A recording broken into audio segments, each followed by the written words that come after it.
can get going. Senator King, we've got a panel here of, well, I've got Matt Lieber, Ellie Mitchell, Gregory Smith signed up. So clearly one person. Is there anybody else who you want part of your panel that's out in the audience? No, I think we're good. Thank you. Okay, Senator King, so why don't you proceed, Senate Bill 433. Thank you, Mr. Chairman and members of the committee. Team sports has so many benefits for children and gives them the opportunity to learn new skills, develop self-confidence, build character, and so much more. Unfortunately, because of the cost of participation, many children are unable to join a team.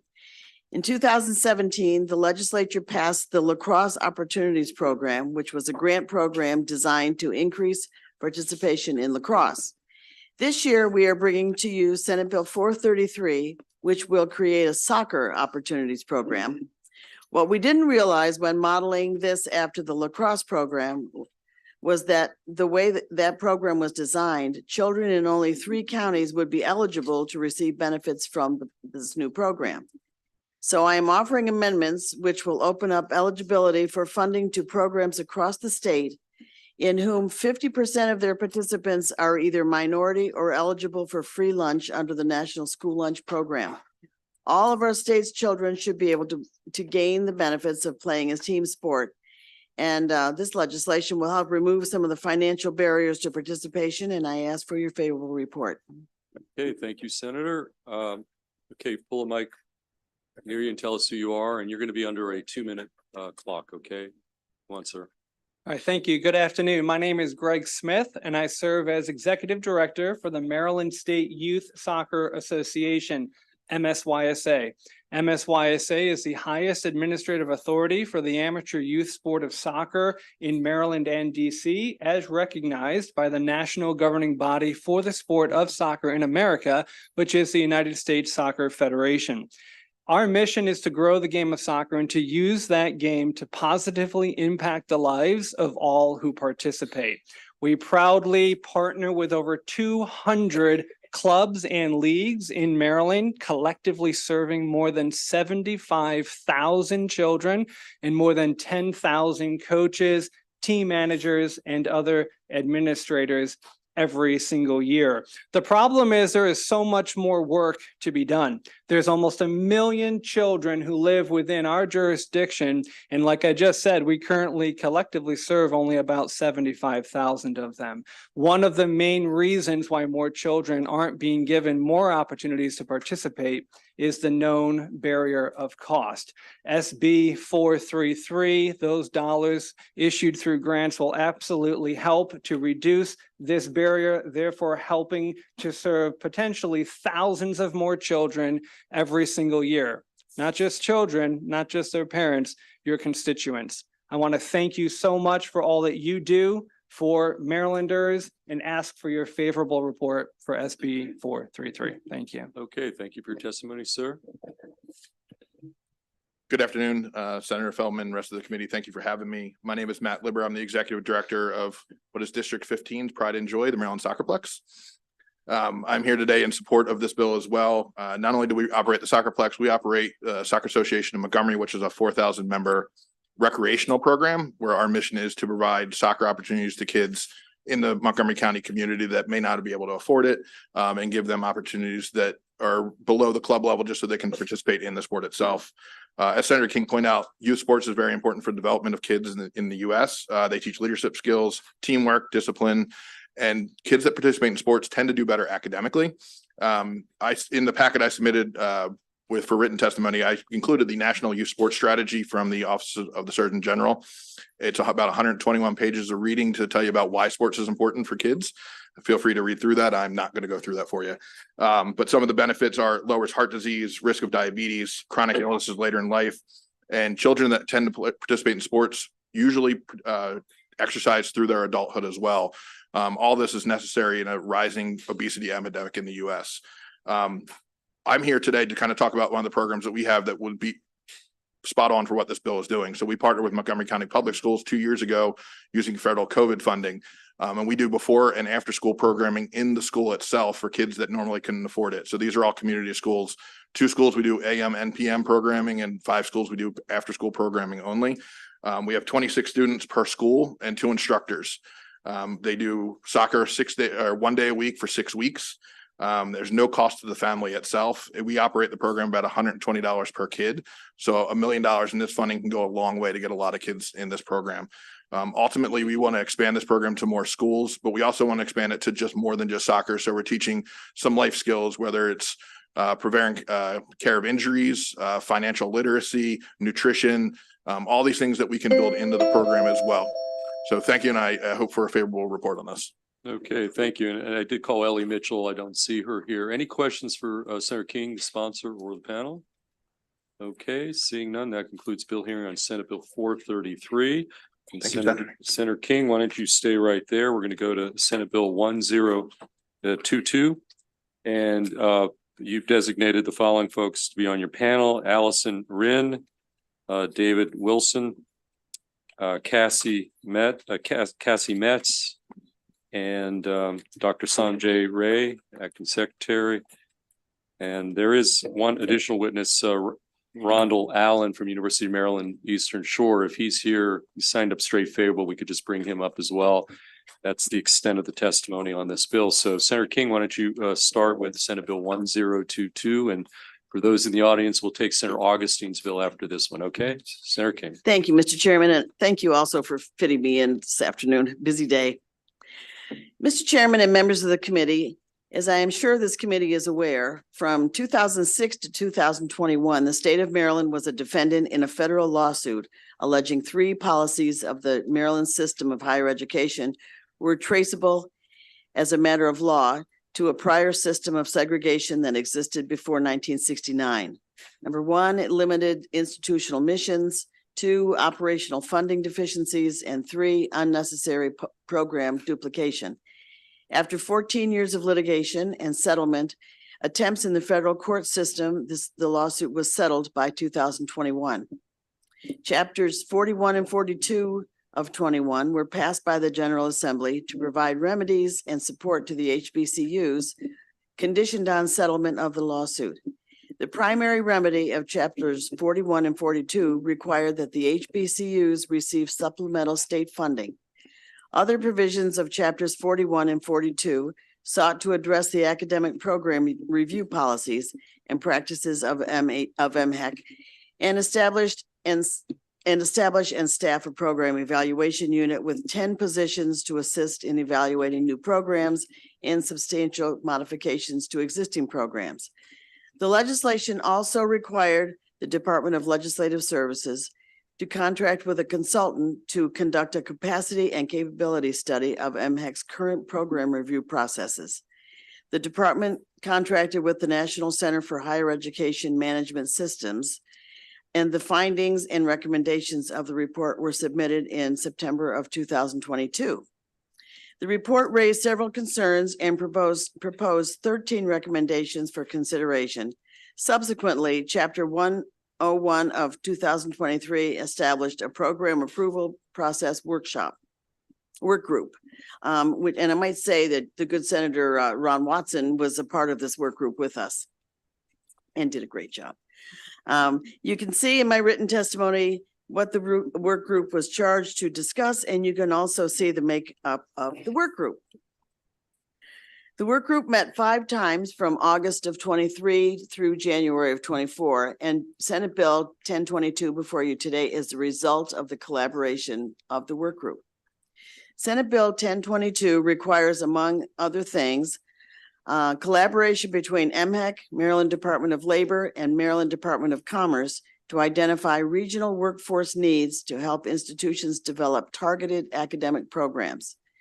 Creation of a program review process advisory council, development of detailed criteria regarding mission statements at public institutions, clarifying the distinction between unreasonable and unnecessary duplication, the development and publication of an administrative procedure guide for academic program review, a review by MHEC of any academic programs that have been approved in the 4 prior years that have been subject to an objection by an HBCU to determine if the HBCU suffered demonstrable harm. Establishing of a proposed programs collaborative grant fund and a different review process for primarily online academic programs. Senate Bill 1022 will move to ensure that program development and review in Maryland can be more transparent, predictable, and timely for higher education institutions, but most importantly, for the students who will become part of our workforce. And I ask for a favorable report. Okay, I want to thank you and Senator Watson for doing the people's work on that work group. Senator, do you have a sequence of how you want to, who wants to go next, or do you have anybody you want to lead? I'll let Dr. Morgan go first. Okay. Okay, tell us who you are, and each of you are going to be on a 2-minute clock. Okay, we're tight today, so apologize, but. Thank you very much, Okay. Mr. Chair. David K. Wilson, President, Morgan State University. Morgan to me. Senator King can call me Dr. Morgan any day, right? But first of all, we appreciate the opportunity to come and be favorable toward SB 1022. I want to start by thanking Senator King and also Delegate Stephanie Smith for co-chairing of the work group. They really did a tremendous job.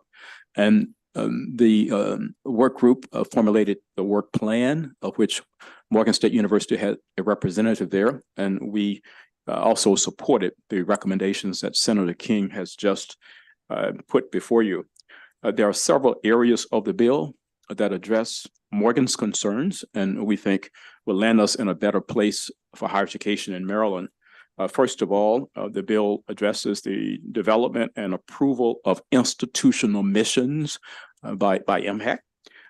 It also addresses the state plan for higher education and the development of state workforce needs in determining which academic degree programs will be offered across the SWOT of higher education. It also addresses the academic program approval process, including the process for addressing and resolving objections to proposed programs. And also, as you heard from Senator King, the bill addresses the appropriate analysis for determining both unreasonable duplication and unnecessary duplication of academic programs as required by both state and federal laws. And so there are 3 areas in particular that I'll mention, and then I'll be inside of my 2 minutes. First, the bill affirms and strengthens MHEC's role as the state coordinating agency for higher education. Second, the bill provides for the development and articulation of criteria and structure to facilitate that approval. You can finish up. Go on. Okay. Yeah. And so it is really with that in mind that we would only offer one suggestion. And that suggestion is that since the bill actually is amending Education Article 11206.1, and that article is governing the proposal, consideration, and approval of new academic degree programs, that we also recommend that the provision for Education Article 11206 governing the approval of new academic degree programs of substantial modification of existing programs also be modified to bring them in parallel. And so, Mr. Chair, Morgan State University is in favorable of Bill SB 1022. Okay, thank you, sir. Who wants to go next? Why don't you just pass it down the row and we'll come back to. Yeah. Don't break anything.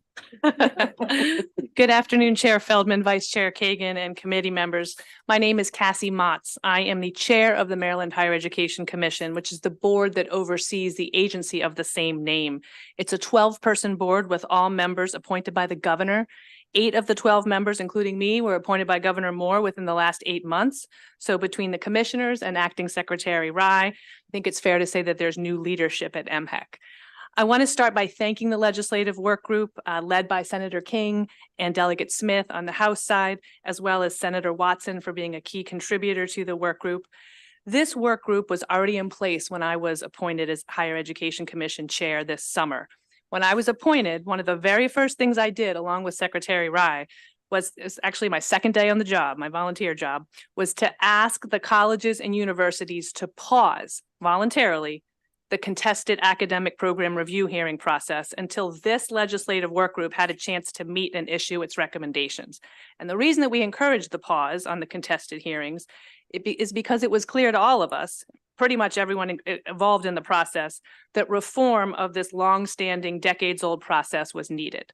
So I come before you today in enthusiastic support of this reform legislation because it is focused on transparency, collaboration, and data-driven strategic decision-making. The Maryland Higher Education Commission very much supports transparency in the academic review process. And in fact, we've already undertaken many of the reforms proposed in this bill in the 2 hearings that we've held since I've been chair. I further support this legislation because it encourages and incentivizes colleges and universities to collaborate to design academic programs to keep Maryland students in Maryland so we can compete in this 21st century economy. And finally, I support this legislation because it focuses on data-driven decision-making, collaborating between the Departments of Commerce, Labor, and MPEC. In my last 3 seconds, I want to emphasize the Commission's commitment to preserve the legacies of our state's 4 great HBCUs. Thank you very much. Okay, pass it down.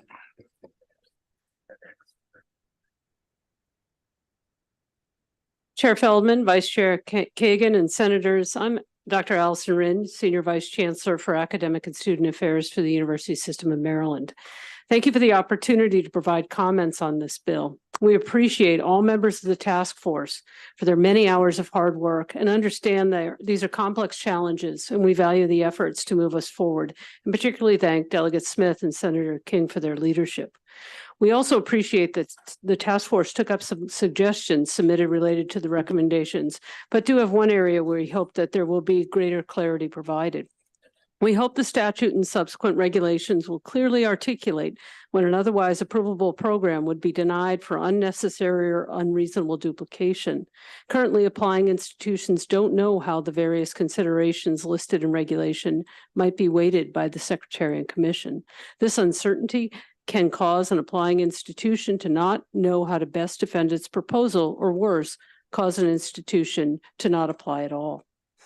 Although this legislation is intended to support all institutions of higher education in the state, we are especially excited and proud about the opportunities that will continue to emerge for the 3 HBCUs that are part of the USM family, including Maryland's first historically Black public university, Bowie State, the University of Maryland Eastern Shore, the state's historically Black 1890 land-grant university, and Coppin State University, a model urban residential liberal arts university located in the northwest section of the city of Baltimore. This legislation provides a predictable, transparent, and collegial process for the review of program proposals and is important to the students who wish to study in our diverse institutions. The state needs these graduates who will drive economic growth, foster innovation, and strengthen our communities. Thank you. Okay, thank you. Sir? Good afternoon. My name is Dr. Ronnie Allen. I have the privilege of serving as the Provost and Vice President for Academic Affairs at the University of Maryland Eastern Shore. To Chair Feldman, Vice Chair Kagan, members of the Education, Energy, and the Environment Committee, thank you for the opportunity to provide some brief remarks regarding our support for Senate Bill 1022. First, I want to thank Senator Nancy King, Delegate Stephanie Smith, and also Senator Watson for his contributions, and the work group for their efforts on the bill. They did a great job examining the program approval process and outlining recommendations that, 1, allow for needed resources for the state agencies involved in the approval process, 2, encouraging collaboration among us as institutions of higher education in the state, and 3, providing transparency in the decision-making process. However, most importantly, we appreciate the section of the bill that deals with a key component of the program approval process, which is determining state and regional workforce needs. We believe the collaboration among the Department of Commerce, the Department of Labor, and the Commission is key in that allowing each of the agencies to hire staff with expertise in developing common data sources and measurements will help the Commission make an informed decision. In summary, Senate Bill 1022 plays a vital role in strengthening Maryland's higher education system by promoting relevance, quality, and accountability in the program approval process. And thank you again for allowing us to share our support for the bill. Okay, thank you, sir. Senator King, could you, we got one final witness on this bill, and tell us who you are and you signed up favorable. Good afternoon, Chair Feldman, Vice Chair Kagan, and committee members. Thank you for the opportunity to speak in support of Senate Bill 1022. I am Dr. Sanjay Rai, Acting Secretary for the Maryland Higher Education Commission. I want to thank Senators King and Watson and also Delegate Stephanie Smith for their wonderful leadership to the academic program approval process work group, which provided the foundation for the Senate Bill 1022. The Maryland Higher Education Commission is eager to implement the proposed changes in Senate Bill 1022. I fully support the bill with two technical and friendly amendments. I'll be brief since you have our letter of information with the amendments. I'm eager to implement these proposed changes. In fact, MHAC has already begun the work of establishing a work group to review the substantial modification definition, the development of an administrative procedures guide, and have had initial discussions with Maryland Department of Labor, Maryland Department of Commerce regarding workforce needs. MHAC intends to use this opportunity to make other improvements to the program review process to increase efficiency, transparency, and to foster greater collaboration among Maryland's institutions of higher education. A stronger partnership within Maryland's higher education community is essential to ensuring an equitable distribution of state resources so that no student or institution is left behind. The two proposed amendments reflect a change to reporting requirements for a harm analysis. MHAC would prefer that a report be conducted annually. The second change is recommended language to clarify references to the review meeting process with MHAC. I am committed to the continued review of the academic program review process employed by MHAC. Again, thank you for the opportunity to speak to you today. Thank you. Okay, any questions for this panel? Okay, Senator Washington. Thank you so much. So, and for your work.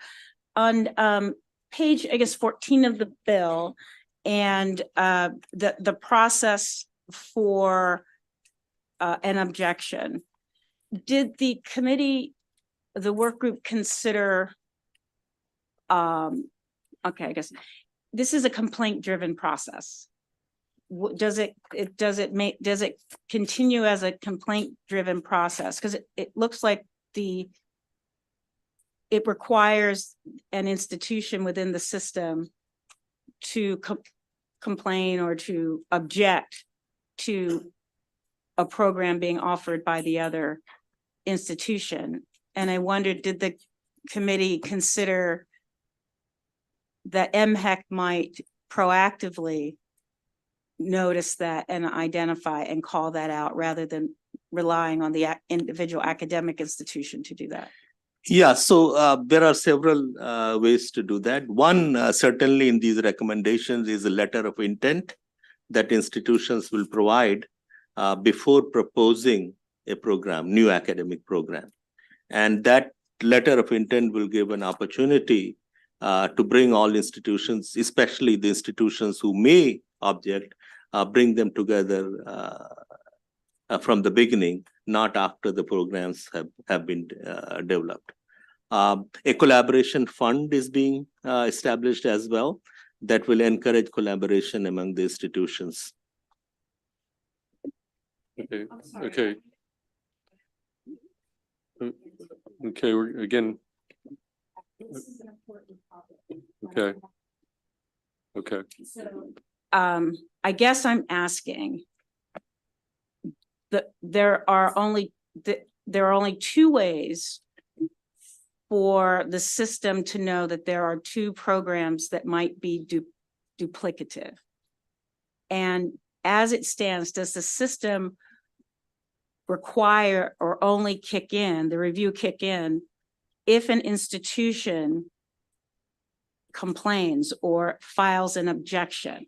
Do we rely on the institution seeing an objection?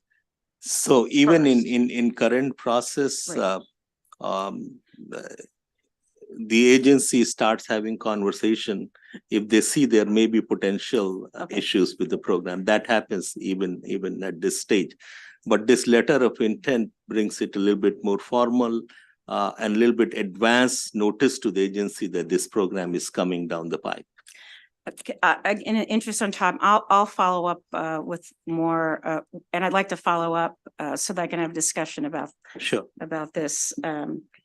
I think just my point is that as the system is set up, it creates a necessarily adversarial position amongst our institutions.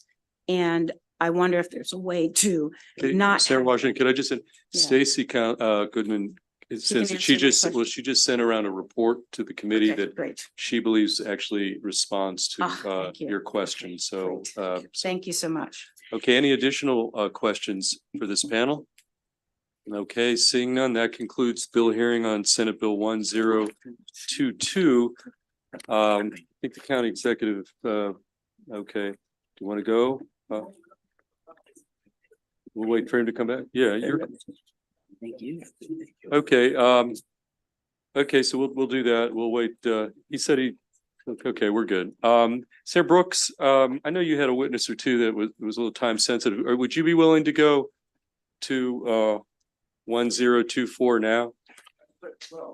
And again, Sarah Washington, just, check on this report and see if that's responsive. Okay, so Senator Brooks, we will go to Senate Bill 1024. And I'm going to call up a group of panelists. We're going to go with Laura Hale, Karen Lake. Is Ms. Lake here? Hold Okay, on a second, Chair. Let me make sure he's here. yeah, okay, He was testifying over in the House as well. okay. Tori Smith. I don't see him. Let me see if he's outside. If he's not here, we'll go to the next bill. We can Let's go come to the next back. bill then, yeah. Okay, then let's do this. Senator Washington, would you be in a position to go with Senate Bill 499? Okay, and then we'll come back. Yeah, we don't have any witnesses. I've got one witness, William He's Luke? virtual, right? William Colleagues, Fluke, yes, virtual. colleagues, this is a very straightforward bill and there's a House cross file. We know that there's a problem or a challenge having enough school psychologists. What this program does is that it creates a recruitment strategy and it provides, I hope we'll have some support for it. It offers the ideas that it will offer virtual online courses and webinars to help recruit and train school psychologists. It also will provide a mentoring and peer collaboration program and other additional supports. We do know the fiscal note says that it's a estimated cost of $250,000. I agree. I believe this is a very reasonable fiscal report, and it just says that it would only cost about, once it's set up, $150,000 a year, which I think is a worthy and good investment to ensure that we have the number of school psychologists that are well trained to support our system. I have a virtual Dr. Bill Fluke, who is a retired psychologist and member of the Legislative Committee of the Maryland School Psychologists Association, as my witness and expert on this matter. I ask for your favorable report of Senate Bill 499. And for the record, I'm Senator Mary Washington. Thank you. Okay, Senator Washington, thank you. Bill Fluke, we see you and you're on the 2-minute clock. Again, signed up favorable on Senate Bill 499. Thank you. Good afternoon, Chair Feldman, Vice Chair Kagan, and Senators. My name is Dr. Bill Fluke. I'm a retired psychologist. Over the past 50 years, I've devoted my career to addressing the mental health needs of children in school. That's including service at the Maryland State Department of Education and more recently through the Baltimore County Public Schools. Speaking today for the Maryland School Psychologists Association in strong support of this bill. MSPA is very grateful to Senator Washington for her support of our profession. School psychologists provide comprehensive psychological services to Maryland students, including counseling, consultation on behavior and instruction, and assessment of student needs. We're acutely aware of the increasingly serious mental health needs of many of our students, and we're dedicated to helping to address these needs in our schools. Yet many school psychologists work with very heavy caseloads. They're spread so thin that they simply cannot help many of the students who need their support. And Maryland is facing a severe and worsening shortage in this area, with many school districts finding themselves unable to fill all of their current positions. So SB 499 will boost the availability and access to continued professional development for school psychologists, which is required for our credential. More importantly, it's essential for maintaining professional skills as the field evolves. This bill's support for our national certificate does the same thing. Maryland school psychologists will be better able to deliver more effective evidence-based services as a result. And the bill creates incentives for recruiting, hiring, and retaining high-quality school psychologists in Maryland schools. So we urge the passage of this very helpful piece of legislation. Thank you. And I would be very happy to answer any questions. Okay, thank you for testimony. Any questions for Senator Washington? Yes, okay, Vice Chair Kate. Thank you, Mr. Chair. Senator Washington, thank you for the bill. It's important, and obviously we have a crisis in mental health care and physical health care. My question is, and it's affordable and it makes the bill and the program make sense. I'm wondering about whether you gave any thought to diversity in terms of geography, language diversity, gender diversity, just kind of how we can make sure that those who are taking advantage of this program, and as you said, it's so affordable, at some point, as it's publicized, as word gets around, we could run out of money. Could you speak to whether that's something you would consider or have considered? Well, Thank you, Mr. Madam Chair. Vice Chair, of course, I would consider any recommendation you would have, but it probably makes sense maybe to attach a report at the end, after the program's been operating for a year or so, have a report back to the General Assembly or whatever other amendment you think appropriate. Okay, any additional questions for the sponsor or for the witness? Okay, seeing none, that concludes bill hearing on Senate Bill 499. We're going to next go to Senator Augustine on Senate Bill 691. And we're going to bring up Dominic Butchko from MACO. I know County Executive Johnny Oshevsky was here a little earlier. He had to go over to testify at JPR, but when he comes back, or hopefully he'll come back, we will obviously take him. And we do have several other favorables. Do you want me to just reel off some names? I'm not sure. Yeah, Okay, so I've got Diana it looks like Purnell. they've made their way up here too, Mr. Chair, but go ahead. Okay, well, I've got Diana Purnell from Worcester, County Executive Calvin Ball. I don't see Tom Coe. Okay, Michael Cox. Okay, well, we got a seat there. Why don't you just come on up? Kathleen Lovelace, right there. Okay, I think that's pretty good, and hopefully County Executive Oshevsky will come back. So we're going to start with you, Senator Augustine, on Senate Bill 691. Okay, thank you, Chair Feldman, Vice Chair Kagan, and members of the committee. Senator Malcolm Augustine here on behalf of Senate Bill 691, Higher Education Firefighters and EMS Recruitment and Retention, Scholarship, and Loan Repayment Assistance. So colleagues, first thing I'm going to do is just going to start out by just saying thank you to these folks. These are our fire and EMS professionals. Yeah, they're worthy of a Vice Chair Kagan's giving them a round of applause.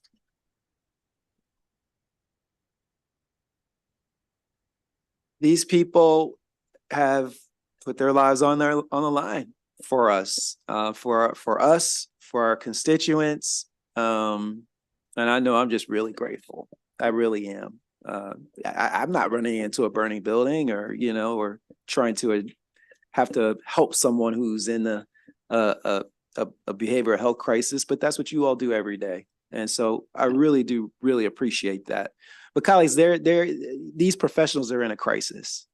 They're in a crisis of recruitment. They're in a crisis of retention. And thank you to all of you, because last year we all collectively voted to bring this group of folks together within this commission to advance and strengthen firefighters and EMS within Maryland as a collaborative amongst all of the stakeholders. This is kind of a unique situation where we have career and we have volunteer and we have associated agencies and forms of government that came together and worked together to try to come up with some recommendations to strengthen this vital service that we have. And we came up with some recommendations. The group came up with some recommendations, and it's not exhaustive, but what we've brought forward here as a part of that, I must say, because it is a part of it. There were some other parts and we'll likely be back again. But what we have here today, though, is we've found that there is a portion of it that deals with the education of this group that we're hopeful will help again with the recruitment retention of our firefighters and first responders. And so what this bill does is it establishes the Maryland Loan Repayment Assistance Program for firefighter and emergency medical service providers, and it strengthens the Charles W. Riley Firefighter and Ambulance Rescue Squad Member Scholarship. The bill also, we also had a few amendments, I will say. A couple of them were technical, couple of technical amendments, and then also making sure that we prioritize certain emergency responder specific degrees. And we've already done that. And there was also a feature of the bill that asked for the Department of Budget and Management to play a role in the bill and some of the feasibility of like the childcare and other things that they have suggested that may not be appropriate for them. I'm willing to work with them on that. Let's find a place that does make sense to do that. So we're responsive to that. But at the end of the day, this is a bill that seeks to help us, as I started, recruit, retain those who put their lives on the line for us. And I'm going to ask for a favorable report on Senate Bill 691 as amended. Thank you. Okay, thank you, sir.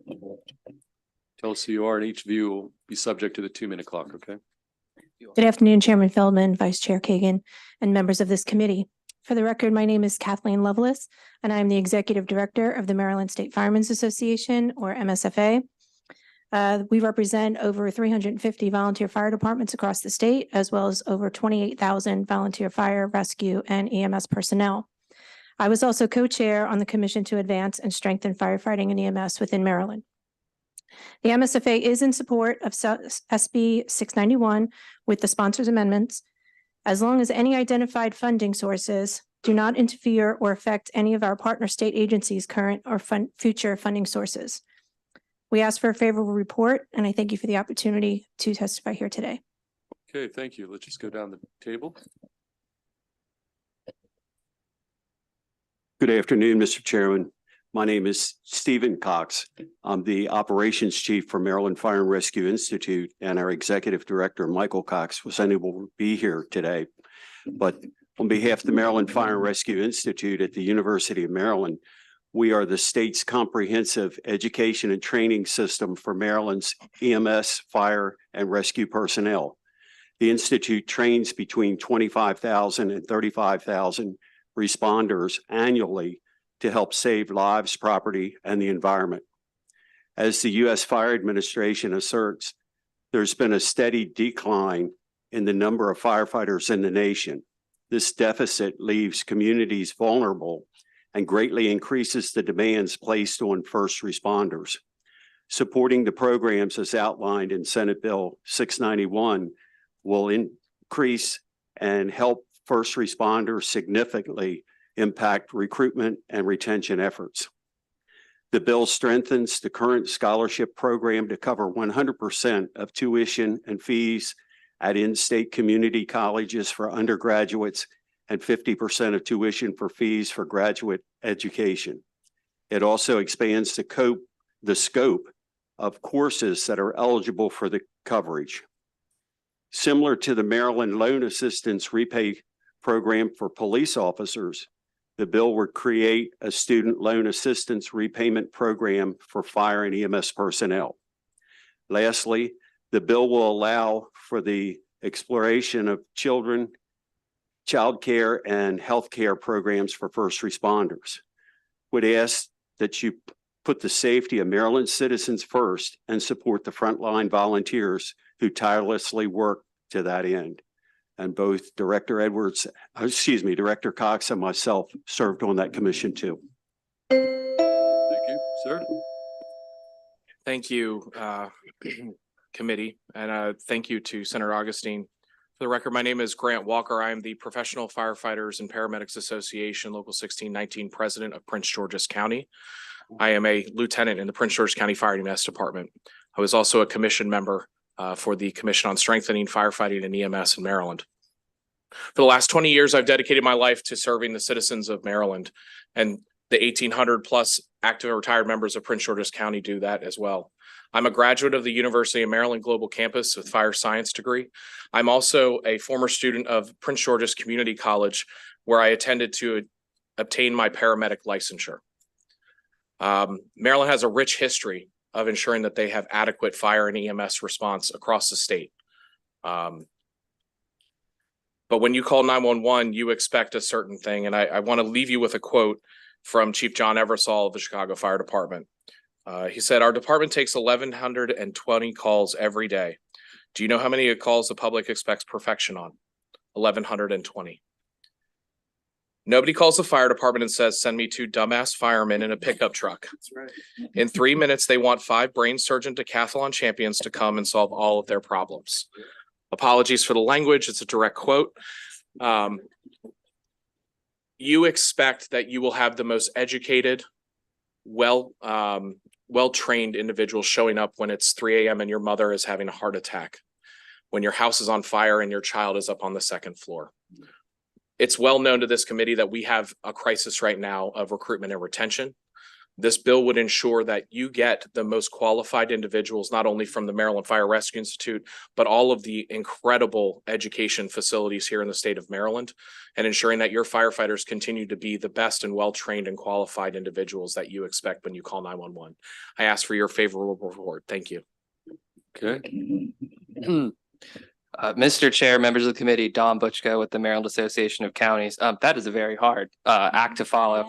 I really want, so this has been a MACO priority for 2 years. This is currently a MACO initiative. We have brought all stakeholders together. And as my colleague just said, this is about our mutual constituents. And when they call 911, making sure that the right service is there.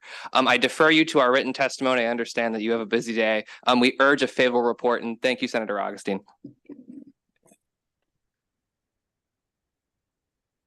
Mr. Chair, Madam Vice Chair, members of the committee, thank you for the opportunity to speak with you today in support of Senate Bill 691.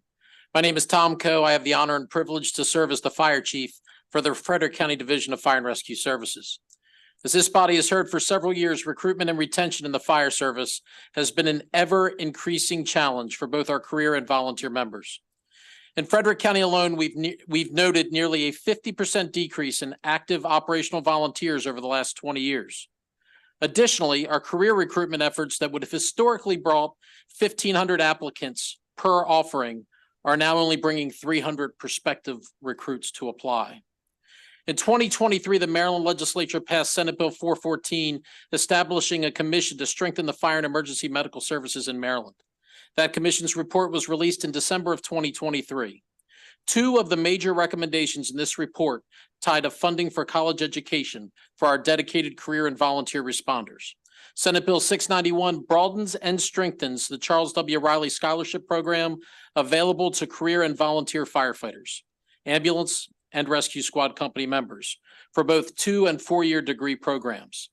In order to help positively turn the momentum of fire and emergency medical services recruitment and retention, I ask a favorable report on Senate Bill 691. Okay, thank you to the entire panel. And again, consistent with the rule I said at the outset for just today's hearing, everybody's limited to 1 question per bill. So Senator Carrozza.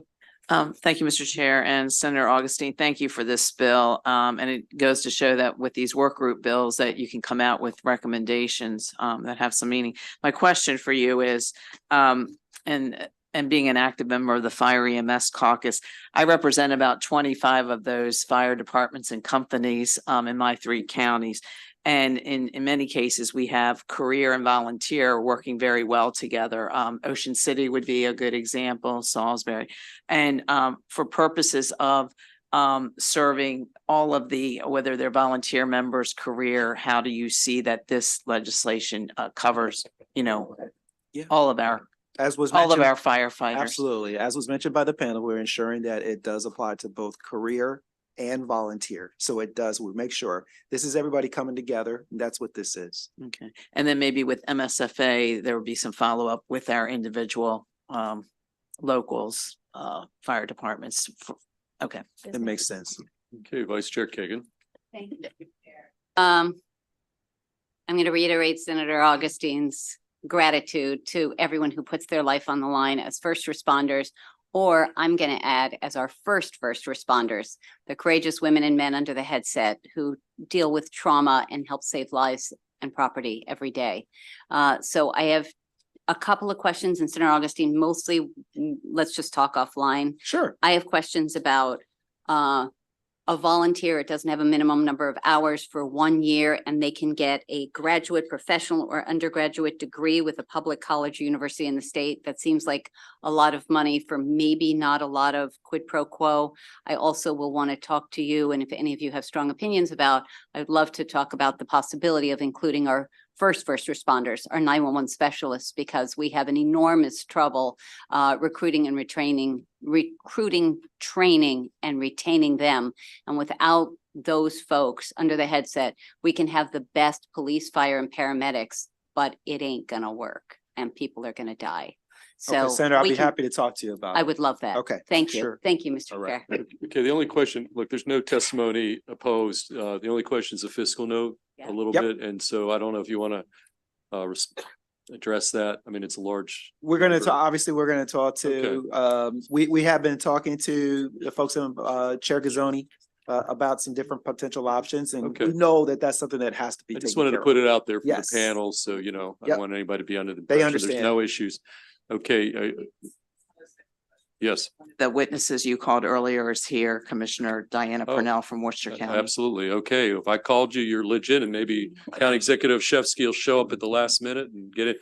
Okay, tell us who you are. And again, you're going to be subject to the 2-minute clock. Madam Chair, Mr. Chair. My name is Diana Purnell. I am a commissioner from Worcester County, Maryland.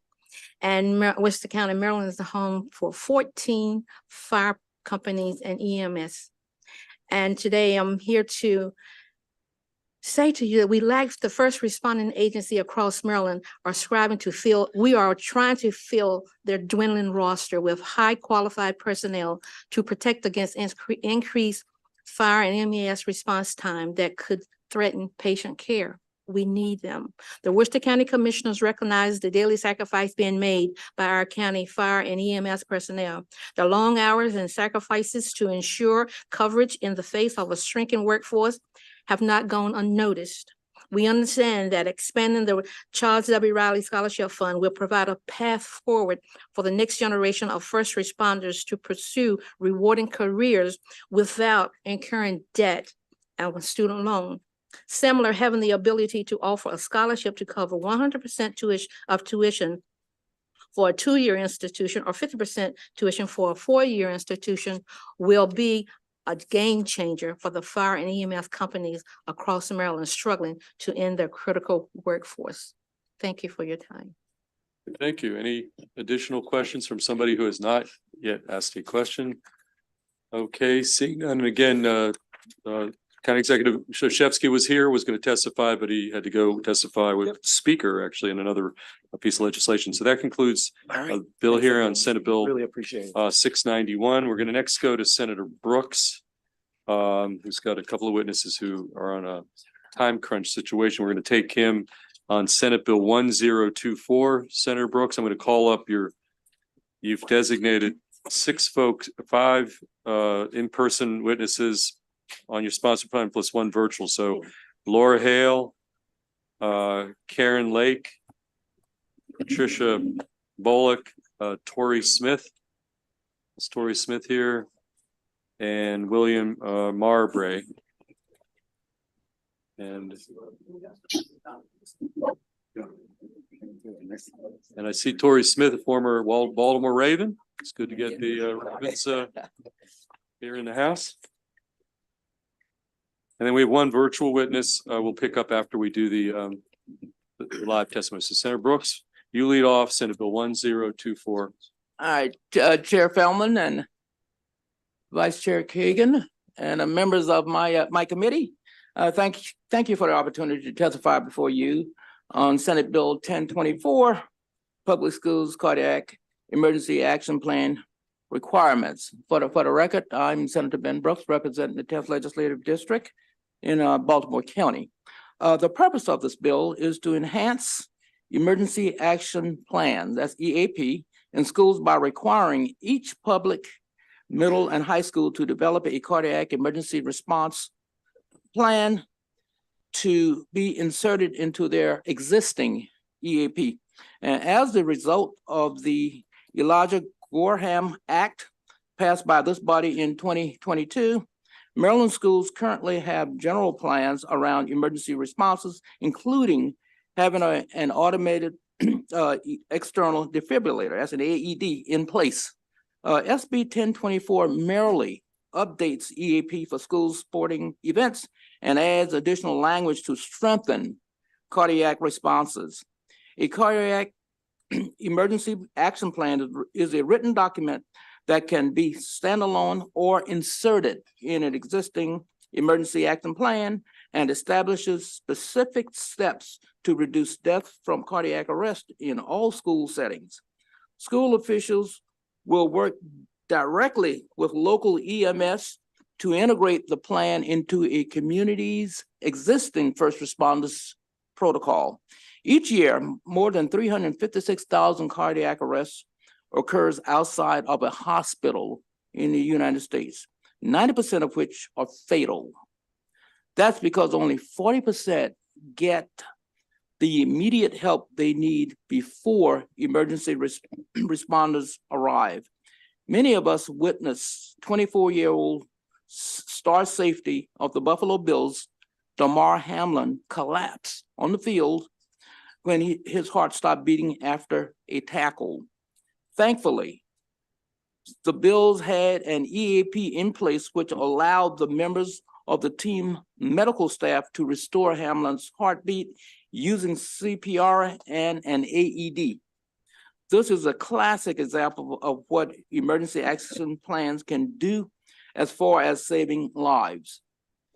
If the plan had not been in place and the staff did not respond as quickly as they did, the outcome could have been much different. Cardiac events can happen to anyone, regardless of age, health, or fitness. A careful, orchestrated response to a cardiac emergency will reduce deaths in school settings and endure the chaos does not lead to an improper or no response. A cardiac emergency response plan can increase survival rates for cardiac arrest by 50% or more by enabling a trained layer response team to act. Preparation is essential key to saving lives. In schools with emergency action plans, students, athletes, staff, and visitors experiencing cardiac arrest have more than double the survival rate compared to the rate in schools where no action plan. Emergency action plans prepare officials to provide immediate care and prevent tragedy. SB 1024 ensures school officials are well-versed in administering life-saving care in the event of a cardiac arrest and protect the lives of students, teachers, faculty, parents, and visitors. For those reasons, I request a favorable report, and I'll go in the order that I'm sitting, Mr. Chair. Pass your mic down then. Okay. Senator Brooks. Good afternoon, Chair Feldman, Vice Chair Kagan, and other members of the committee. Thank you for the opportunity to speak. My name is Patrice Bullock, and I'm here today for my son, Bailey Bullock, in support of SB 1024. Improving cardiac response in Maryland high schools is very personal to me, as I lost my son Bailey to sudden cardiac arrest on May 12, 2021. Bailey was only 16 years old. Bailey collapsed at his school after completing a 200-meter track event, and no one performed CPR for over 8 minutes. Once the AED was retrieved from inside the school, the AED was applied versus starting CPR. Bailey died before the paramedics arrived.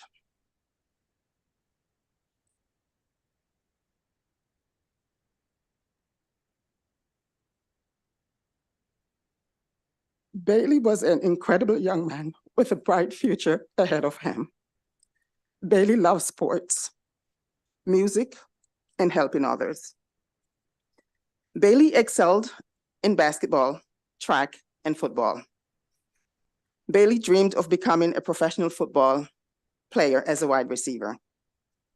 Bailey had a big heart and a big smile. He could brighten any room. Bailey's passing has left a massive void in my heart, my family, and our community. As a mother,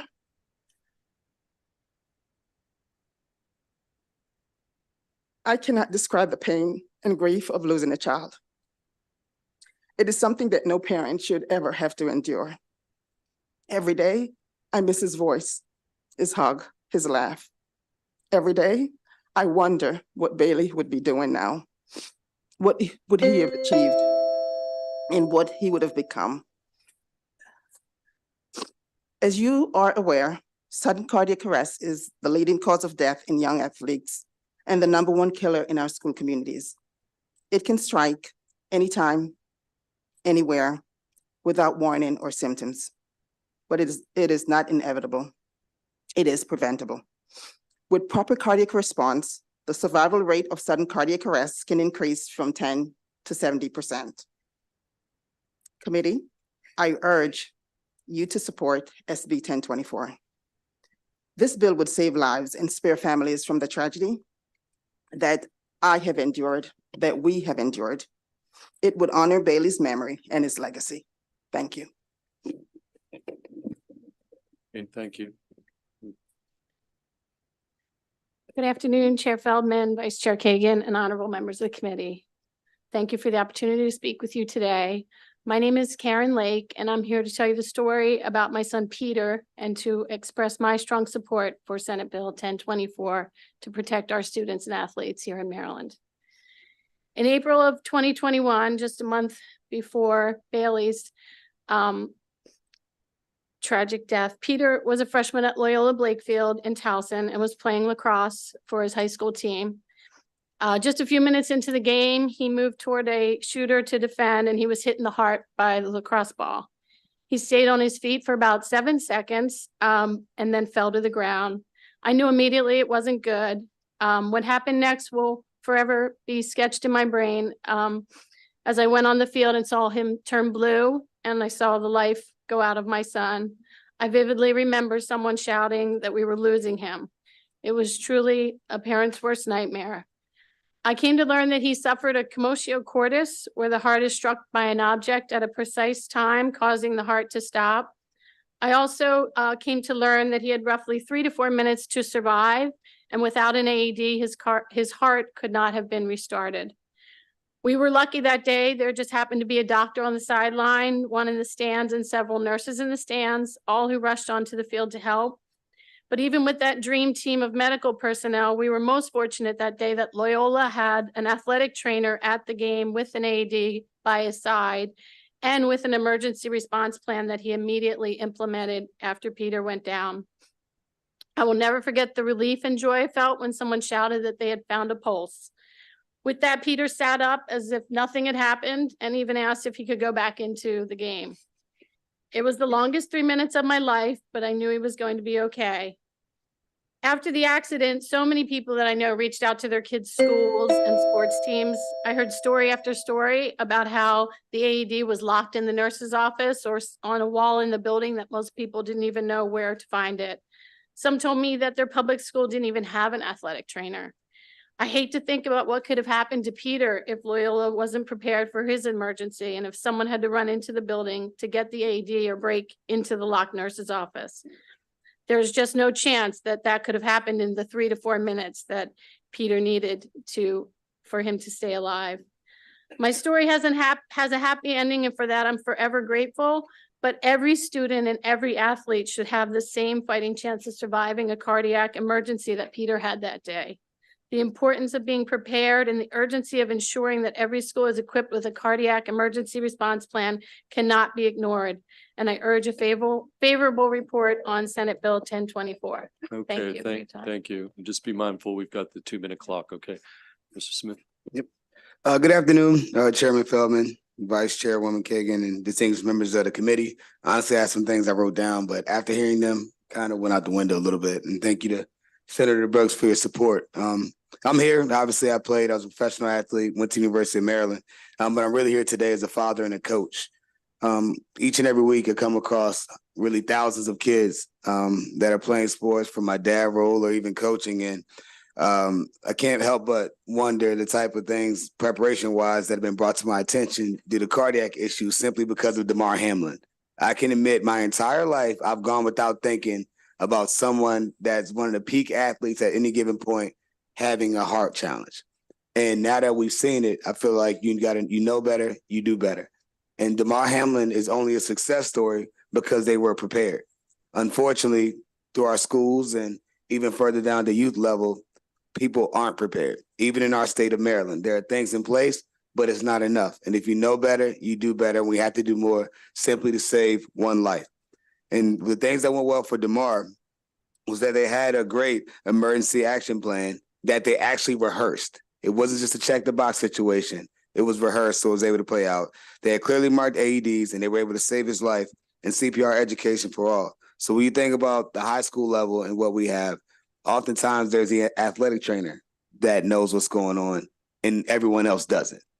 And so for us to truly believe and protect our athletes, our young men and women like we should, everyone needs to be all on board and everyone needs to have a plan that's enacted so that when it does happen, because unfortunately it is going to happen, it's about being prepared when it does. And so for us right now, we have things in place, but it's not enough to make sure the next incident does not happen in terms of where we lose a child. So I encourage all of you to support Senate Bill 1024 to make sure that, again, we do our part as mentors to protect them. And it's not too often that you have the opportunity to create change where it's not a major budget shift for y'all on your end. So thanks in advance.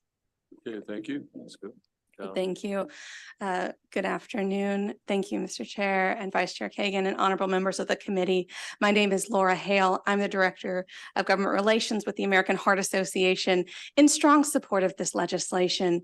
Really and truly, one, there is no fiscal note on this bill. We can be able to see the change that we're looking to see in this legislation without hurting our bottom line in a rough budget year. The other things that I really just wanted to key home on is minutes matter, as has been spoken to today. Sudden cardiac arrest is survivable if we're prepared, and being able to have hands on chest as soon as possible, as you've already heard from another very good bill as well, makes a difference here today. And we also know that this happens to children. And for AEDs, it's more than just having an AED, it's having it accessible. And so I would ask the committee to pass this, and I'm here for any technical questions. Thank you. Okay. Hello, Chair Feldman and Vice Chair Kagan and all the committee members. My name is William Marbury, and I'm a senior at Mary Twitch High School in Howard County, Maryland. I'm grateful for the opportunity to share with you why Senate Bill 1024, which requires schools to implement cardiac action plans, is incredibly important to me and will help all youth in our state. In February 2022, during my sophomore year of high school, I was playing a soccer game as a member of the Maryland State Olympic Development Program team. In 2022, I've been playing soccer for around 14 years and had never experienced any signs of having a cardiac emergency. But on February 19th, I suddenly collapsed to the turf in my game and went into sudden cardiac arrest. Even in the midst of all this confusion and distress, people nearby leaped into action. CPR was almost immediately performed to me by a parent who was watching the game, and soon after, AED shocks were delivered to me and ended up saving my life. I was later transported to Johns Hopkins Hospital, where I underwent open heart surgery, which was successful and was placed on full athletic restrictions for around 5 months. After I recovered, I was cleared by my cardiologist to fully play soccer again, and I've been lucky enough to continue playing since then for my high school team, a club team, and even returning to the Maryland State team. Today, I'm about to graduate and plan on continuing to play soccer in college while majoring in accounting. Even though I am very blessed to be in the position I am today, I believe this would not be possible. It does not be possible if the organizers of the tournament I was in had not had a plan to respond to my cardiac emergency. I was one of the lucky ones. Youth every month, as we've heard, lose their lives to cardiac emergencies. And too often the reason is because there wasn't a plan to respond to one of these emergencies. Passing Senate Bill 1024 will increase the chances of survival for young athletes in the state of Maryland. I ask for a favorable report on Senate Bill 1024. Thank you very much. Okay, thank you. That's quite a powerful panel. Questions for any of the panelists? Okay, we do have one virtual witness. We're gonna bring in Lily Baruch. Ms. Baruch, you're on the 2-minute clock, and again, you're signed up straight favorable as well. So why don't you proceed? Yes, thank you very much, and thank you for this opportunity. My name is Dr. Lily Baruch, and I'm the Director of Sports Cardiology at Johns Hopkins. And I wanted to add my support to SB 1024. As you've heard already, these situations are not rare. I've also had colleagues and myself be either witness to or take care of these students, athletes, and other members who have suffered cardiac arrest. There was one of my colleagues took care of a patient who had a cardiac arrest at a sports event in which he was told, bystanders were told not to touch him because they thought he was having a seizure. And unfortunately, it was actually a cardiac arrest. And he went 10 minutes without any CPR until the EMS arrived. Because unfortunately, he was resuscitated, but has severe permanent brain damage as a result of that. Other people are more lucky, a situation where another colleague witnessed a cardiac arrest at his son's soccer game. It was actually the coach of the opposing team, so it's not just the athletes. And someone had to run into the school to get the AED. The AED was not properly maintained, had only pediatric pads available. He was very lucky that the pediatric pads were effective on a larger adult. That one had a good outcome, but it was by luck of the draw, not because of appropriate preparedness.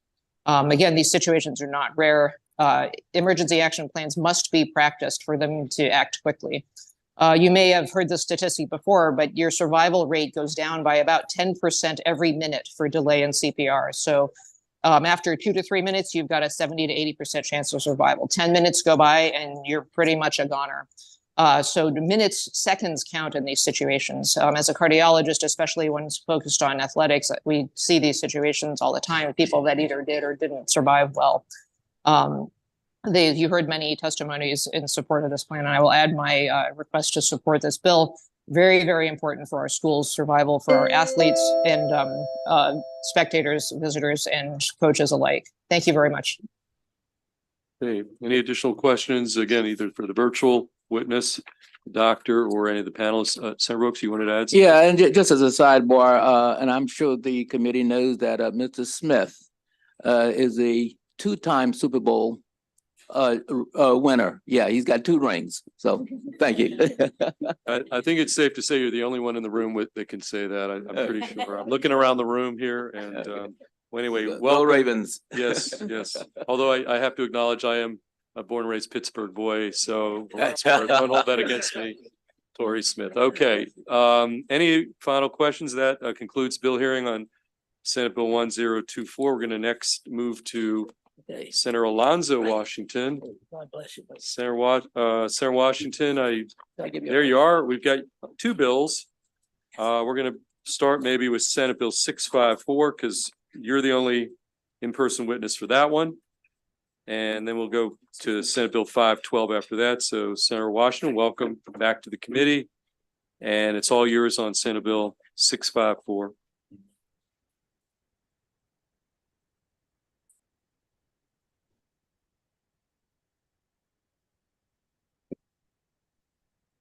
Told you guys I love this committee.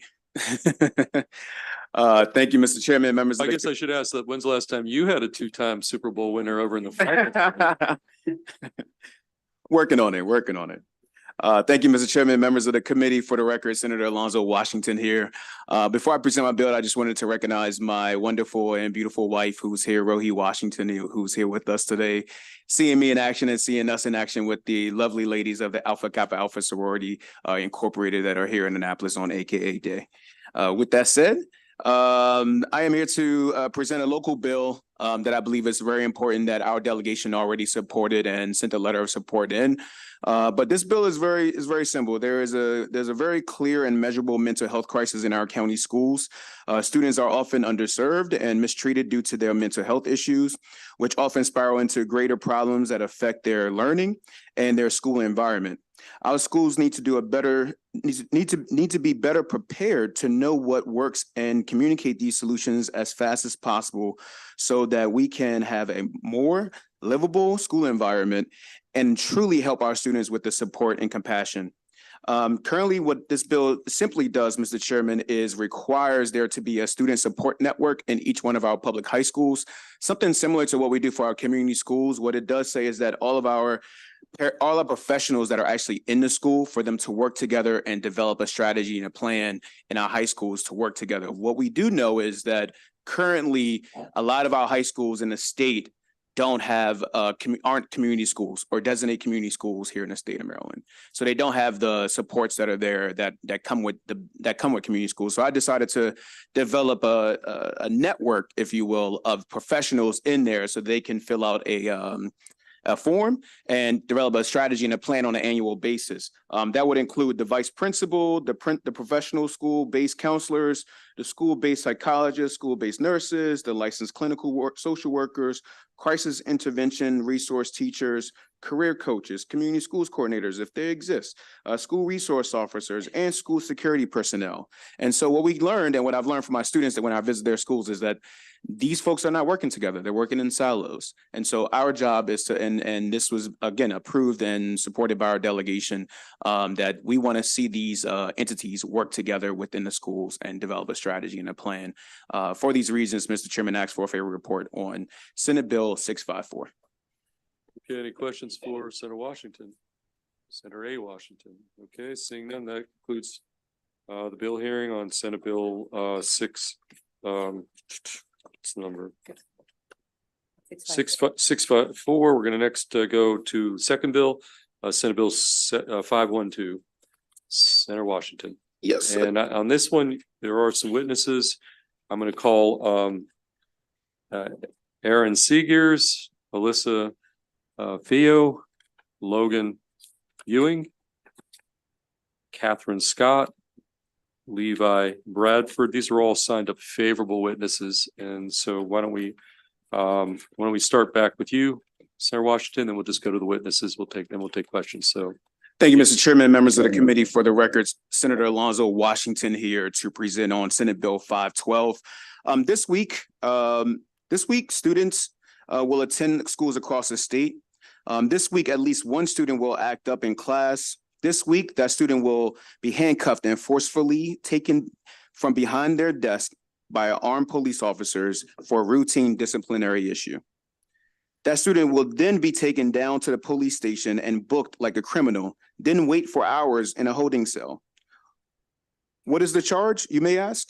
Assault and battery. Theft? No, that's not it. This week, that student will be put in juvenile justice system and charged with a crime for disrupting the school. Not for assault, not for battery, but just simply disrupting the school. When this happens, it increases the likelihood of the arrested student going into prison in the future. This phenomenon is of improper handling of discipline for students, leading to an increased chance of criminal offenses in what social scientists have called the school to prison pipeline. The pipeline disproportionately funnels students of color into the justice system. This proven pattern of implicit bias that's leading to unequal disciplinary action towards Black students shows a clear problem with the way we handle disruptive students. A student should not be treated like a criminal for simply acting out if they have not committed any other crimes. Students act out for many reasons. Sometimes they are not malicious and are simply misunderstood. The next generation should not be put on the track towards prison because of racism, misunderstanding, or mental health struggles. They need help, not prison. To address this issue, I've introduced SB 512 to prevent students from being charged with a crime for a non-criminal disciplinary issue, which the school should be handling, not law enforcement. It will do this by making the charge of disrupting school not applying to students. In many cases, this charge is often redundant and unnecessary when another crime has been committed. In excluding students from people who can be arrested for this crime, this bill will prevent students from getting sucked into the pipeline for reasons out of their control. Much of the opposition surrounding this bill has come from misunderstandings of what the bill actually does. Some have claimed this bill would legalize everything in schools. But this is not the case. This bill does not legalize anything. A student can still be arrested for assaulting someone in our schools.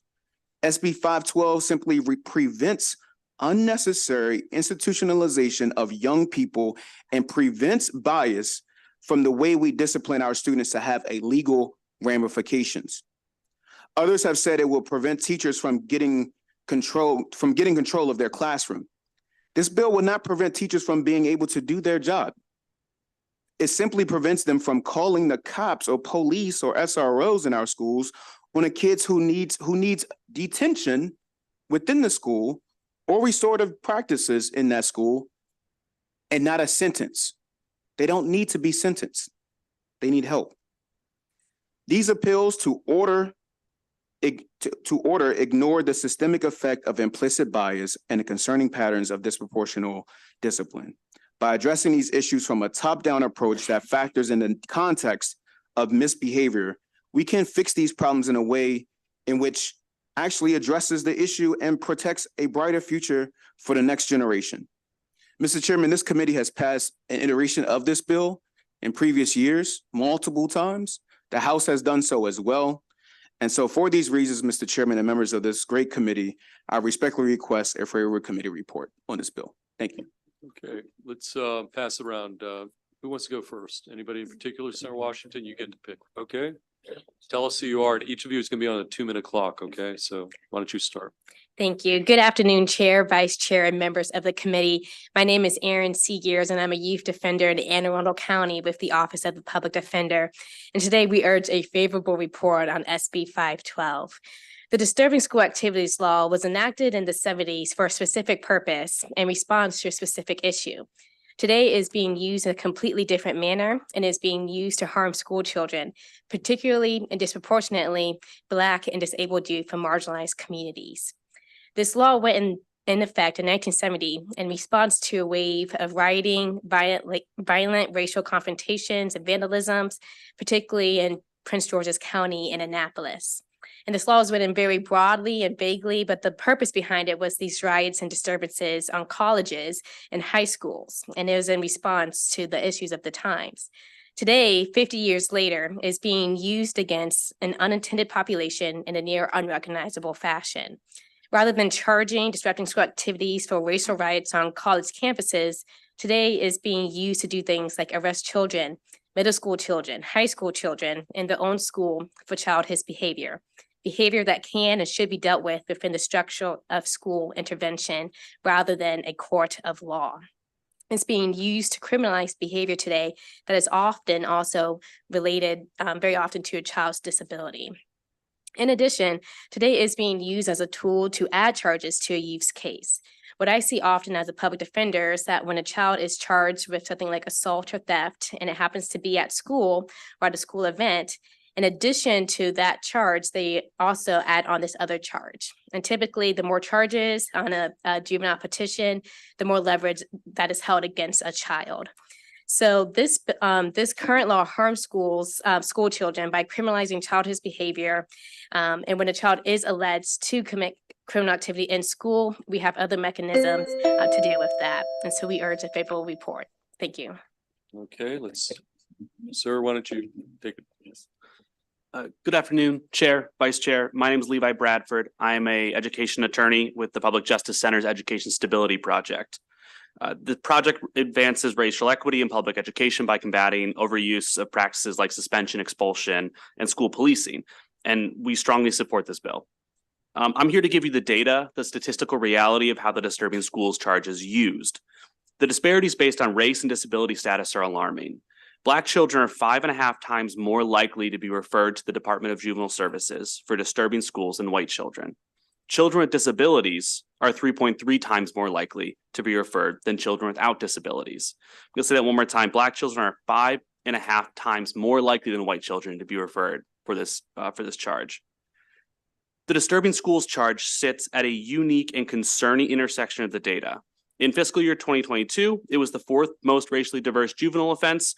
And in that same year, it was the 5th most common juvenile offense referred to DJS. But of those most common offenses, it was the #1 most racially disparate offense that we saw. One other unique aspect of that charge is that in this last year, fiscal year 23, it was never once actually useful. It's what we call a kitchen sink charge, meaning it is almost exclusively charged alongside other more serious offenses. Last year, not a single referral where disturbing schools was the only charge, was formally petitioned to the court. The charge that most frequently accompanies disturbing schools is by a wide margin misdemeanor assault. This is already a chargeable offense, and if we remove the ability to charge a student with disturbing school at their own school, prosecutors will not lose the ability to bring that case. The only thing they lose is the ability to leverage one charge against another in a game of pressuring children. It's unacceptable for Maryland to continue criminalizing children for acting like children in school. The disturbing schools charge pushes Black children and children with disabilities further and further along the school to prison pipeline. Thank you so much. Okay, thank you. Let's go down the other side of the table. Good afternoon. My name is Logan Ewing. I'm an attorney with Disability Rights Maryland. DRM strongly supports Senate Bill 512 because it will prevent youth with disabilities from needlessly entering the school to prison pipeline. DRM has seen firsthand the injustice of this law and the deep harm it can cause students and families. We represented an 11-year-old 6th grade student who was charged and arrested with disturbing school activities for refusing to sit in her assigned seat. A teacher's request to sit in an assigned seat, it may seem simple, but our client suffered with anxiety for many years, and the school had a documented Section 504 plan indicating that if she is called out in front of others, she tends to shut down. Which is what happened here. When she was asked to move her assigned seat, our client did nothing, froze, and didn't change seats. The teacher then called for the assistant principal, who then called 911 on our client. When the police arrived, our client had complied and was walking to the front office as she's been directed. The police asked her why she wasn't listening, and she shrugged, saying, "I don't know." At this point, 3 male police officers handcuffed her, arrested her, and took her to the police station. She sat in a holding cell for almost 3 hours until her mother could get her, since she was working in Virginia that day. This incident, which DJS resolved without any further action, was needless, preventable, and traumatizing for our client and her whole family. Our client will live with this trauma for the rest of her life because the school wrongly decided that involving the police was their best option, and the police were able to use the charge of disturbing school activities to criminalize an 11-year-old child's disability-related behavior. This is why supporting SB 512 is necessary. Thank you. Okay, thank you. Again, tell us who you are. Good afternoon, Mr. Chair, Madam Vice Chair. My name is Alyssa Fio, and I'm an education attorney with the Maryland Office of the Public Defender. I'm here testifying in support of SB 512 on behalf of the Public Defender's Office, as well as the Maryland Coalition to Reform School Discipline. I'm going to focus my testimony on the alternatives available to address disruptive behavior in schools, which are more effective than arresting students. Maryland's school systems have specific discipline procedures that can be utilized if a student is disturbing school without having to expose the student to the juvenile justice system, which we know can have dire collateral consequences. In fact, in 2023, Maryland suspended out of school 5,816 students for disruption. So any notion that students cannot be removed from a classroom or removed from school due to disruptive behavior is not accurate. The Maryland Guideline for State Code of Discipline outlines possible responses for disruption, which can include at the highest level out-of-school suspension as well as restorative practices. School systems can refer students to the student support team to identify additional supports, to develop a plan to monitor academic and behavioral interventions. Students with more significant behavior challenges can be evaluated using what's called a functional behavior assessment, and a behavior plan can be developed to address the root cause of the behavior. School teams can also utilize many interventions and supports available to students with disabilities who have IEPs or 504 plans. MSDE has had a long history of promoting positive behavior supports and interventions, otherwise known as PBIS, which is also an evidence-based program and is available school-wide and also in some cases district-wide. And most importantly, Maryland's blueprint recognizes that additional student support is needed through community schools. You heard earlier testimony about the need for psychologists, and that goes hand in hand with psychologists, social workers, and counselors. Thank you. Okay, We urge a favorable report. thank you. Okay. Good afternoon, Chair Feldman and committee members. My name is Catherine Scott. I'm a student attorney with the Youth Education and Justice Clinic at the University of Maryland School of Law, and I'm testifying in support of SB 512 today. Our clinic represents children who are suspended and expelled from school. Many of our clients also are entangled in the juvenile legal system for the same incidents that led to their suspension or expulsion. This bill would exclude school children from the offenses set forth in Section 26101 of the Maryland Education Code. This law is overly broad and criminalizes students based on the subjective interpretation of school officials. Specifically, the law criminalizes willful disturbances. However, any number of communications or behaviors such as words, tones of voice, attitudes, refusals, or defiance can be interpreted as a willful disturbance. While one school official may interpret something as a disturbance, another official may not. So a child who is misunderstood, misinterpreted, or just simply having a bad moment is at risk of being criminalized depending on who responds. Moreover, by criminalizing vague, subjective offenses, this law exacerbates the criminalization of Black students and students with disabilities. It brings children into the juvenile legal system who shouldn't be there. As Mr. Bradford testified before, Black children in Maryland are 5.5 times more likely than white children to be referred to DJS for disturbing schools. These interactions often bring consequences that last lifetimes and impact generations. This bill is necessary to address the urgent need for healthier approaches to responding to children. Criminalizing our youngest generation is not the answer. We must start by recognizing biases and understanding normal adolescent behavior and brain development. And for these reasons, our clinic asks for a favorable report on SB 512. Thank you. Okay, do we have a question from Senator Gallion? Thank you, Mr. Chair. Just trying to unpack, we're trying to keep our questions limited because the volume of bills we have today. Talk about acting out and disrupting the school. My concern is with if you remove this tool from the toolbox, that there's more likely to be escalation where you have other students in the class could potentially get injured or harmed because of an escalation if this is taken out of the toolbox. So I guess if you could address that and also accountability. It seems like this is removing some accountability, and that is also concern removing accountability for bad behavior that's harming other students' experience in the classroom. So if you could hit on the accountability and also the potential injuries because of escalation. Thank you, Senator. And I'm gonna try to keep my comments brief as you just mentioned. Look, it's a question that deserves an answer. And what I know for sure is that this is a tool that shouldn't be used to arrest students for just disrupting the classroom. What tool is being used is removing a student from the classroom. Suspension. The students have been suspended out of school because of disruption in the classroom. I don't believe they should be. I believe they should be sent to detention, in school detention, but the tools are still there. What we don't want to do is exacerbate the school to prison pipeline by arresting students just for disrupting the classroom. Just for that is happening. And I think what you heard from some of the testimony as well is that this tool is being used in addition to this tool you're saying for kids to be arrested if under this law for just purely disruption is being added on to another crime that's being committed in the classroom. And it's rarely used as its sole discretion of arrest itself. Is used to add on. And so the other piece about accountability, I think this puts more accountability on the school system itself to look at different ways and methods for correcting a student for disrupting the classroom.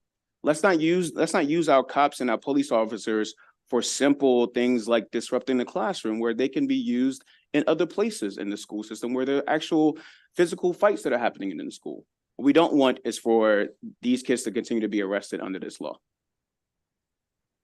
Okay, Senator Watson. Thank you, Mr. Chair. And I have spoken to the sponsor about this bill, but I'd like to ask your panel a few things. Are any of you teachers? None? Okay. Professor. Teachers? Professor. I mean, I've been in the classroom. Professor as in college?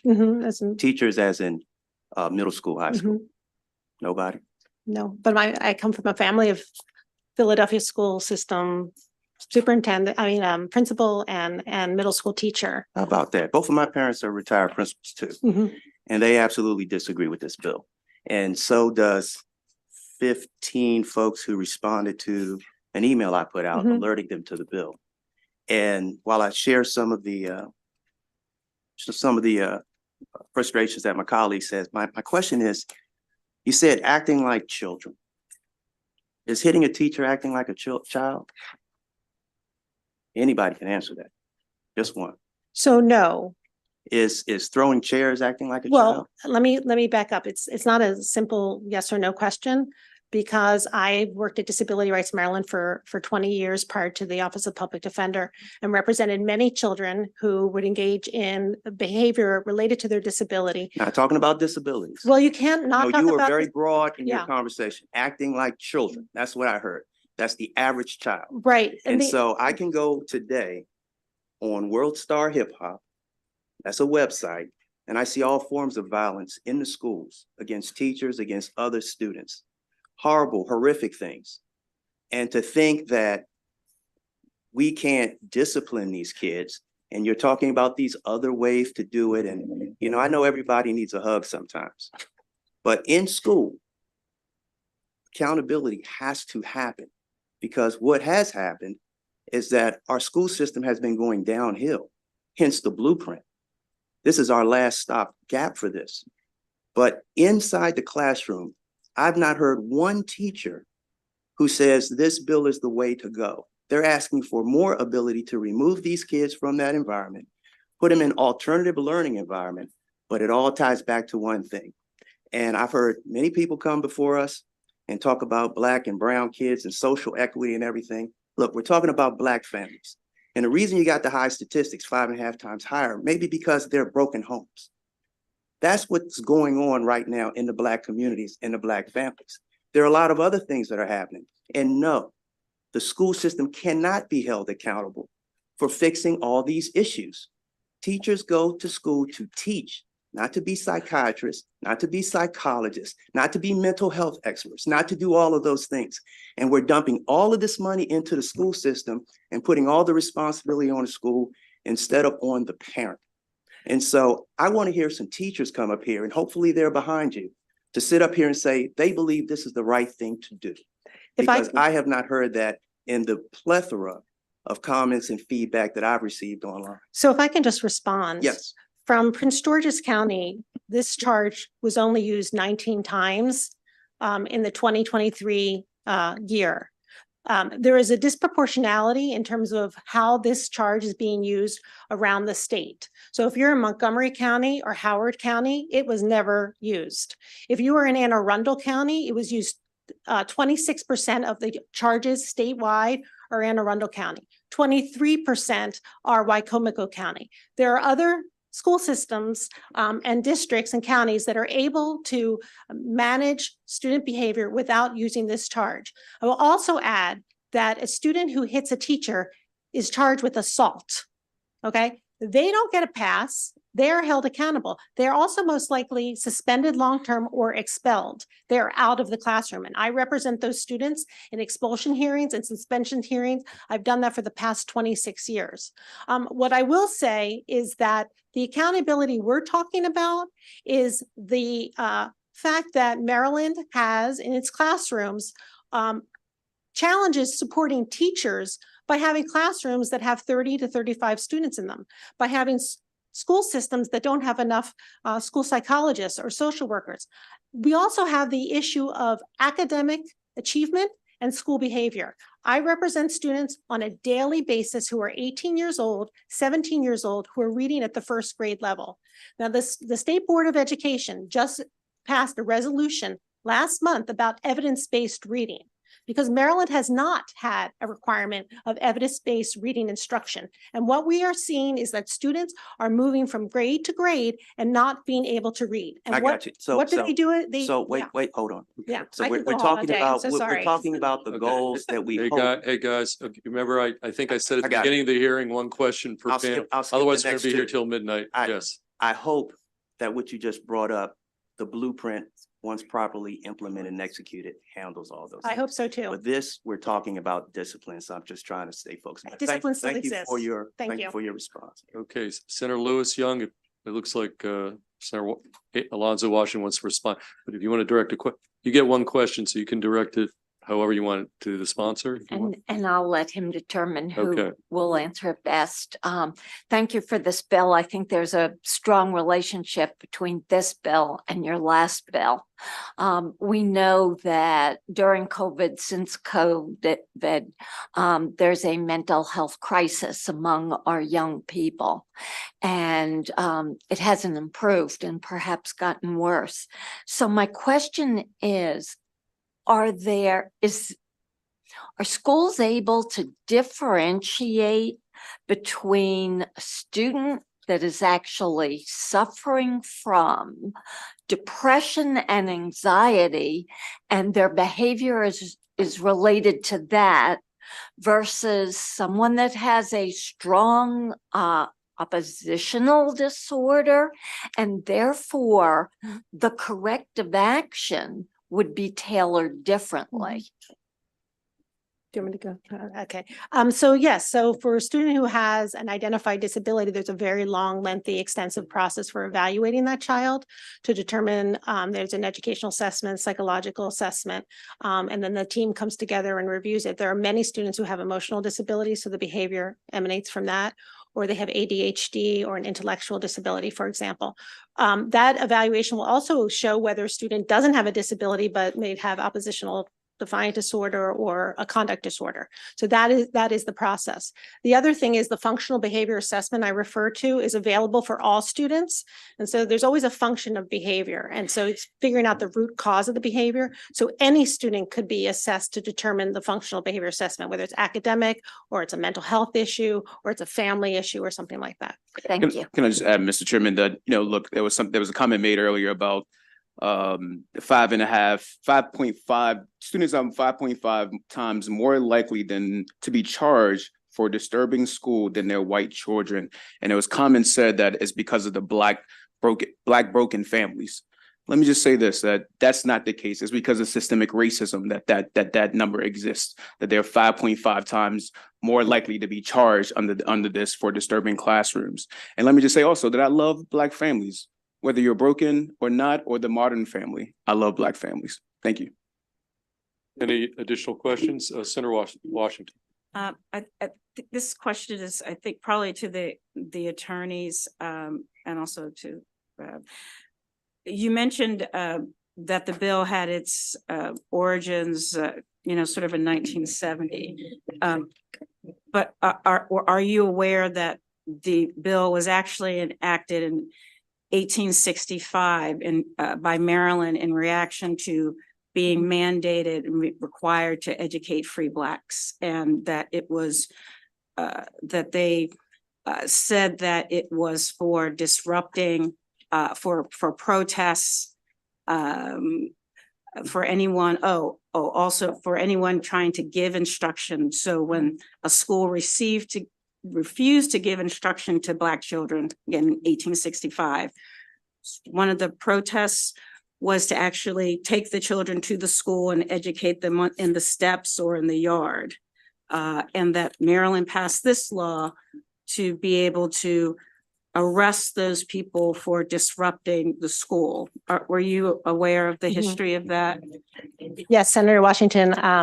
I reviewed your testimony 2 years ago where you gave a very extensive review of the history, and that is in fact correct. And in the 70s, it became a more stringent provision based on the unrest that was happening at the time then. So it was never to be used in the education code in this way.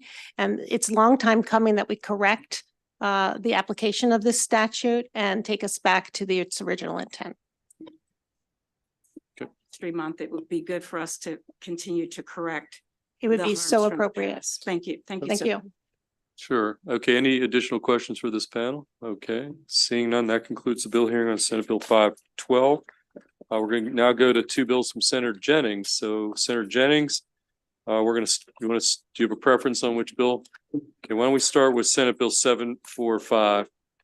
I'm going to call a panel. We've got 3 in-person witnesses and 1 virtual, James Reed, Richard Street, and Dr. Robert Silcox, and then we've got Dr. John Brooks signed up virtually. So Senator Jennings, why don't you lead off on Senate Bill 745, and then we'll go to witnesses and we'll take questions. Thank you, Chair, Vice Chair, distinguished members of the committee. For the record, Senator J.B. Jennings here on Senate Bill 745. I'll give you a little history on this bill. In 1980, the state of Maryland and Virginia entered into a partnership to create a regional vet hospital down at Virginia Tech. At the time, they decided to have 50 seats would go to Virginia, 30 to Maryland, and 10 at large. And what those seats, what this regional vet school did is it provided pretty much in-state tuition. There's a formula to determine what the tuition would be, but think of it as in-state tuition. It's been a very successful program.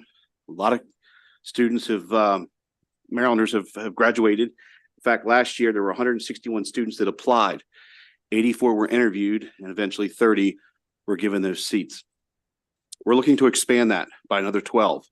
The reason is we have a vet shortage, a veterinarian shortage in this state, in this nation. In fact, they believe by the year 2030, there's going to be a shortage of 15,000 vets nationwide. In Maryland, we see it. I can tell you at my farm, my livestock, my vet comes out of southern Pennsylvania to take care of them. My wife, her horses, unfortunately, a couple months ago, we had a horse that was colicking to the point where it had to be put down. She went through 4 vets trying to get somebody to come out to take care of it because they were all too busy. And the vet she finally got came from 2 counties over on the Eastern Shore at a very expensive cost to take care and unfortunately put this horse down. But in this state, it is a major issue with vets. There's a shortage. We need more vets. That's what this bill is trying to do, is put more vets, veterinarians on the street here in Maryland, take care of both large and small animal. It does have a fiscal note. It actually just came out about an hour ago. We've been waiting from the legislative services, and I'm more than happy to work upstairs with my committee at Budget and Tax to try to make sure we come up with the money to fund these seats. Now, I do want to mention one thing that I believe you may have a letter from the Maryland University of Maryland Eastern Shore. They're trying to open a vet school. I'm 100% supportive and would love to see a vet school here in the state of Maryland. But until it opens, we still need more vets. So I would say we move forward with this legislation, work as hard as we can to open up University of Maryland Eastern Shore's vet hospital. Once that is open, let's say in 4 years, I'm sorry, even if it opens next year, it's going to take another 4 years to graduate a student. That's 5 years. That comes out to what, 60 more students or 60 more vets that we would have on the street by the time they graduate their first. I say, let's do a parallel. Let's push this legislation. Let's work for University of Maryland Eastern Shore. Once they are open, this bill can sunset and go back to the original 30. It's up to this committee if they want to do that. It's a dire situation that animals are suffering. We need more veterinarians. And I ask that we move favorable in this legislation. Okay, let's go down. Who wants to go next? Senator Jennings, who do you want to? Was John going to be on?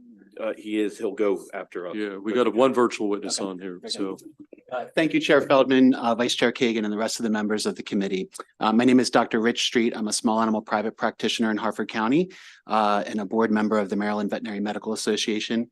The veterinary workforce shortage has been well documented for years. As JB said, the American Veterinary Medical Association has been projecting a national shortage of approximately 15,000 veterinarians by 2030.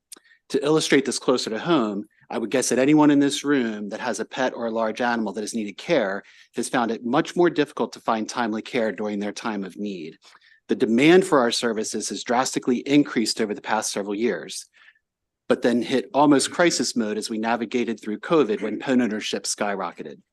Just this week, I've had 3 clients come in and complain that they had tried to go to our local emergency clinic and have their pet examined, and they were told they would have about an 8 to 10 hour wait just to be seen. This has become our norm these days.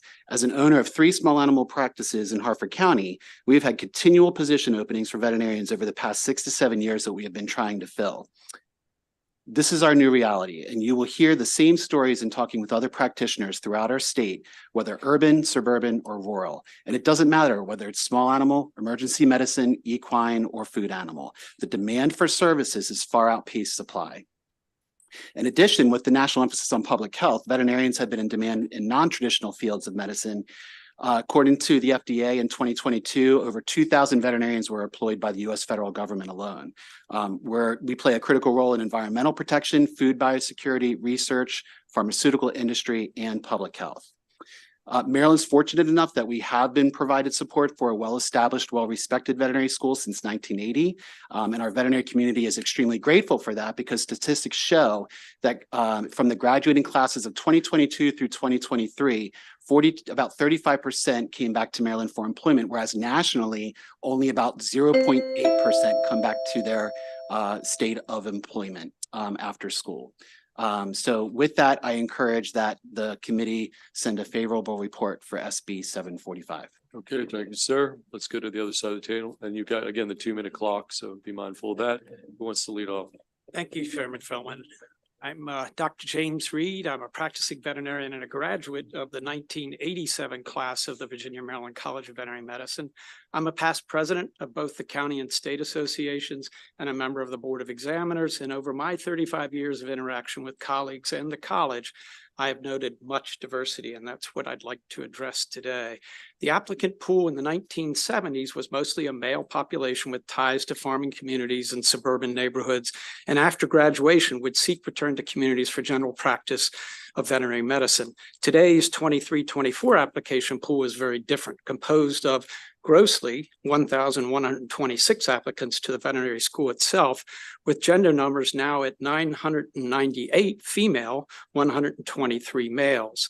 The applicants from ethnic communities within this number include 156 Hispanic, 53 Asian, 48 Black, 2 American Indian, and 52 that we call multi-ethnic. In total, this represents 27% of the total applicants.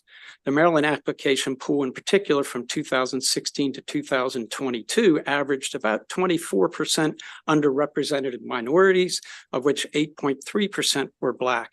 Of importance is the demographics of these applicants have mirrored the demographics of the graduating classes for the past 7 years.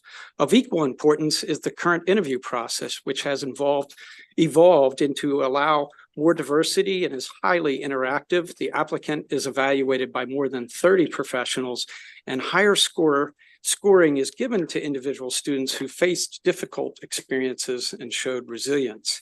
Academic merit is still very important and is succeeding in this vigorous program, but the current interview model parallels the diversity demands needed for growing the profession in areas of One Health, FDA, USDA service, research, specialty practice.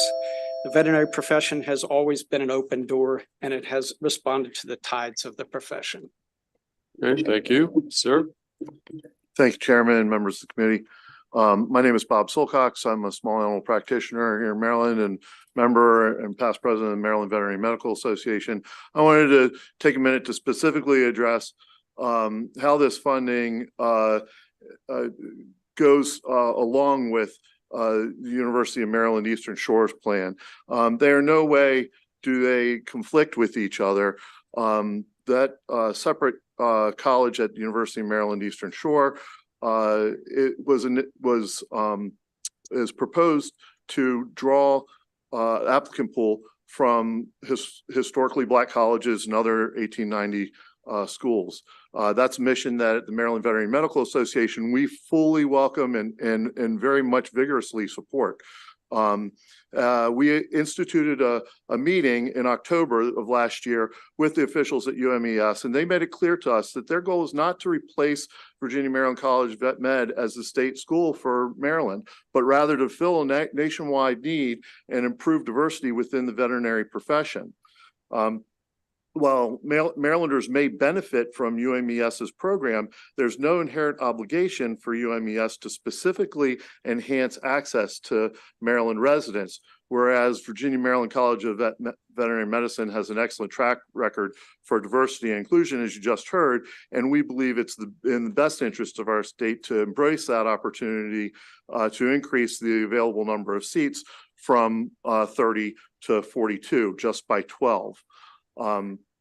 At that meeting in October, we started laying groundwork for partnerships between Veterinary Medical Association in Maryland, the Virginia Maryland College of Veterinary Medicine, and UMES's program to hopefully have some areas of collaboration and really work on a partnership to see all our goals fulfilled. So with that, I hope that we can see a favorable response from the committee for SB 745. Okay, thank you. We got questions for the panel? Okay, Senator Carrozza. Thank you, Mr. Chair, and thank you, Senator Jennings. I think we understand the intent of the bill. We at UMES have been so excited about moving forward, and it appears we're on track to moving forward quickly with the first veterinarian school in the state of Maryland. And I heard some of the numbers, but we are looking to have UMES start with a cohort of 100 students at UMES in the fall of 2026. And we're also, there's been an effort to see with a partnership with some of our with the private sector, if that with some support for coming there, that we might be able to even fast track that process as well. So I think the concern you're hearing is that with limited dollars, if Maryland pays $6 million for 30 of the 120 slots at Virginia Tech, at Virginia Veterinarian School, we're looking at, fast tracking what we're doing at UMES with a goal of both highlighting this as Maryland's only veterinarian school, as well as it would be the second in the nation as a historically Black college and university. So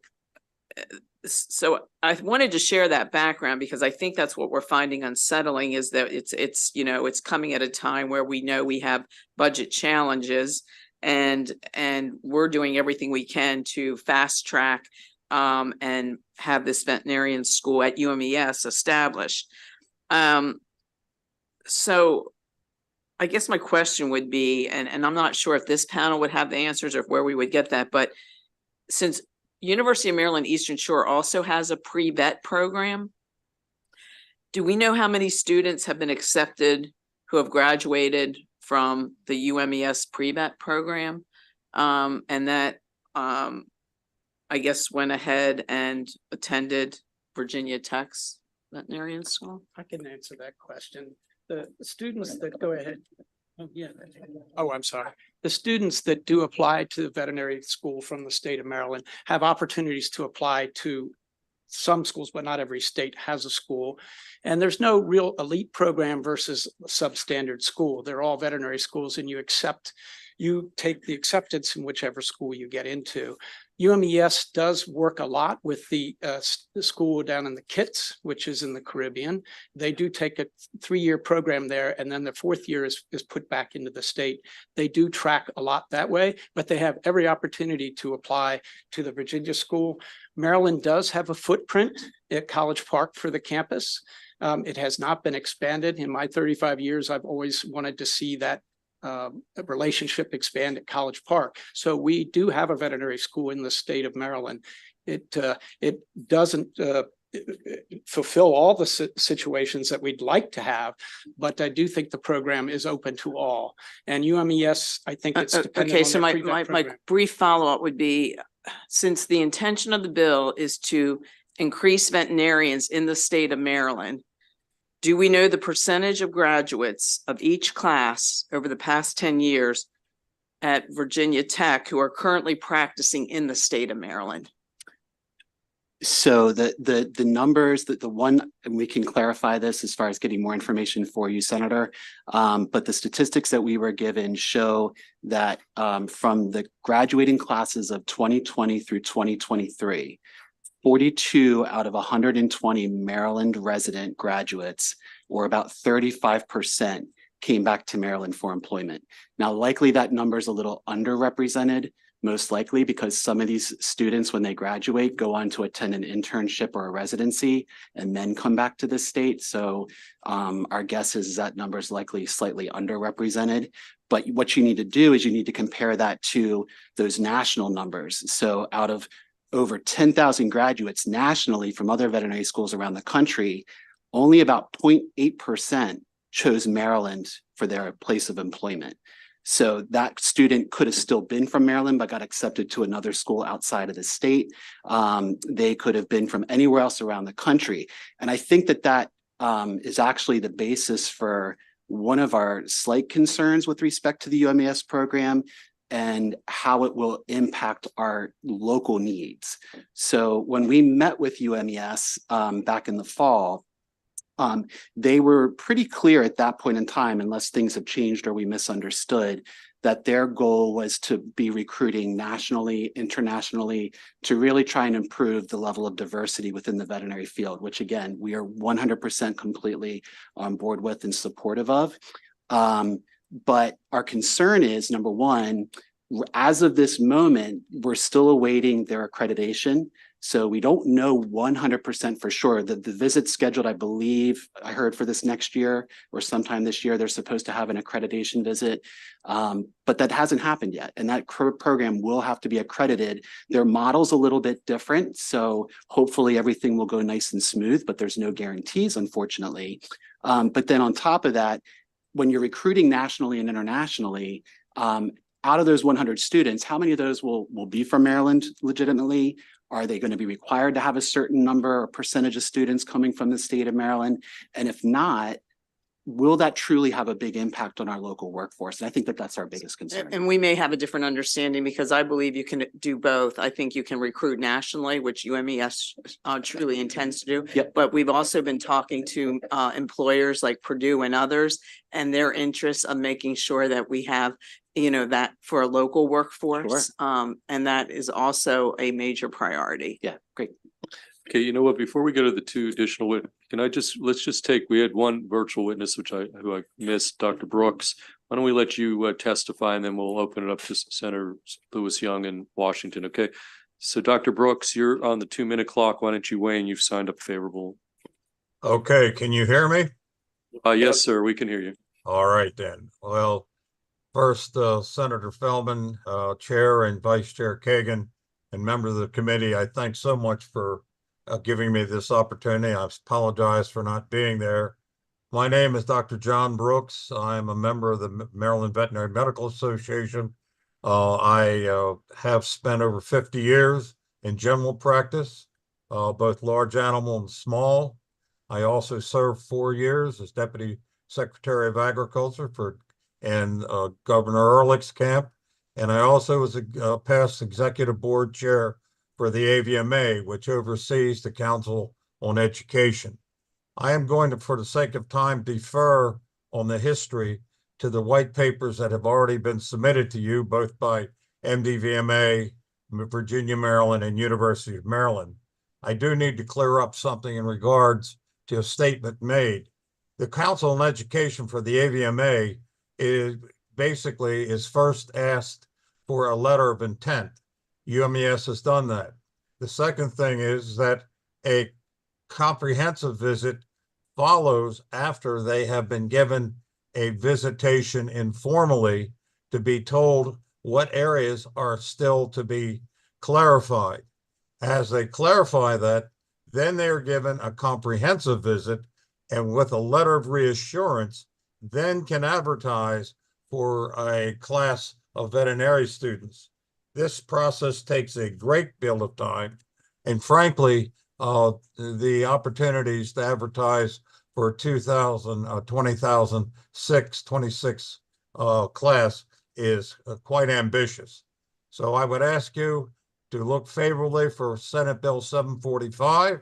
And senators, I would like for you all to support this bill because when you go home and your constituents ask about how they can achieve greater veterinary service, you can say that you voted to help make this happen.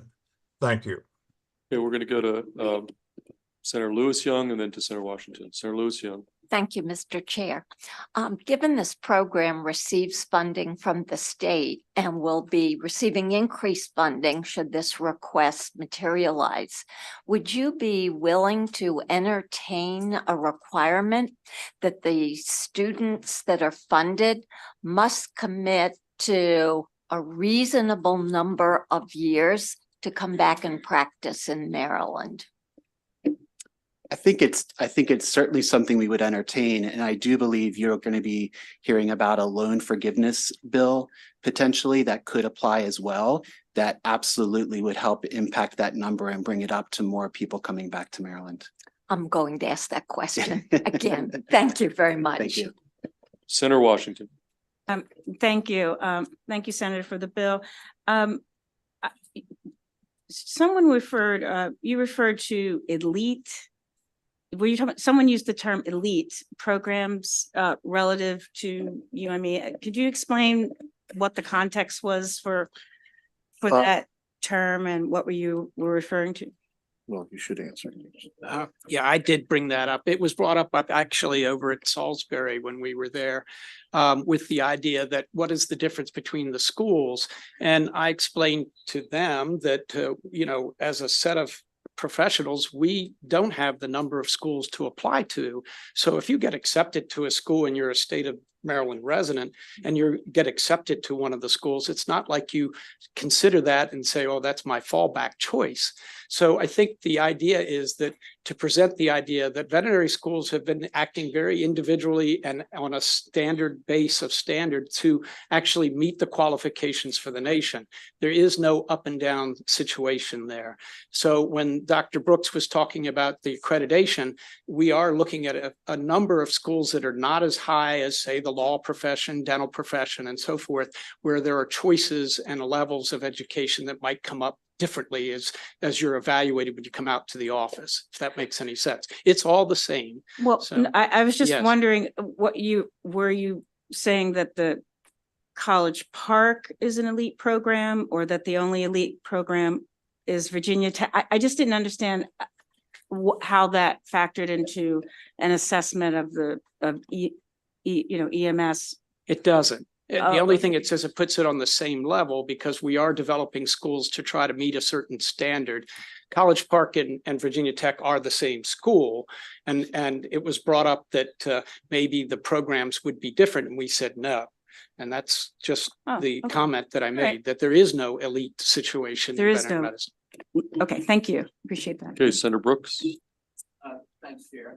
Thanks. This can go to any of you. What is the student debt of the Maryland student who come out of from a Virginia program? 230 to 250, 230 to 250,000 is a student debt average, as I. That's the national average. Wait, guys, you got to speak into the mic. not That's to the each other. national average. What he mentioned is right around 200,000, I believe. For the state of Maryland, I personally don't have that number handy, but we can certainly get that to you. Okay.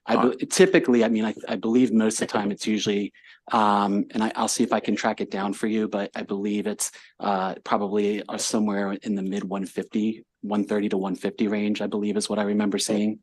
Okay. All right. Thanks. Thanks, Chair. Okay, any additional questions? Seeing none, that concludes bill hearing on Senate Bill 745. And Senator Jennings, why don't you stay there? Thank you. We're going to go now to Senate Bill 819. We've got Dr. Marvin Cheatham and one virtual witness, Michael Wright. Dr. Cheatham here? Okay. Why don't you come up, sir, and then we'll got your virtual witness in the queue. We'll take him up next. So Senator Jennings, it's all yours. Senate Bill 819. Thank you, Chair, distinguished members of the committee. For the record, Senator JB Jennings here on Senate Bill 819. Little history on this. After some tragic events in 2017, this legislature acted and passed the Safe to Learn Act of 2018. The goal was to put school resource officers, which are police officers, in schools to protect children. I worked very closely on that piece of legislation. I was very focused on it as a parent, making sure that kids are safe.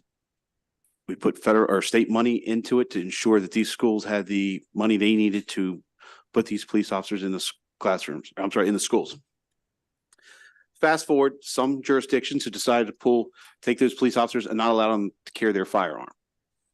Other jurisdictions have talked about doing that. This bill is simply about safety, with the idea that a police officer, when they're on duty, that they have all the tools at their disposal. That includes their firearm. I know some people talk about how, dealing with discipline in schools and all that.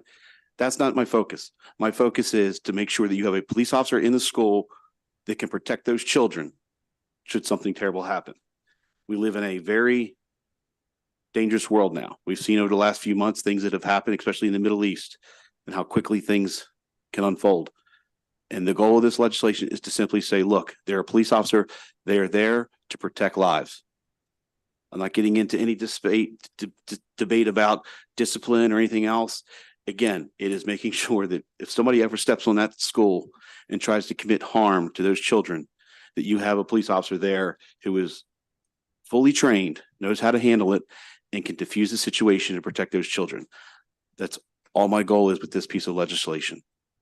And as I close, I just say to you, God forbid something happen and somebody does enter a school and starts harming children. What are people's first reaction? They're going to grab their cell phones. They're going to dial 911 because they want help. They want the police to show up. And if we have them there already, why shouldn't they have their firearm to protect everybody? So with that, Mr. Chair, I ask for favorable consideration. Okay, sir, why don't you tell us who you are? And again, you're going to be on a 2-minute clock in front of you. So put that mic near you and tell us who you are. Honorable Chairman and distinguished members of the committee, my name is Dr. Marvin Cheatham. I am the president of the largest density community in the city of Baltimore, Matthew Henson. I wear orange today, have been taking more youth, 7,000 youth to the Orioles Reach game. I am committed. I've done my whole life dealing with children. The majority of the 16 candidates for Baltimore City Mayor, majority, 13 out of 16 that we communicated with, send this message to this distinguished body that they are in support of Senate Bill 819. 13 out of 16 of the candidates running to become the next mayor. Mayoral candidate Bob Wallace gave me a great quote that I thought I would use. We must create safe zones for our children. To have safe zones, we have to meet the threat where it is and neutralize it. City school resource officers must be armed to meet the threat, unquote.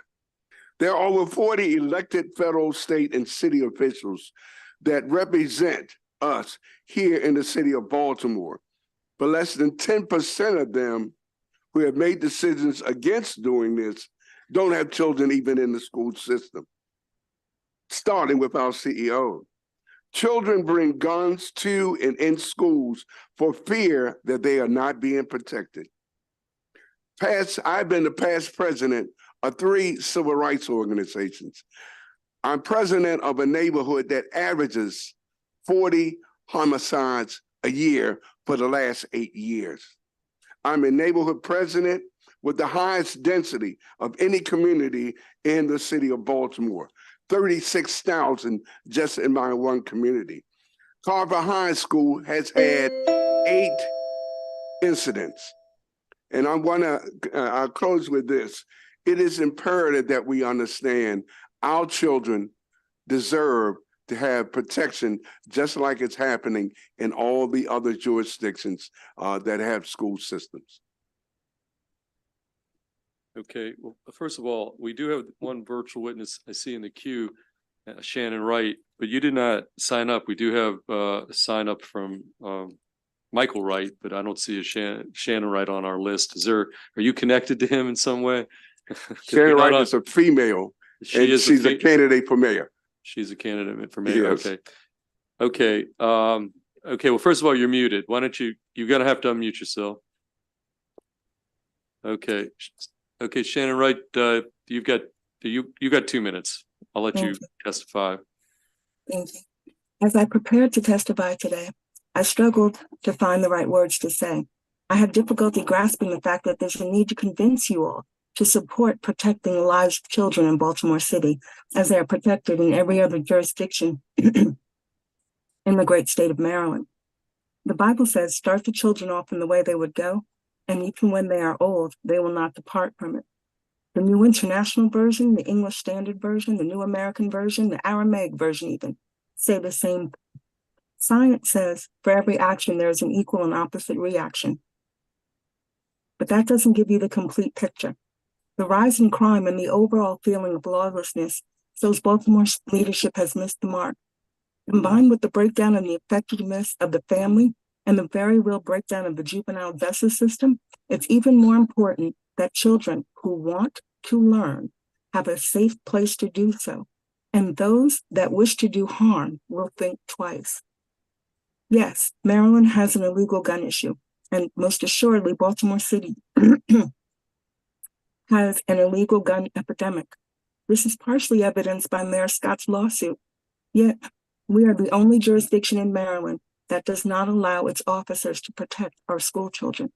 I pray you all will support SB 0819 to protect the children in Baltimore City and move it from committee to the floor. In today's challenging times with an ever-evolving security landscape, prevention is better than cure. And with the prevalence of school shootings, why would you take any tool out of the toolbox to save the lives of our children in Baltimore City?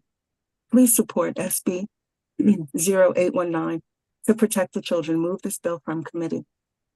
Baltimore's leadership, as I've said already, has missed its mark. Forgive me. And as we close out yet another Black History Month, it pains my spirit. I have to say, it pains my spirit to have to say that unfortunately today in our leadership in Annapolis, those that look like us are the ones doing the most harm to us and leaving our children unprotected. Okay, thank you, Ms. Wright, for your testimony. Questions for the panel? Senator Carrozza. Thank you, Mr. Chair and Senator or Dr. Cheatham, whoever wants to. It's just stunning to know that I think there's an assumption that the SROs would have their weapon. So Baltimore's, as you just said, it's the largest population.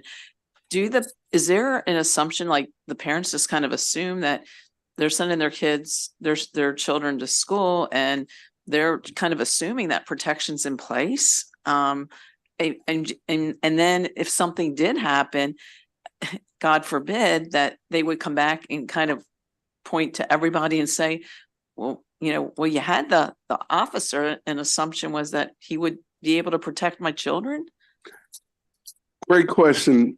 Many of the parents are under the wrong assumption that when they see the police officers there, because they're there in the morning, the police officers are there during the morning.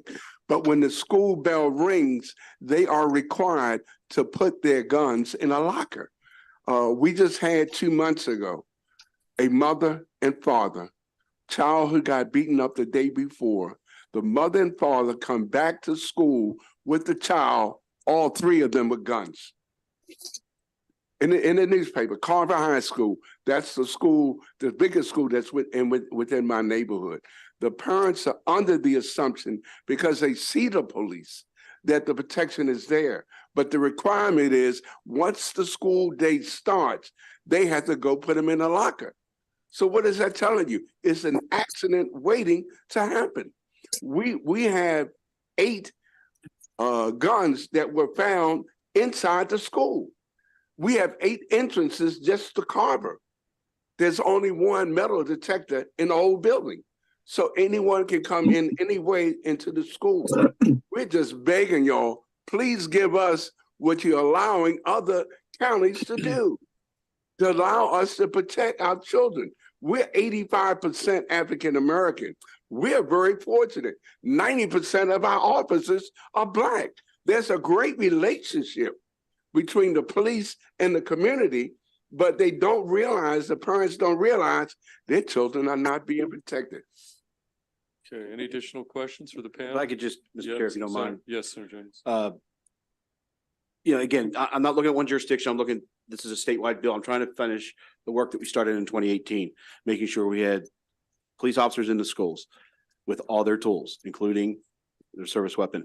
And, when you see a police officer, it's kind of for a lot of people, they feel a little more comfort knowing that, hey, that police officer's there should something happen. These police officers, these SROs in some jurisdictions that aren't armed, they're still wearing their uniform. It's just that false sense of hope at that point. And I just find it ironic that, here we are in this building protected by troopers who have their service weapon to protect us, but in schools with children, they don't have it. I just think it's wrong and it needs to be changed. Any additional questions? Okay, seeing none, that concludes the bill hearing on Senate Bill 819. We're gonna next take Senator Zucker, Senate Bill 967. Just find a file for that. Okay, Senator Zucker on Senate Bill 967. We've got Rachel London, Secretary Sanjay Rai in the audience. I see him. He was here earlier. I don't know if Ms. London's here, but Great. we're on Senate Bill 967. So why don't you proceed to present the bill? Thank you very much, Mr. Chair, Madam Vice Chair, distinguished members of the EEE Committee. For the record, Senator Craig Zucker. I think Ms. London is still with the governor over in the House, or she's on her way here. But Mr. Chairman, I guess three things regarding Senate Bill 697. One, it's a good bill. Two is I wish we didn't have to put the bill in. And three is I wish it was my idea, but it wasn't. So what I want to give kudos to, well, first, let me thank the members of the committee that co-sponsored the legislation. It means a lot. Delegate Sarah Wallach brought to my attention that a constituent of hers, so this was a constituent from Montgomery County, was applying for the delegate scholarship, and they had a developmental disability. And because of the developmental disability, it did not allow them to take more than 6 credits. And as a result, they weren't qualifying to even allow us to provide a delegate or Senate scholarship. So what this bill does is it says if you have a qualifying disability, it allows the Maryland Higher Education Commission, which I appreciate the secretary being here. It allows the Maryland Higher Education Committee, if there is documentation showing that they have a qualified disability, to waive the 6 credit requirement, still allowing us the judgment on whether or not we're going to award it, but doesn't prevent us from doing so. So that's the bill, Mr. Chairman. And I ask for a favorable report. And with that, I'll turn it over to the panel.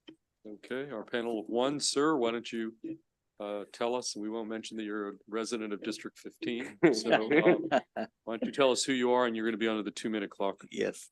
Good afternoon again, Chair Feldman, Vice Chairman Kagan, and committee members. My name is Dr. Sanjay Rai, and I serve as the Acting Secretary for the Maryland Higher Education Commission.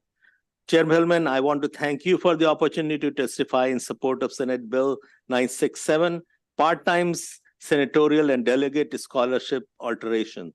It is good to see you again. I saw you a little bit earlier today in the same room. I also want to thank Senator Craig Zucker, the sponsor of this legislation, for his strong support of students with disabilities and commitment to bettering their lives and educational outcomes. Thank you, sir. Senate Bill 967 seeks to remove the full-time requirement to senatorial and delegate scholarships by allowing a waiver to be determined based on proof of disability. The Maryland Higher Education Commission recognizes the importance of meeting the educational needs of students with disabilities. Senate Bill 967 will allow eligible recipients to be awarded a scholarship even with a part-time enrollment status. This legislation is a powerful tool to better the lives of Marylanders. In closing, I am asking you for a favorable report in support of Senate Bill 967. Thank you. Okay, any questions for Senator Zucker or this panelist? Senator Croza.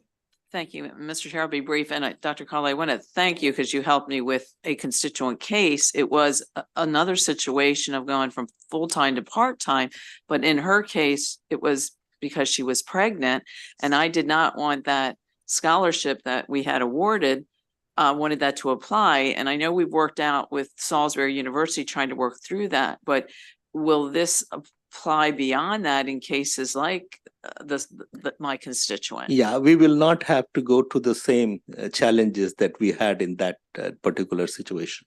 So this part-time bill would cover that situation? Yes, it will. Okay, thank you. Okay, any additional questions for, okay, you have a question? I don't read it that way. Okay, Vice Chair Kagan has a question. So Senator Zucker, the bill says an applicant of the scholarship with a documented disability. Is pregnancy considered a disability? So we can talk about it another time and see whether there's.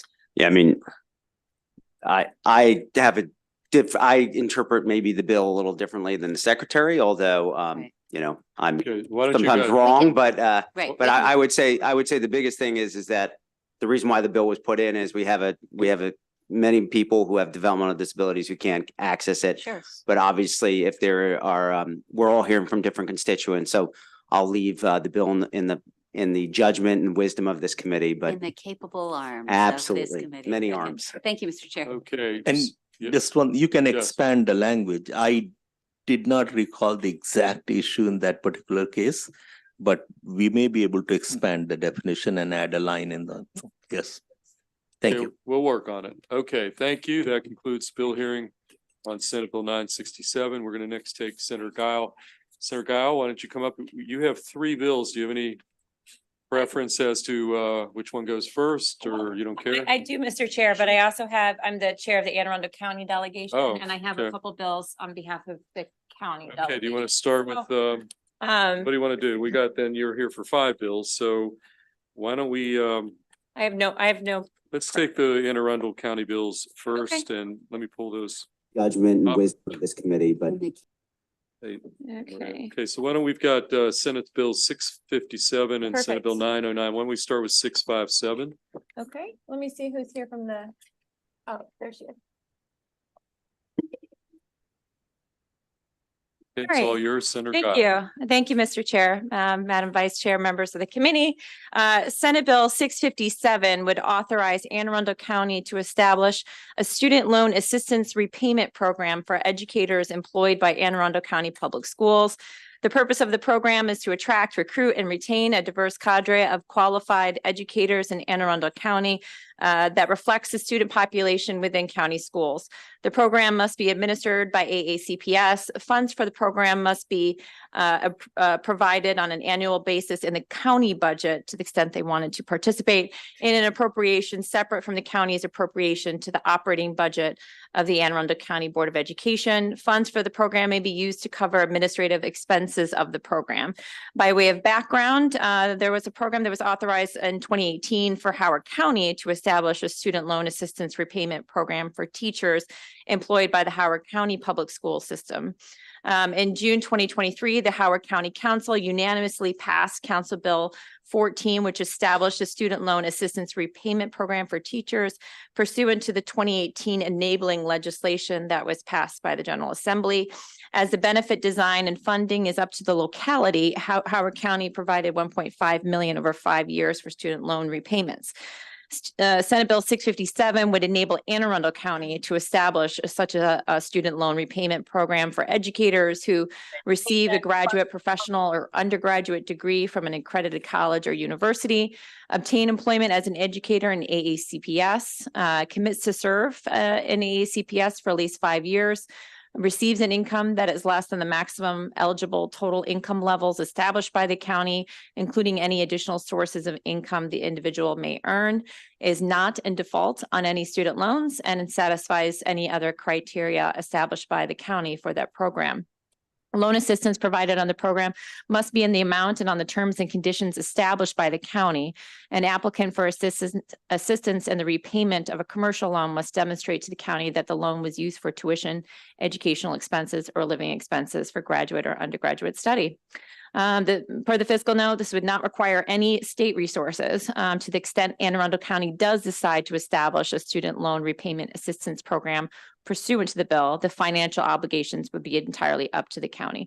And for these reasons, I respectfully request a favorable report on Senate Bill 657. And I have here Grace with me from the Anne Arundel County Public Schools. Okay, Ms. Wilson, and we do have one virtual witness as well. So Ms. Wilson, why don't you tell us who you are, and then you've got 2 minutes, okay? Wonderful. Good afternoon, Chair Feldman, Vice Chair Kagan, and members of the Education, Energy, and the Environment Committee. I'm Grace Wilson, Legislative and Policy Specialist for Anne Arundel County Public Schools, or AACPS. AACPS supports Senate Bill 647, which would authorize the Anne Arundel County Council to establish an Anne Arundel County Student Loan Assistance Program for educators. The purpose of the program is to attract, retain, and recruit a diverse cadre of qualified educators in AACPS reflective of the student population within the county. AACPS supports resources such as the Student Loan Assistance Repayment Program to help recruit a more diverse teacher workforce. We recognize the educational benefits of a diverse workforce that enriches the educational experience of all AACPS students. We believe that the quality of education is directly dependent on the quality of the teacher workforce, which is directly impacted by the school's system's ability to recruit and retain high-quality educators. Investing in the development of highly effective teachers and leaders that reflect our diversity and commitment to diversity, equity, and inclusion and high-quality education for all AACPS students ensures that all students can grow, belong, and succeed. Accordingly, AACPS respectfully requests a favorable committee report on Senate Bill 657. Thank you. Okay, thank you. Let's get our virtual witness in here and then we'll open up to any questions. Ms. Disney Bates, why don't you unmute yourself? Okay, there you go. You're 2 minutes and you're favorable. Good afternoon, Chair Feldman, Vice Chair Kagan, and members of the committee. My name is Nicole Disney Bates. I'm a special educator in Anne Arundel County, proudly serving as the president of the Teachers Association of Anne Arundel County, representing over 7,000 teachers, special educators, and related service providers. As the most critical issue, not just facing our district, but districts across Maryland and the county, is the educator shortage. This bill takes a step in the right direction in finding creative ways to recruit and retain educators. I thank the Anne Arundel senators for sponsoring this legislation, and I strongly ask you for a favorable report. Just yesterday, we were speaking with another special educator in an elementary school. She has been in our school district for the first 8 years of her career with students who have high physical, social, emotional, and intellectual needs. She has a great administration that supports her and has rated her highly effective. She has a great team of education support professionals in and outside her classroom. She's earned her master's degree in education, but she's burned out because every day she walks in her classroom and is hit or kicked by students, overwhelmed by more and more paperwork, taking on more duties, covering the caseload of colleagues who might take a mental health day or when there's a vacancy. She says the only reason she's staying is for student loan relief. I'll say it again. The only reason she's staying in the hardest position to fill is to achieve student loan relief afforded by PSLF. This bill keeps good educators in our schools and has the capacity to recruit new educators to our county, as only one other county has enabling legislation like this.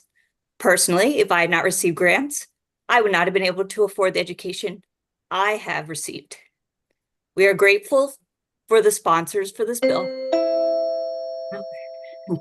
Not only including classroom teachers, but also our ESPs. I encourage you to offer a favorable report to help us address the educator shortage in Anne Arundel County. Okay, thank you very much. Senator Lewis Young, you have a question? Yes, thank you, Mr. Chair.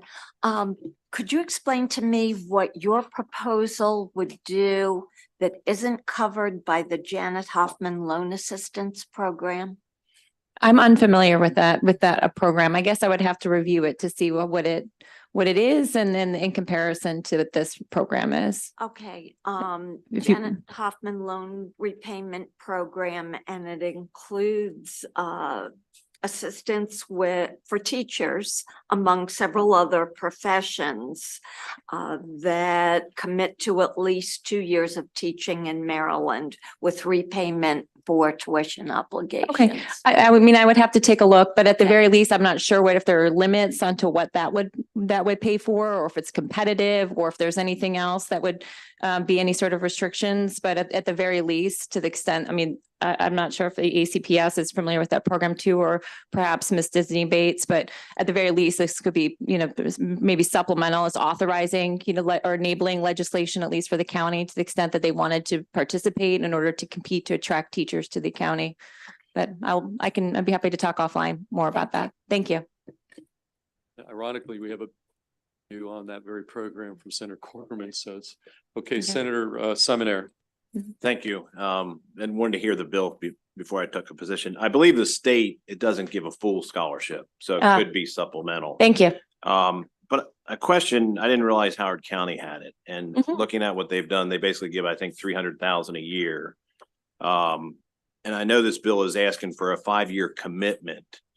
And if you can get back to me or the teachers, how much are they offering in Howard County and how many awards are being taken out? Because if you're getting $10,000 to commit 5 years of your life to a place, I don't know how great of an incentive that would be.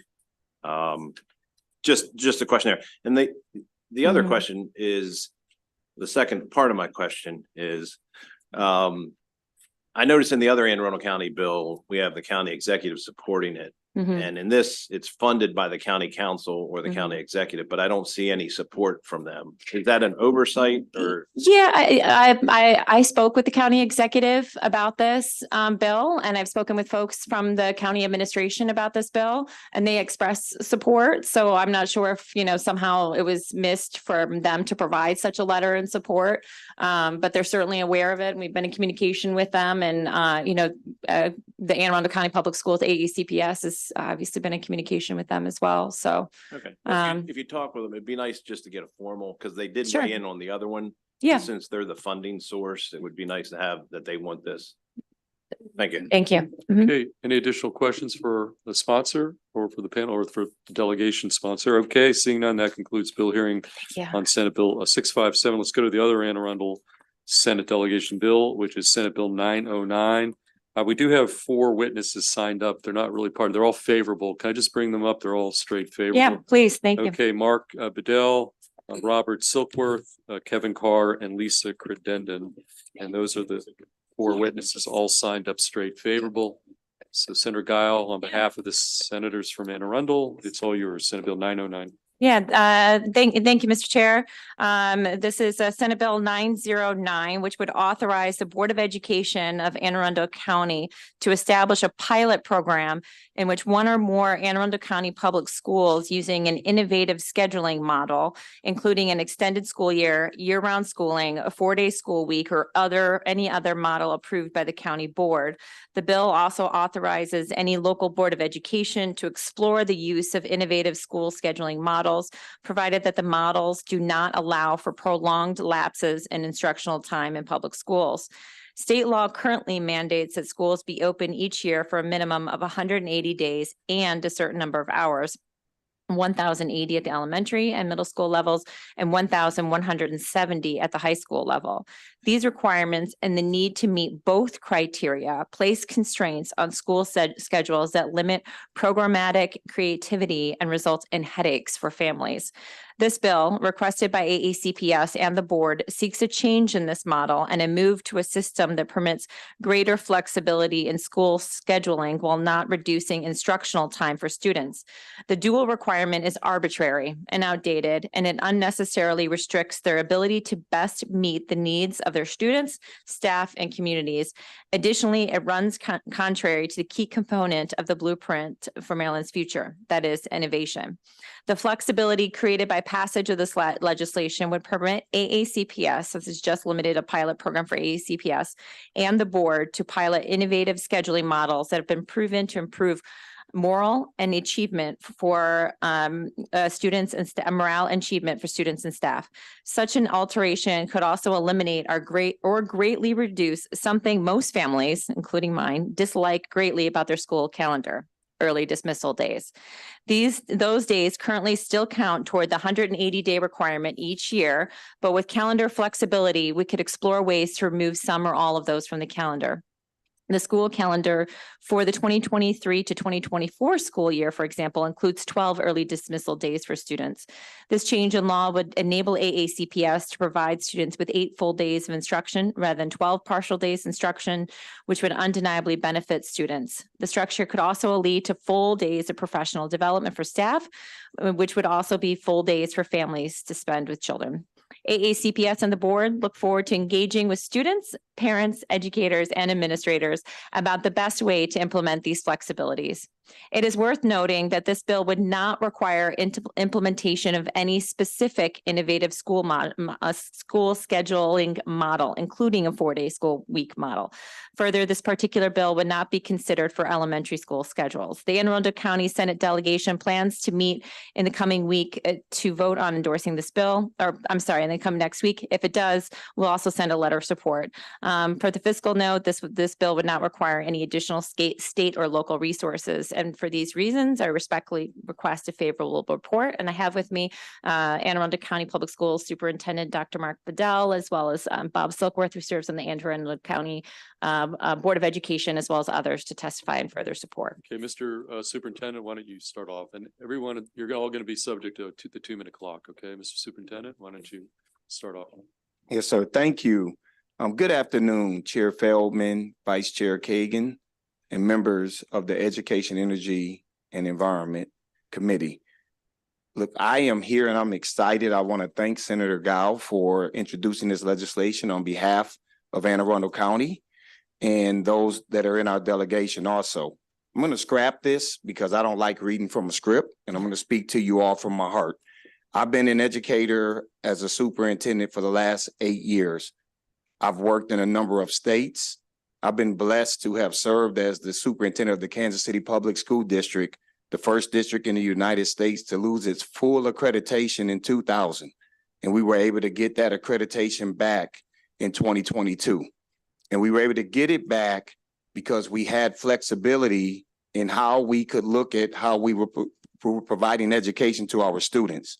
When I came to Anne Arundel County, we feel that we have a good school district that has the potential to be great, but we also understand that there are some constraints. And some of those constraints is this requirement of 180 days and hours. A number of states that I've worked in, you've only been on an hour system. So it gives you an opportunity to look at some unique models that may work for a part of the county or a particular school that you can pilot to see if you can improve on outcomes. As you all know, probably sometime back in between 2012, 2015, this state was #1 in education. We've fallen to 40. We have to begin to innovate. We have to look at things differently. We have to bring back joy to teaching and learning. And it's not doing things the same way that we've always done it, because we're not going to get better results. And I think that we have an opportunity here to align this law. And we're not asking for people to take away the 180 days. School districts that want to do that will be able to do that. But we want to be able to have flexibility to innovate and look at some alternative ways that we can educate students in Anne Arundel County Public Schools. Okay, thank you. Senator Gao, who would you like? Okay, sir, why don't you go next? Right there. Yep. Okay. Go ahead. Good afternoon, Chair Feldman, Vice Chair Kagan, and members of the Education, Energy, and the Environment Committee. I'm Robert Silkworth, President of the Board of Education of Anne Arundel County, representing District 2, a 49-year veteran teacher in Anne Arundel County. I also would like to thank Senator Gao for support for AACPS and the board on this matter. So I'm going to kind of put this aside also, as Dr. Bedell did. You know, as we heard from Dr. Bedell, this is a priority. This legislation will allow us to be able to innovate and help our kids. We have support from elected officials, including Mr. Pittman, House and Senate delegations. Numerous other elected officials have expressed their support. We have, of course, the support of our staff. You will hear shortly from one of our principals, Mr. Kevin Carr of Glen Burnie, about the impact that this will have on his school. We have support of students, the Chesapeake Regional Association of Student Councils, and we have support of the families, the PTA. What I'm going to say to you is, as a 49-year veteran teacher, I have a little bit of experience. And then, as having been on the board for 3 years, I have some experience in that regard. I attended an NSBA conference, National School Board, last week. And the #1 concern across the nation of national school boards is the mental health. And I heard that earlier in some committee reports, the mental health of our kids. Don't be fooled by the fact that COVID played a role. COVID did play a role, but I'm here to tell you, I taught for 49 years. We had problems way before COVID. And in a world with drugs, violence, divisiveness, intolerance, and so many other obstacles, our kids come to us and they need us to be innovative. They need us to help them. They need us to help them cope and to be mentors for them. I am totally in support of this, and I certainly respectfully request your support. Thank you so much. Okay, thank you for your testimony. Sir, why don't you go next? Good afternoon, Chair Feldman, Vice Chair Kagan, and Education, Energy, and Environment Committee members. My name is Kevin Carr, and I am honored to serve as the principal of Glen Burnie High School within Anne Arundel County Public Schools. I'm here today to advocate in favor of Senate Bill 909. Under Blueprint at the high school level, we are tasked with graduating students who are college and career ready. The variety of pathways that students can pursue to be college and career ready are exceedingly and positively diverse in both their opportunities and needs from a school to endow. In a large public high school, it becomes increasingly challenging to meet the needs of our students and prepare them to be college and career ready with legislative barriers and archaic calendars. Allowing schools and school systems to innovate school scheduling would provide school leaders the flexibility needed to meet the challenges ahead. The current model prioritizes instructional days in a condensed manner that leads to faculty and staff burnout, poor attendance rates amongst all student groups, and continued disparities in performance among student groups due to attendance and mental health. Professionally, I would advocate for a trimester high school model with non-student days allocated for staff professional development and student mental health. Many of our teachers who are coming from non-traditional backgrounds are not able to be provided with the requisite time necessary for appropriate professional development. If students attended 57 instructional days each trimester, those 3 non-student days, roughly every 12 weeks, would be used to support teacher professional development, workload concerns, systemic initiatives, and student mental health. We could eliminate the 2-hour early dismissal days to fulfill academic obligations that impact instructional fidelity and student attendance to allocate additional instructional seat hours. A trimester schedule that reduced the length of summer break would also reduce the summer slide that tends to have a greater impact on our marginalized student groups. In a trimester model, we could begin the academic year when our fall student athletes return to campus, when the MPSSA begins in August before our teachers traditionally return. Besides the holistic improvements we may experience with a new school schedule, the opportunities and experiences for our students who demonstrate college and career readiness may be able to expand with greater scheduling flexibility. For these reasons, I respectfully request a favorable committee report on SB 909. Thank you. Okay, thank you, sir. Let's go down the end of the table. Thank you. Good afternoon, Chair Feldman, Vice Chair Kagan, and members of the Education, Energy, and Environment Committee. My name is Lisa Crittenden. I'm here this afternoon on behalf of the Anne Arundel County Council of PTAs, also known as AACC PTA. I appreciate this opportunity to speak to you in strong support of Senate Bill 909. AACC PTA is in support of this legislation that will bring everyone together to develop new school scheduling models that have the potential to significantly benefit students, parents, guardians, and families. We are hopeful that the flexibility given to AACPS to innovate results in improved outcomes for our students, teachers, and families. Listening to the testimony provided prior, it sounds like AACPS has ideas in mind that could benefit students and fulfill the requirements to improve student outcomes. We are excited for the opportunities this legislation offers to our students and our communities. I respectfully request a favorable committee report on Senate Bill 909. Thank you very much. Okay, thank you to the entire panel. Any questions for any of the panelists? Senator Simoner. Thank you, Mr. Chair. This is our actual public hearing for our delegation, so that's why I'm asking questions. And thank you for the presentation of the bill. And I appreciate your passion, and I get a lot of comments that there's some good parts in here. There's just some questions I had because the bill seems very silent on details. It kind of puts an umbrella of here's what could possibly be. So I guess the one thing is the parental involvement and which schools get picked And I see options that are, some have concerns with the year-round school, that they really don't want to do that. How is this process going to pick a school? And then once it picks a school, what is required to have that school go into it? I know there's an outreach to the community and so forth, but what recourse do parents have if they don't want to go to a full year school? Yeah, I think it will be incumbent on us to make sure that we have support of our unions, support of the school board, support of those elected officials that reside within that community. It would be no different than what we've had to do with school start times. There was a tremendous amount of engagement in that process prior to me coming on as superintendent. And while there were some parts of the community that were not happy with the decision that was made, overwhelmingly, we were able to pivot. Everybody has adjusted. We had a rough start at the beginning, right? But that was also a byproduct of transportation issues. Nobody was surprised where the school district was going when we made those adjustments with school start times. And now that we're in year 2 of it, you don't hear anything. I'm a parent. We got several parents here that also have been impacted by that.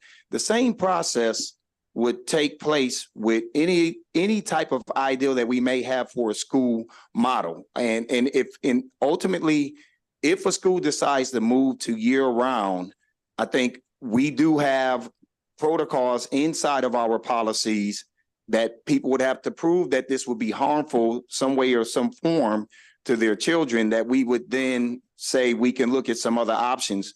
But the reality is people adjust. I've done year-round school in Kansas City.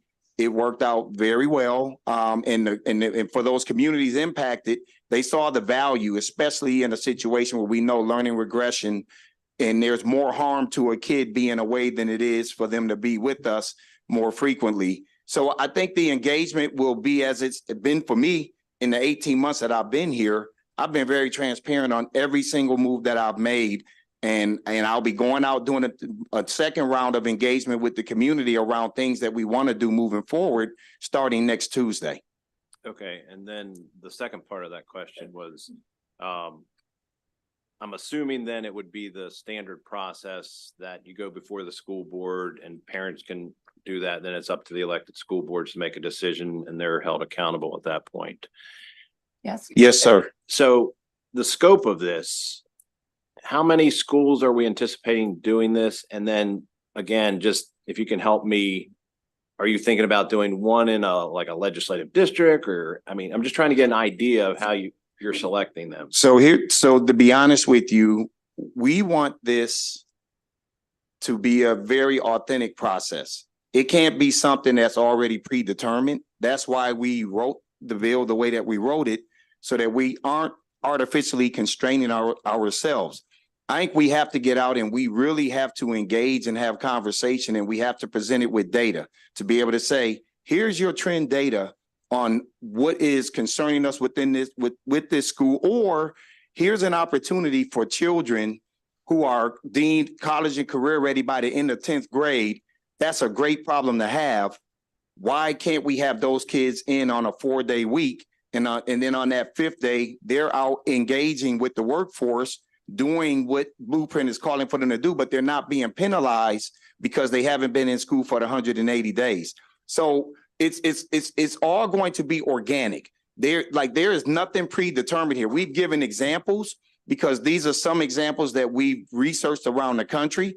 I could tell you, I started a middle college in Kansas City. It's on a whole different type of schedule. It is phenomenal right now. It has taken off for 17 to 24-year-olds who otherwise would have dropped out of school. We started international welcome center. All of these things we were able to do because we had the flexibility, but we engaged and we did it in a very organic way. So nothing's predetermined. Okay, and I may just like to have a follow-on discussion with you at offline. Yes, sir. Okay, we appreciate that. Offline conversations are really good. Okay, we're gonna go to Senator Augustine, then Vice Chair Kagan, and Thank you, Chair. So this is a local bill, but this one section has statewide implications on this. County board may explore the use of innovative school scheduling. Can you address that for me? It's at the back of the bill. Oh, is it on the very end there? Yes. You know, we're certainly open to amendments to fixing. This is intended to be a pilot program specifically for Anne Arundel County public schools. And if there's anything that broadens it more to beyond that, then I'm happy to, have any amendments to make sure it's tightened. Thank you. Okay, Vice Chair Kagan. Thank you. Senator Guile, unless I missed it in testimony or in the bill, it's not clear whether it's elementary school, middle schools, or high schools.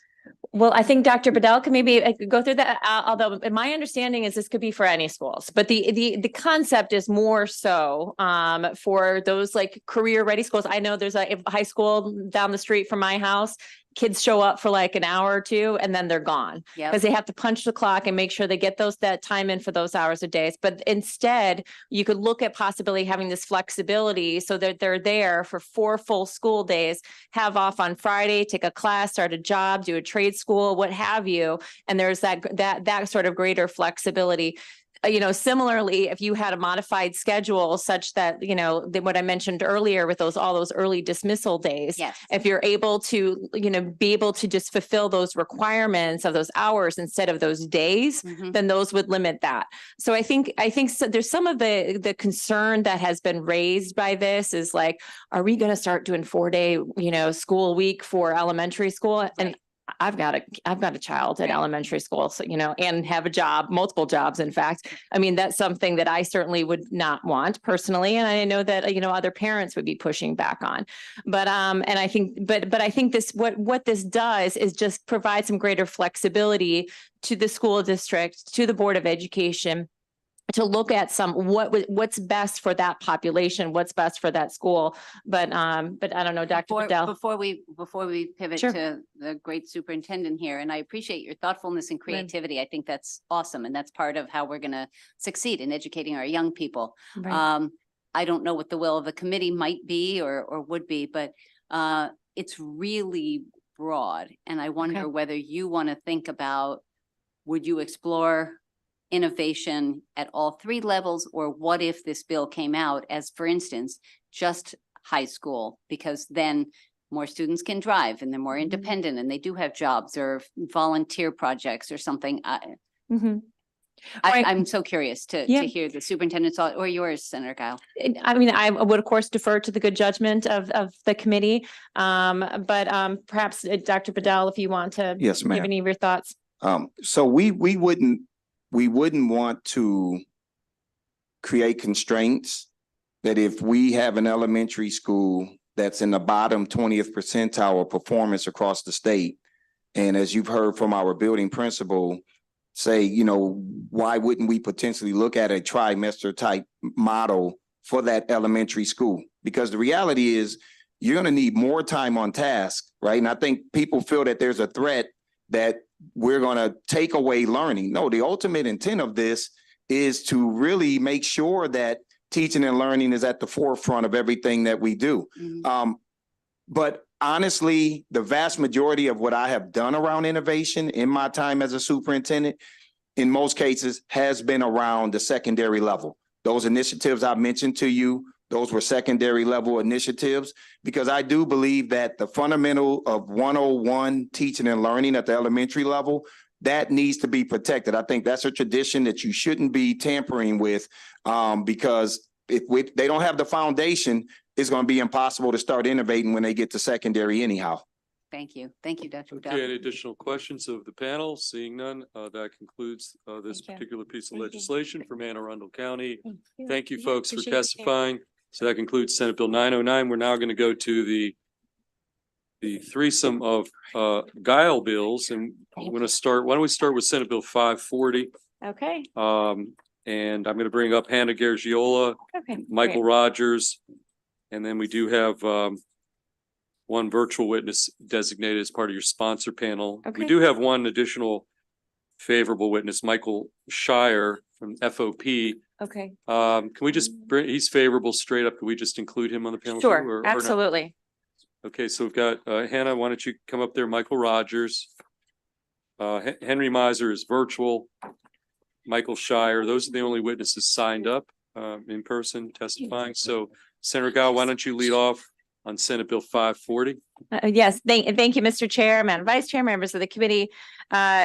Senate Bill 540 authorizes the School Safety Subcabinet to use funds in the Safe Schools Fund to support a grant program to make standardized, accurate maps of schools accessible to public safety officials to ensure efficient response to any emergency, including an active shooter on a school campus. What does this legislation require? So just by way of background, school blueprints across the state are unusable for communication as they do not reflect the layout of the school and lack critical information about the building and campus. They are not standardized, accurate, or labeled to reflect the nomenclature of the facility, so it is difficult for first responders to communicate or orient with them. In the aftermath of the Robb Elementary School shooting in Uvalde, Texas, officials found that the maps lacked sufficient detail and were inaccurate, which deterred alternate entries into the classroom, according to the Department of Justice report. School maps are inaccessible to first responders during an emergency. School blueprints are not compatible or integrated in the software systems that allow city, county, and state first responders access to maps during a crisis. After the Sandy Hook Elementary School shooting in Newtown, Connecticut, reports found that neither floor plans nor schematics of the school were readily available for tactical search units. So what does this legislation accomplish? It establishes a school mapping standard that is modeled off best practices from the military. It standardizes school maps by requiring schools to maintain a map that combines accurate facility floor plans, overhead imagery of the campus, and gridded overlay. It requires school mapping data be verified by a walkthrough of site when produced. It requires that school mapping data be compatible with existing software platforms used by both public safety agencies at the local, state, and federal level, and that future updates to school maps be shared with public safety without requiring those agencies to purchase special software or pay to access the school maps. Public safety agencies at the local, state, and federal level rely on different software systems to view maps. If the school map is compatible with multiple software systems, public safety can communicate from the same map. This allows first responders from multiple agencies and multiple disciplines, including police, fire, EMS, 911, SWAT teams, to access to mapping data regardless of the software platform that they currently use. It prevents a vendor from forcing public safety to procure or use new software to get to school mapping data. I've also submitted a sponsor amendment that would have the Maryland Center for School Safety administer this bill instead of the Maryland State Department of Education. Colleagues, this bill is important, especially when you consider the school size. I was recently walking through brand new construction at Meade High School and how big it is. If you imagine a school shooter being reported in a library, for example, being able to get there to that location immediately is just absolutely imperative to save lives. And I think this bill is critically important to help law enforcement to be able to find that shooter immediately. So I would just ask a favorable report on Senate Bill 540. Thank you. Okay, thank you. Who would you like to go next? Hannah, Gergio, or you, sir? You? Okay, just whoever grabs the mic first gets to go first. Okay, so tell us who you are, and you've got 2 minutes, okay? Yes, sir. Mr. Chairman, members of the committee, thank you very much for the opportunity to speak today. I promise to be very efficient with your time. My name is Mike Rogers. I'm the Chief Executive Officer of a company called Critical Response Group, or CRG. It's the nation's largest indoor mapping company for schools. My background briefly is I come from 5 generations of public safety. It's very important to who I am as a human being. But ultimately, after my family service of public service over 130 years, I decided to go in a different direction. Was fortunate, started at West Point, and after graduating West Point, found my way into Army Special Operations. While serving that community, I was introduced to a very specific mapping technique. When I came home from that world, my wife's a 3rd grade teacher, and I wanted to take what I learned overseas and initially applied it to her school. After I mapped her school, I found out very quickly that her floor plans were inaccurate, nor were they on file with public safety. So set down a path to solve that on a national level. That turned in from her school to her school district, to every school in the county, to every single school in the surrounding counties, to all the single schools in New Jersey, which is now turned into 12,000 public schools across the country. We are in very strong support of this piece of legislation and do appreciate the opportunity today. Thank you. Okay, thank you. Okay, Ms. Garagiola. Thank you, Mr. Chair, Madam Vice Chair, Hannah Garagiola with Compass Advocacy here today representing CRG. Want to thank the bill sponsor for bringing the bill forward. I think as parents, we all know how confusing it is to find our kids' classroom on a back to school night. And this has worked very well throughout the country so far. So as Mike said, 7 states have passed it. There's been not one no vote in any legislature that's considered this. Republicans and Democrats are all in support of this. So hopefully a non-controversial bill that just makes a lot of sense. Thank you very much. Good afternoon. My name is Mike Shire. I'm with the Maryland Fraternal Order of Police. I've been a police officer in the state of Maryland for 20 years. Thank you to everybody for allowing me the opportunity to speak today. And thank you, Senator Guile, for giving me a break from Senate JPR today. I don't have children myself, but I'm going to use the term "our" to when I talk about children in my testimony, because as a police officer, myself and all my brothers and sisters, we take responsibility personally for the safety of every child in our schools, like they were our own. I still remember being in high school myself when the Columbine incident happened. By the time I became a police officer, the training and response protocols for active shooters had been drastically revised. I spent 14 years training as a police officer to deal with an active shooter event, to make sure that we take our training seriously. We're in training. We do not say if this happens, we say when this will happen. On June 28th, 2018, my police radio rung out for an active shooter incident just down the street here from this body at 888 Bestgate Road, the Capitol Gazette. I was one of the first 12 officers in that building, and I'm extraordinarily proud of how I and my fellow police officers and law enforcement professionals handled that situation. We stopped the killing. We were prepared to act quickly and confront the threat. We cleared the building. It was a simple layout, 4 floors, 2 wings. We still train for the next when. Heaven forbid that it is in one of our schools, but I'm confident that myself and my fellow officers would rise to that challenge. But our schools are not like 888 Bestgate Road. As was mentioned, they are enormous mazes, and there are over 100 of them in my county alone. I cannot remember the layout of every single one. Every moment counts in dealing with these situations. Every delay in a police officer reaching and stopping somebody who seeks to harm our children is another moment that our children are in peril. Anything that we can do to assist our law enforcement and firefighter professionals, any tool that we can give them to help protect our children will save lives. And so the FOP, the Maryland Fraternal Order of Police, asks for your favorable report on this legislation. Thank you. Okay, thank you, sir. We do have one virtual witness we're going to get in here before we take it. Any questions? Got Henry Miser. Mr. Miser, you're on the clock at 2 minutes and you're signed up favorable. So why don't you proceed? Thank you, Mr. Chair, Madam Vice Chair, members of the committee. I come before you today with the U.S. Coalition for Safer Schools, which represents a diverse group of individuals and organizations across the country who all have a favorable stake in the overall process of education. And we come before you to move a favorable report on Senate Bill 540. The coalition holds that the development and subsequent use of school maps can be an invaluable resource to first responders as they deliver critical and sometimes life-saving measures to students, staff, and other members of a school community. This mapping data would provide accurate and up-to-date information on school buildings and grounds. Much of this data may already exist, but it may not be digitized or no longer reflects what a school looks like today. This means that law enforcement officers or other first responders may be going in blind, and this bill makes sure that first responders are never forced to enter a building blind, leaving them unable to coordinate an appropriate response. For these reasons, the coalition as a whole supports Senate Bill 540, and we move for a favorable report. Thank you. Okay, thank you. Senator Hester, you're up.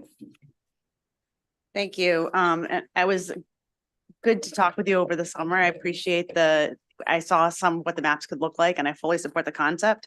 My question is about the funding. And I don't know if the sponsor has seen the note from MDEM, from the Maryland Center for School Safety. I am trying to raise the amount that's in this fund, but as the bill stands, is there any money that's being transferred in? And two, is there a mandate for every school? Is it like local choice? How does it work? It's not a mandate. The program would be administered by the Center for School Safety, and they have funding, and they expect to be getting more federal funding. I mean, I don't know off the top of my head. I'll get you that. They, we met with them prior to bringing the bill forward and kind of knocked through the nuts and bolts. We can get that additional information to you, Senator. Okay. Additional questions for the panel or our virtual witness, Vice Chair Kagan? Well, thank you for the bill. I just have one quick question. We have one company that's represented here. I assume this is, sorry? No, go ahead. You can finish your, I'm anticipating what it is, but I'll allow you to finish. I just want to make sure that, I just want to make sure for anyone watching that this is not a bill that's just going to help, cousin Bob's company or something, that there are lots of different resources and lots of different companies that provide this service. Right. Yes, Madam Vice Chair, there are other vendors other than the one here with me today, and he is not my cousin. And thank you for being with us. And sir, thank you for your service and thank you for being there in Annapolis that horrible day. So thank you, Mr. Chair. Any additional questions for this panel? Okay, good job, guys. That concludes the bill hearing on Senate Bill 540. We're going to next go to Senate Bill 741, Senator Guile, and I've got several sponsor panelists you've designated. I've got Jan Creeves. I've got Nashana Cass. And then we have 3 virtual witnesses who've signed up that are part of your panel. And then we have a couple of non-sponsor panelists signed up as well. We'll take next. But let's start with you, and then we'll go to your in-person favorable panelist, and then we'll take it from there. We'll go virtual. Yeah. All right. Thank you, Mr. Chair. Senate Bill 741 seeks to ensure that public higher education institutions adopt comprehensive policies that support pregnant and parenting students. These policies include access to healthcare services and academic accommodations tailored to their needs. Research shows that prenatal care significantly improves maternal and fetal health outcomes, making access to it crucial for pregnant students. Supporting these students is not just a policy issue, it's a moral imperative. Everyone deserves the opportunity to pursue their dreams regardless of parental status. By mandating policies outlined in Senate Bill 741, we can create a more inclusive educational environment. This includes referral services for essential programs like the WIC program and childcare assistance, ensuring pregnant and parenting students feel valued, supported, and empowered to succeed. I've included a sponsor amendment that broadens the services that may be provided or referred to. I know that there was also an amendment too separately from the University Systems of Maryland as well, but therefore I respectfully request a favorable report on Senate Bill 741. Thank you, Mr. Chair. Okay, thank you, Senator Guile. Why don't you go next, and you'll be under the 2-minute clock. Thank you.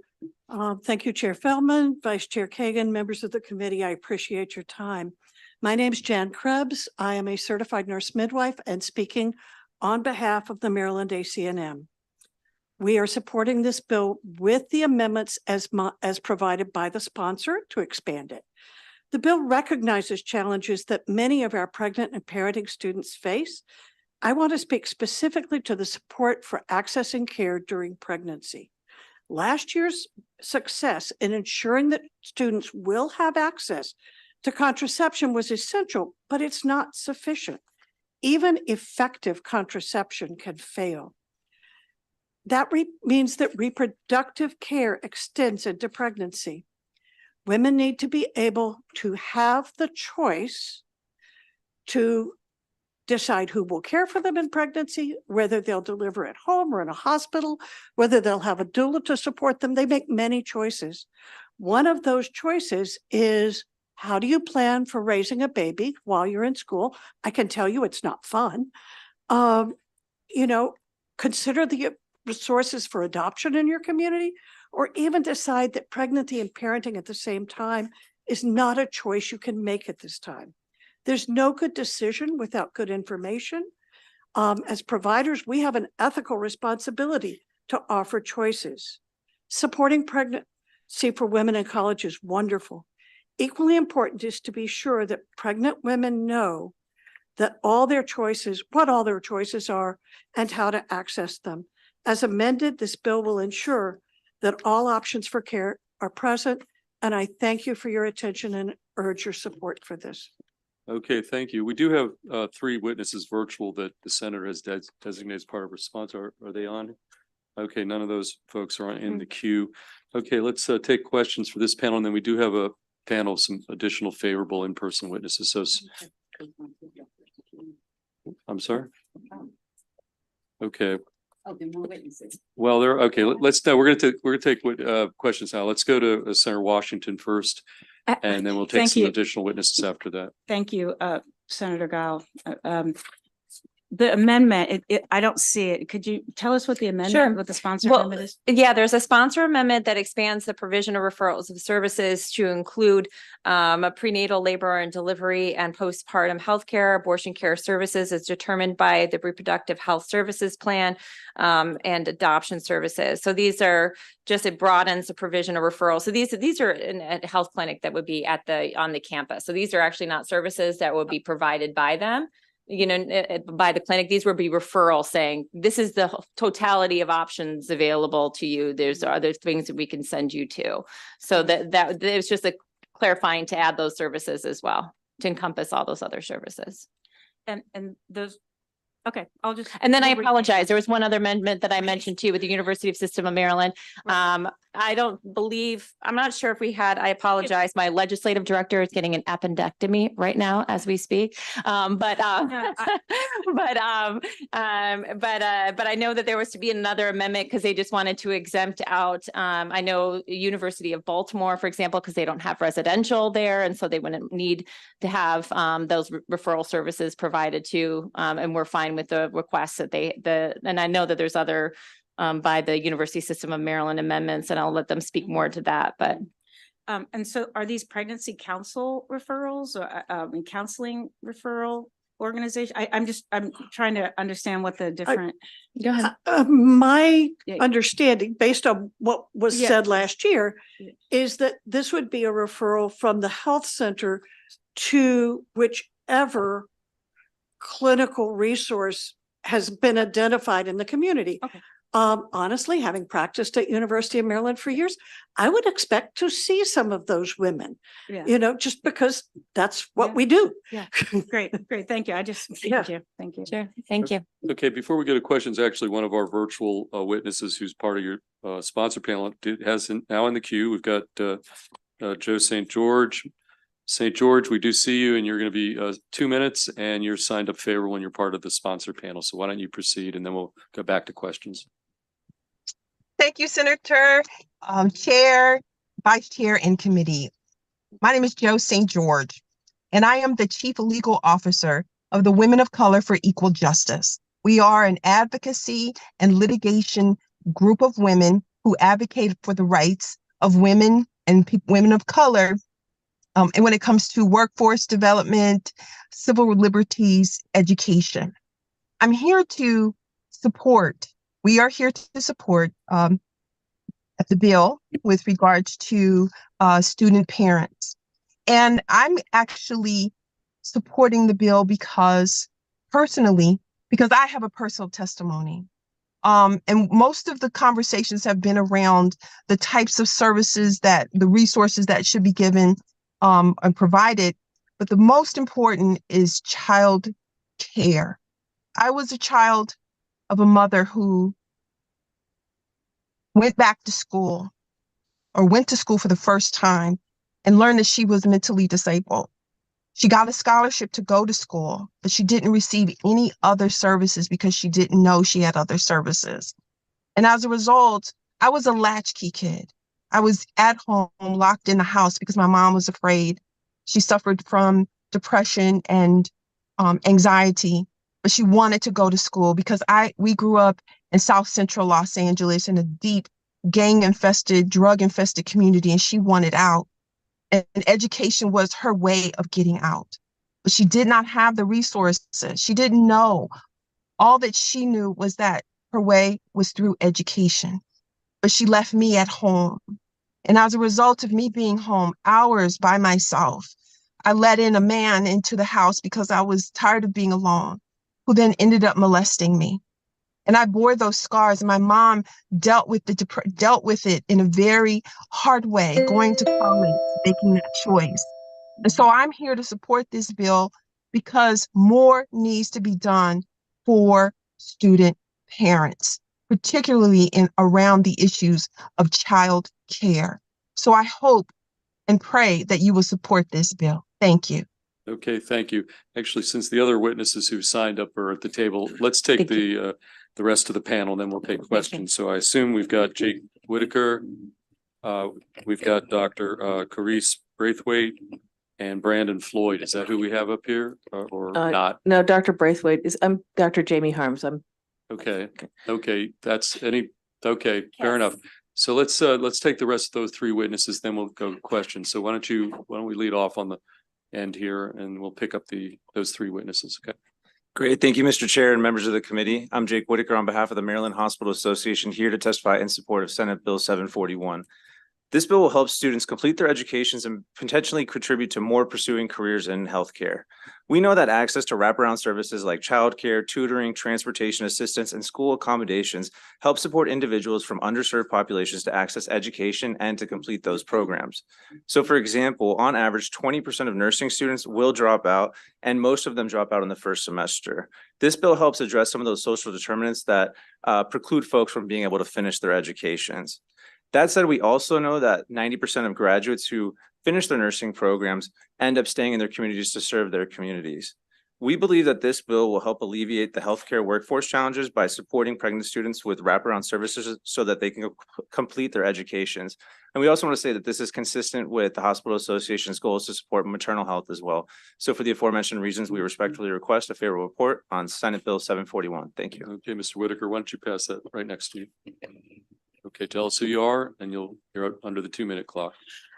Thank you, Chairman, and thank you, members of the committee. My name is Nashana Kess. I'm the Executive Director of Maryland NAACP, and our mission is to ensure the equality of political, educational, and economic rights in order to eliminate race-based discrimination.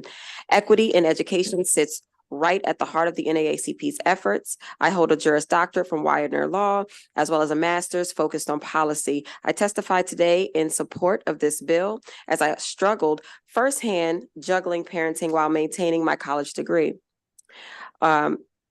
This bill requires Maryland public colleges to have policies supporting pregnant and parenting students. The policies would provide referrals to existing government assistance programs for childcare, nutrition, healthcare, and adoption services. They would also offer academic flexibility through priority registration and schedule accommodations.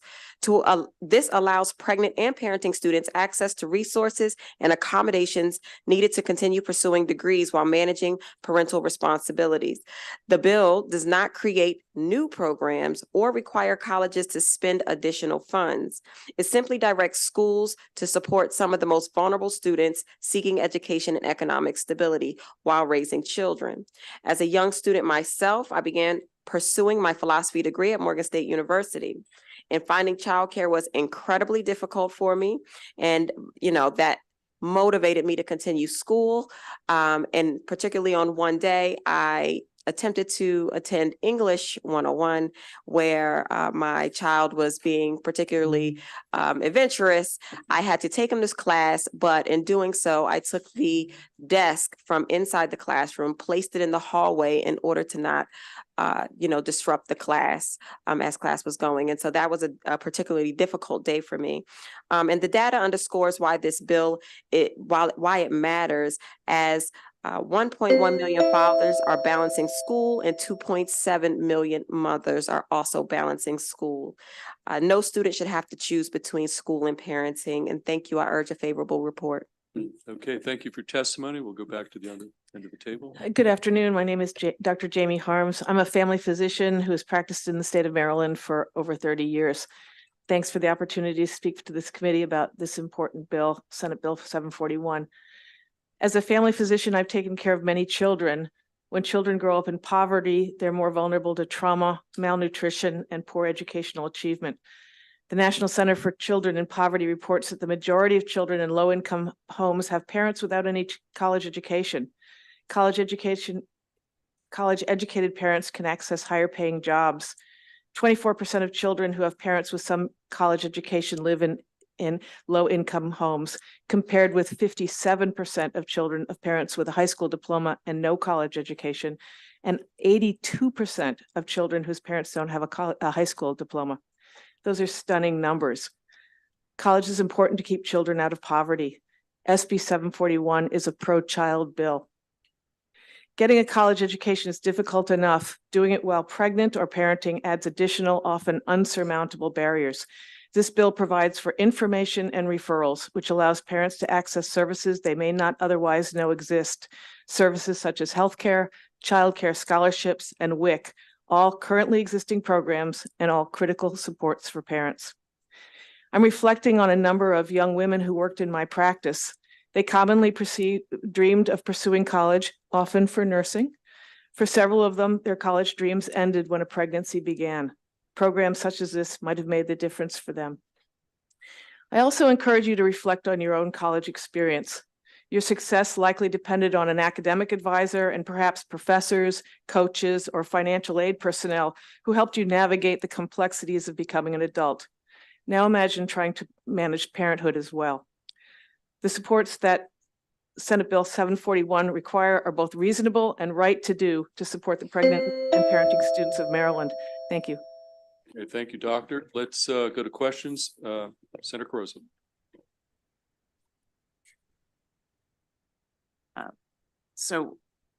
I thank the Senate sponsor. When the bill originally came in with the focus on pregnant and parenting students and some of the services like childcare, that made sense to me. The sponsor amendment, though, when you talk about broadening the services, your testimony says it broadens the service that must be provided or referred, and you go through your list of prenatal, labor and delivery, postpartum, healthcare, abortion care, and adoption services.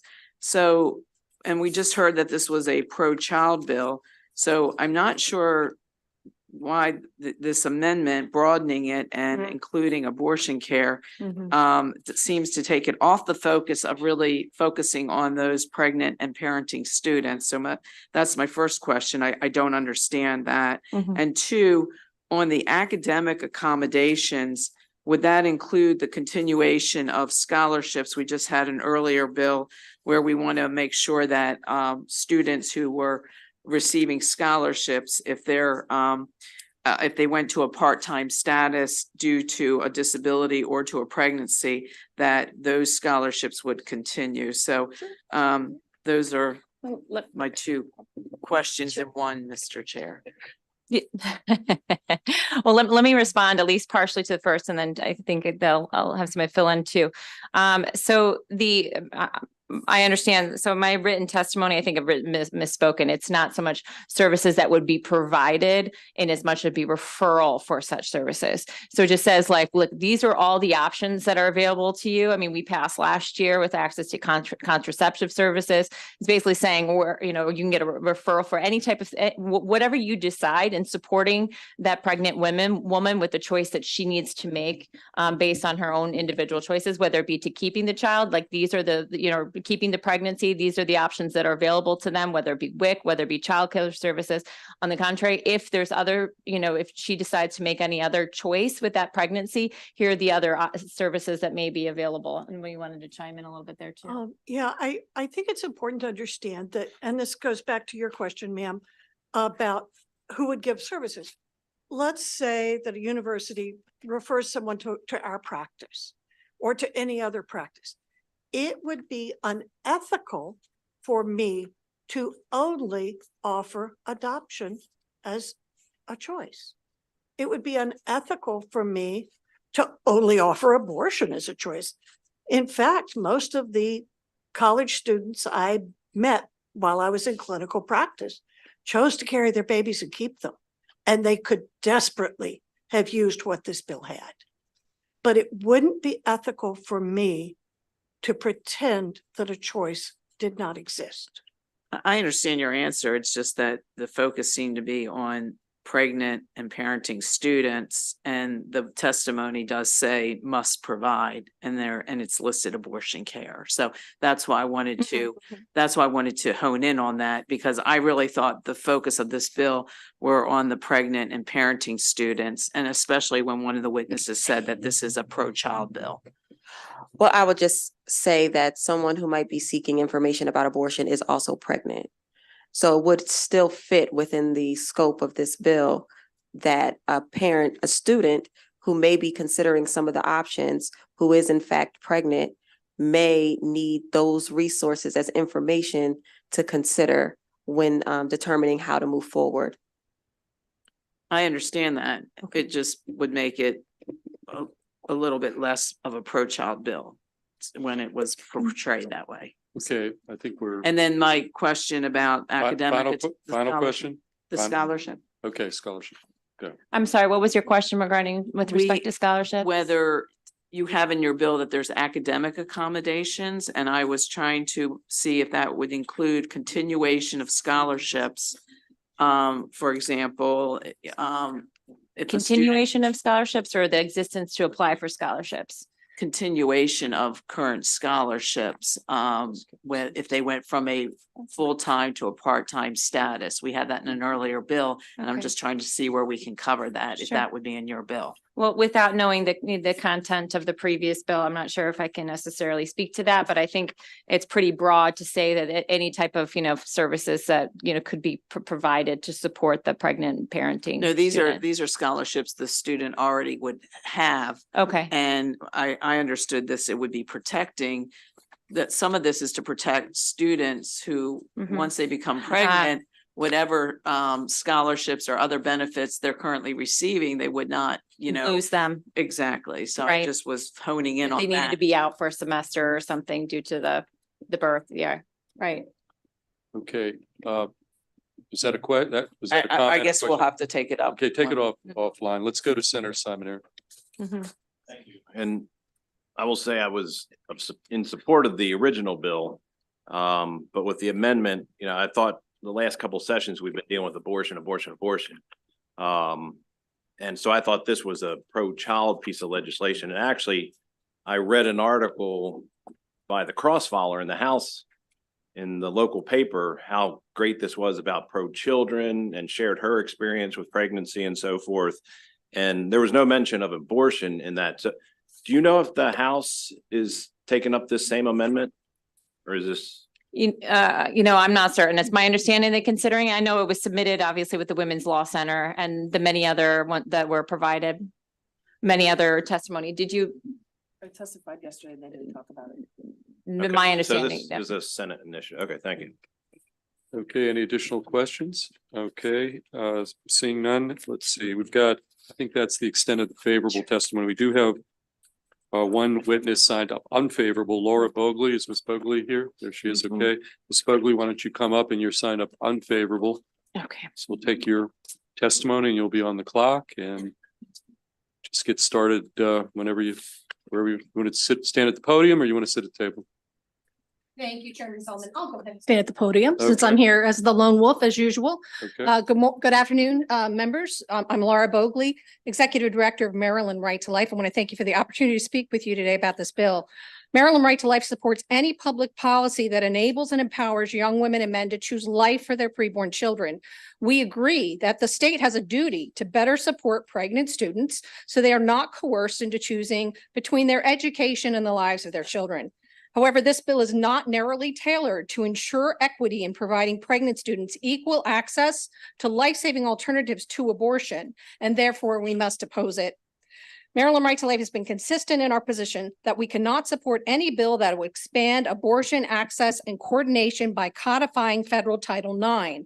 Regulations attached to Title IX since 1975 corrupted the intent of the Federal Higher Education Act of 1965 by requiring that any institution that receives federal funds must provide equal accommodation for pregnancy and termination of pregnancy through abortion.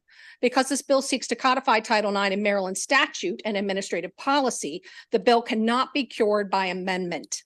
While federal Title IX requires any institution that receives federal funds provide equal accommodation for pregnancy or termination, including things like larger desks, excused absences, the state is under no federal obligation to provide access, coordination, or funding for abortion, including on college campuses. Again, no federal obligation to fund or promote. Although Title IX should be applied neutrally, unfortunately, this assembly already codified your clear intention to mandate abortion on campuses by requiring the coordination of abortion services while rejecting amendments to also provide students resources and referrals for healthy birth and delivery options. We saw that here last year. It's Maryland Right to Life's position that the state of Maryland is now in direct violation of federal Title IX by refusing to provide equal accommodation for pregnancy. We urge your amendment or your unfavorable report, and I'm happy to take questions. Thank you. Okay, questions for the witness, Ms. Bogley? Okay. Seeing none, that concludes the bill hearing on Senate Bill 741, and we're next going to go back to Senator Guile for Senate Bill 1042. And we've got Andrew Collins signed up, part of your sponsor panel, and virtually we've got Kashina Cross. We'll pick up Ms. Cross after that. So Senator Guile, again, we're on Senate Bill 1042, and it's all yours. Yep, Senate Bill 1042. That's all the side. All right. Good afternoon, Mr. Chair, members of the committee. I'm here with General Collins from the Maryland Army National Guard to present Senate Bill 1042, which would require each public school that administers the Armed Services Vocational Aptitude Battery Test to notify students and their parents or guardians 2 weeks before administering the test of the option to opt out of the release of a student's personal information and test scores to military recruiters.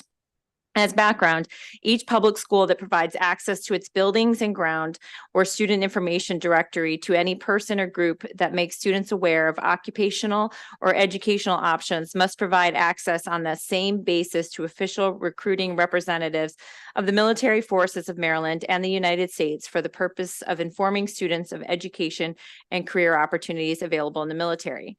A public school must provide notice in a specified manner to each student and to their parent or guardian that in accordance with federal law, they may recruit that the student's name, address, and telephone number not be released to military recruiters. Twice each year, as specified, the principal of each public school must submit a list to the County Board of Education that includes the name, address, and telephone number of each student whose contact information is not released to military recruiters. Each public school that administers the ASVAB or the Armed Services Vocational Aptitude Battery Test must send a written notice to the ASVAB representative coordinating the school's administration of the ASVAB of this requirement and notify students taking the ASVAB and the parent or guardian of students taking the ASVAB of the release of student information requirements. A student or their parent or guardian may choose to release the student's personal information and ASVAB scores by individually submitting the required forms to the military services, authorizing the release of the information to recruiting representatives of the military services, registered apprenticeship programs, youth apprenticeship programs, and employers registered with the Maryland Department of Labor or local workforce development boards. Because the onus is currently on busy students and parents to proactively share their scores, military recruiters miss out on identifying eligible potential service members, and students miss out on all the opportunities that serving provide, especially as recruiting, our military recruitment is down. This is one tool that will help with recruiting, especially for our National Guard. Senate Bill 1042 would maintain privacy rights of students and parents to withhold sharing ASVAB scores and change the requirement to opt in to sharing scores to an opt-out. For these reasons, I respectfully request a favorable report on Senate Bill 1042. Okay, General Collins, you're up. Good afternoon, Chair Feldman, Vice Chair Kagan, members of the committee. My name is Brigadier General Andrew Collins. I'm the Deputy Adjutant General for the Maryland National Guard. I'm here today to advocate for a favorable report for Senate Bill 1042, which addresses a critical issue regarding the release of students' Armed Services Vocational Aptitude Battery scores in our state. And I certainly want to thank Senator Guile for her introducing this bill. The ASVAB Career Exploration Program is a valuable resource that offers students insights into various occupational fields and helps predict their future academic and occupational success. By allowing military recruiters to access ASVAB scores, we can better assist young individuals in identifying suitable career paths, including opportunities within the Maryland National Guard. Currently, Maryland law prohibits public schools from sharing ASVAB scores with military recruiters without explicit parental consent. Senate Bill 1042 proposes a reasonable solution by replacing the current prohibition with a requirement for parental notification, allowing parents a 2-week window to choose whether to release ASVAB scores to any entity. Repealing this portion of Maryland law would not only uphold the privacy rights of students, but also empower them with informed consent and essential career information. Each year, approximately 5,000 Maryland students voluntarily take the ASVAB test, demonstrating their interest in exploring career paths and opportunities. This approach strikes a balance between safeguarding student privacy and ensuring that our youth, especially our underserved populations, have access to valuable career information and opportunities. Furthermore, repealing this portion of Maryland law would incur no additional costs or administrative burdens for any entity involved. It simply grants students the autonomy to decide how and when they share private information regarding their career aspirations. I urge you to give a favorable report to Senate Bill 1042 to benefit our youth, our Maryland National Guard, and the future of our state. Thank you. Okay, thank you, General. Our virtual witness is no longer in the queue, so it's just the two of you, and we're going to go to Senator Augustine with a question. Thank you. I'm just trying to, I'm not familiar with this choose option 8. Like, where does that come from? It just sort of seems to be hanging out here in the bill. What does that mean? Choose option 8, is that Am what I you on the said? wrong bill or? No, It So says right- here, Senator, it says who chooses option 8 as the scoring reporting option may Okay. choose to later, I mean, missing the option to choose option 8 as the score.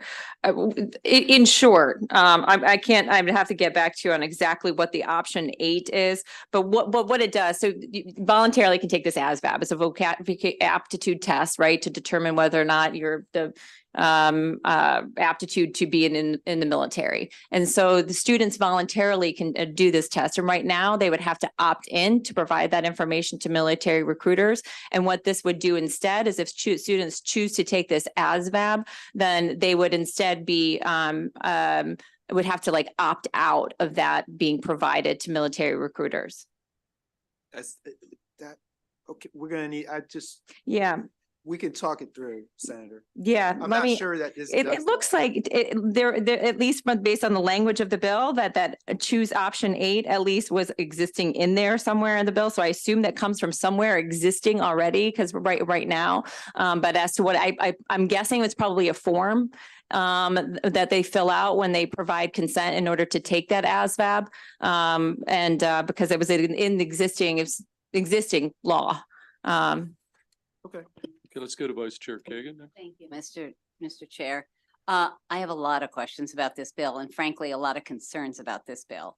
So I'm going to start with General, and thank you for your service. So let me start with that. And thank you for taking the time to be here. And Senator Guile, as always, thank you for your leadership on behalf of military families and all that.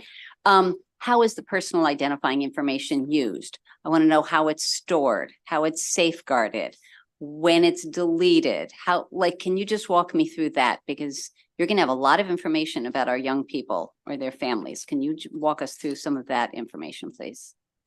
So I don't have all of the information regarding how that particular, like if this was passed, how that would be stored. Typically, when we have recruits that are interested in service, when they coordinate with their recruiter, there's a system that's used where their information is stored to get them enlisted into military service.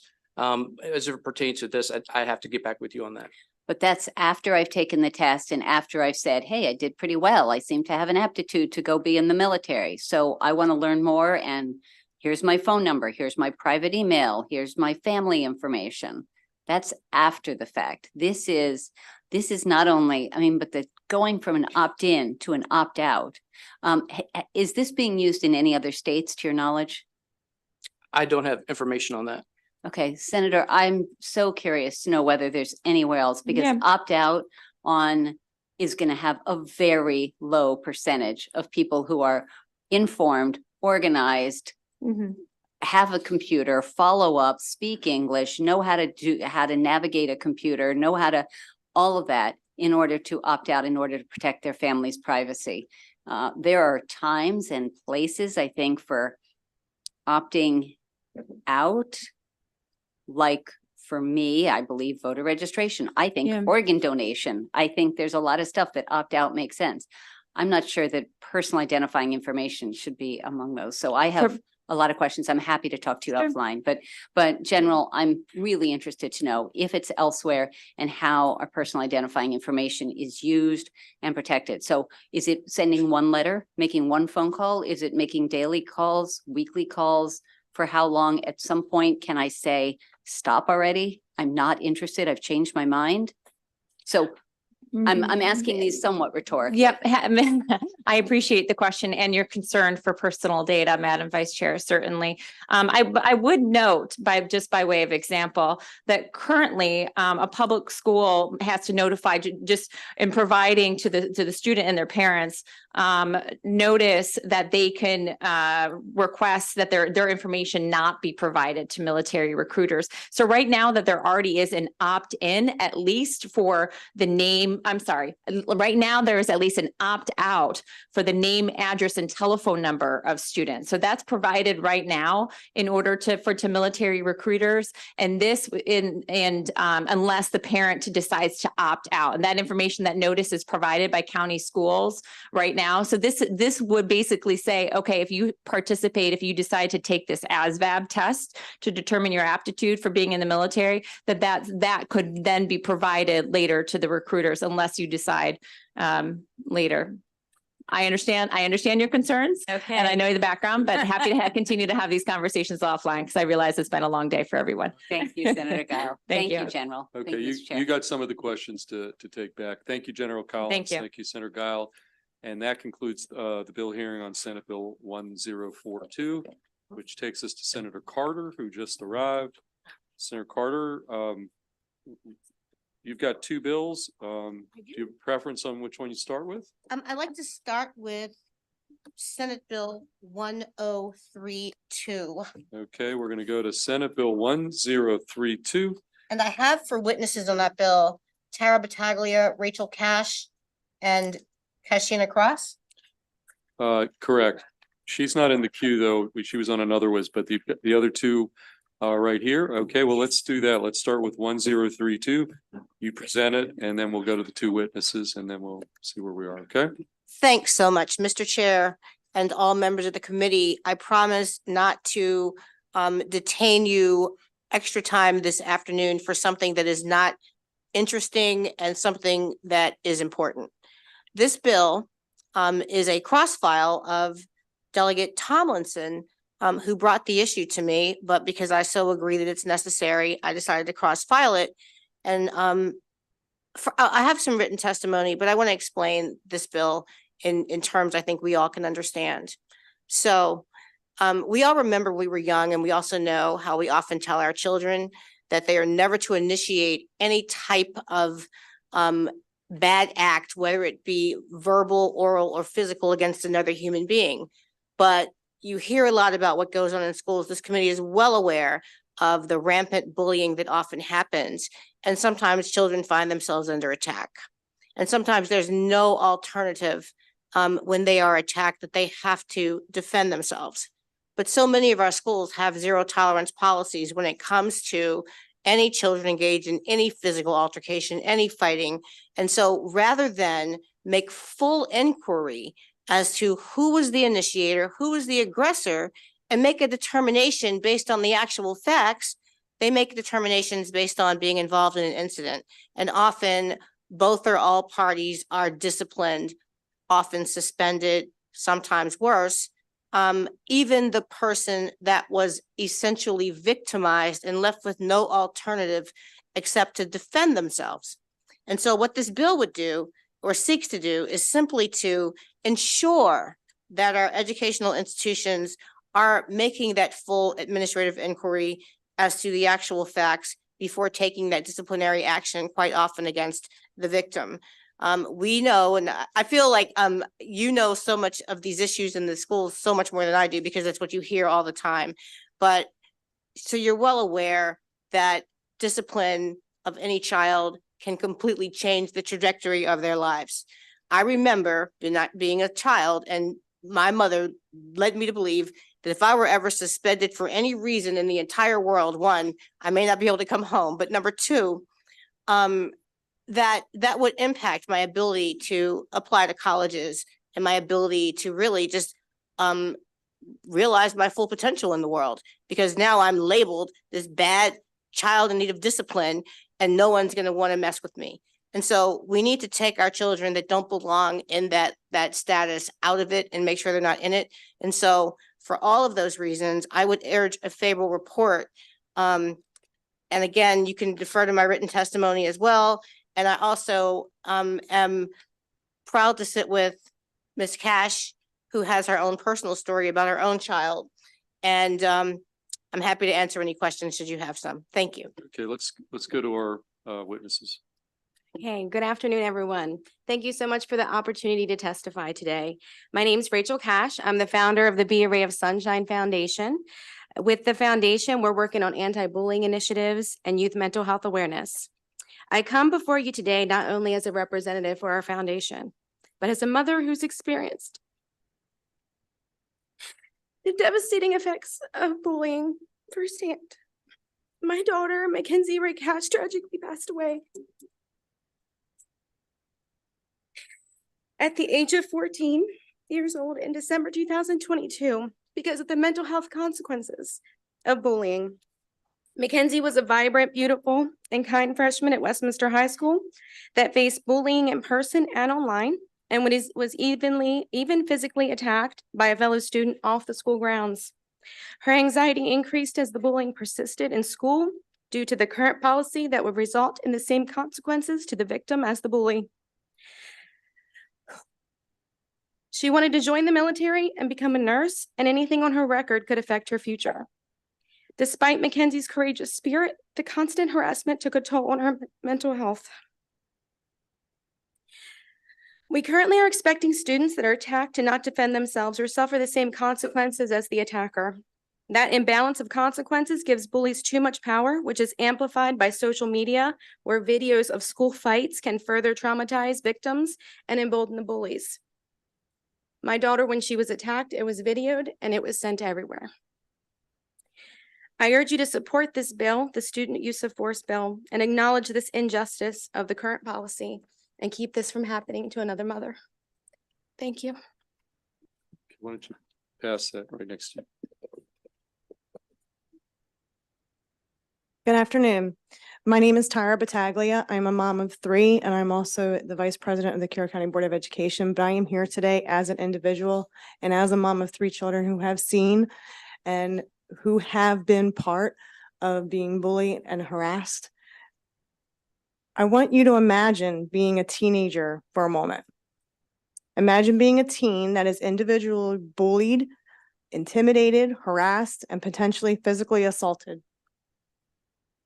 Imagine being a teen and feeling like you can't protect yourself from the individual because if you did, you could receive the same punishments such as suspension, which would go on your record. It's not right. It's not fair. Imagine being that teen that is emotionally beaten every day, and what that could do to your self-esteem, and which could affect your academics, your peer social life, and you could end up being very depressed. Now add social media to that. That's even worse. The feelings are now escalated even more. No student should ever feel fear of going to school in which they are bullied, they are intimidated, they are harassed, they are physically abused, and fear that they will get in trouble for sticking up for themselves or fighting back within reason.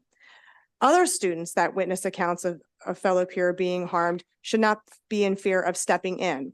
A faculty member should never be in fear of stepping in to help remove the student that is physically attacking another. And students that continue bullies, intimidate, harass, physically harm, and cyberbully need to be the ones that is punished, not those that defend themselves or defend others with reasonable limits. Thank you. Okay, any questions for the sponsor, Senator Carter, or the 2 witnesses? Okay, seeing none, we do have a few additional witnesses. Is Is Debbie Jason here? Debbie she signed up. Okay, and virtually is Aubrey Edwards Luce in the queue. Okay, I think that's the extent of the folks who had signed up. Unless there was somebody else that you thought was here. No other witnesses, but I Okay. just wanted to acknowledge, I think they've been sitting in here with you all afternoon, so you probably noticed the yellow shirts. So I did want to just give the credit to Ms. Cash for starting this foundation in honor of her child and all of her members that are here in support. Could you stand up? Thank you. Okay, thank you. Thank you for coming down and being Thank you. patient all Sorry. afternoon. Sorry Yes. for your loss. Yes. Okay, well, thank you. That will conclude the bill hearing on Senate Bill 1032. And Senator Carter will If you're still here. you stay there. And we're going to take up your other bill now, which is Senate Bill 620. And I've got a group of panelists, Stephen Storr, Karen Clark, Alison Ren, Emily Blank, Susan Allen. And then there are also an additional virtual witness or two, but Did you have an Ashana Kess? uh, I saw her in the hallway and I had her down as a witness. okay, let's see. She is on the list, but she's on the list. You didn't designate her as part of your sponsor panel, but Okay. okay, but yeah, bring her, if she's out there, bring her up. Anybody get this text? Okay, so I had called Stephen Storr, Karen Clark, let's include Nishana Kess if we can find her out in the hallway, Allison Rin, Emily Blank, Susan Allen. Thank you. I'll get started as we Okay. wait. Is it okay? Yeah, absolutely. Get going. I'm sure that we're all getting anxious, so hopefully this is another short and important bill.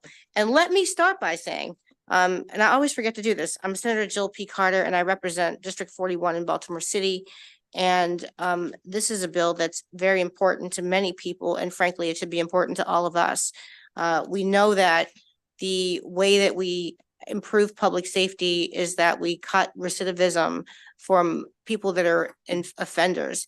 And we know that our carceral system is not adequately rehabilitating and preparing people to re-enter society. And so one of the ways that we help to fix that problem is we ensure that there's greater education and greater education resources available. Why is that important? Because all of the research that I've ever seen, a plethora of it, indicates that education is the number one precursor to ensuring non-criminal activity, to eliminate criminal activity. Education, education, education. And so this is not a bill that causes us to expand resources necessarily. It simply takes existing resources. It ensures that our inmates would be able to access the federal Pell Grants, which already exist for them. We're not doing anything that isn't already available to them. And also that our Department of Public Services, Safety and Correctional Services would work to ensure that incarcerated individuals are able to access these grants, and also it would also cause a tracking of the individuals that are incarcerated that partake of these respective programs. There is a problem that we have resources available that are not being fully utilized. And that is absolutely crazy, because we're in a state where we're looking for every dollar that we can get. There's money out there, and we need to make sure that the inmates are getting to avail themselves of it. I'm going to not belabor my testimony, because there are other people that are going to share their lived experience and expertise on why this bill is necessary. I will end with the fact that this bill has already passed third reader in the House. Not that we are moved by what the House does necessarily, but a bunch of people across the aisle believed it was a really good idea. It also almost passed this entire body last year. It got delayed at the end and didn't make it in the last moments of session, and it had passed both houses. Thank you. Okay, where do you want to go next, Senator Carter? You pick. Okay. You want to start? Yes. Thank you. Thank you, Chair Feldman, Vice Chair Kagan, and Senators. I'm Alison Ren, Senior Vice Chancellor for Academic and Student Affairs in the University System of Maryland, and we'd like to voice our support for Senate Bill 620. University System of Maryland is currently working on supporting our current prison education programs, as well as creating a plan for sustainable prison education programs, as well as support for formerly incarcerated students who want to continue or begin a degree program following their release from prison. Similar programs in other states, as Senator Carter mentioned, have demonstrated virtually no recidivism by formerly incarcerated students in these programs. This is a great opportunity for the state. It is important that data is collected to support the work, and this is the important work that this bill calls for.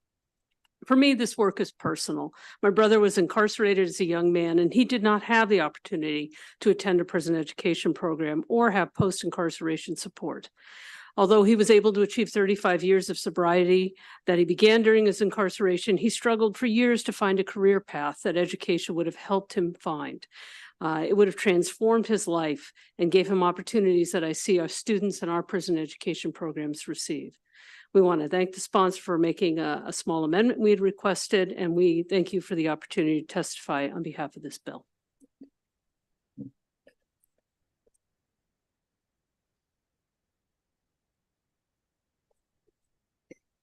Good afternoon, Chairman Feldman, Vice Chair Kagan, and committee members. I'm Karen Clark, and representing the Unitarian Universalist Legislative Ministry, short UULM, and ask for a favorable vote for SB 620.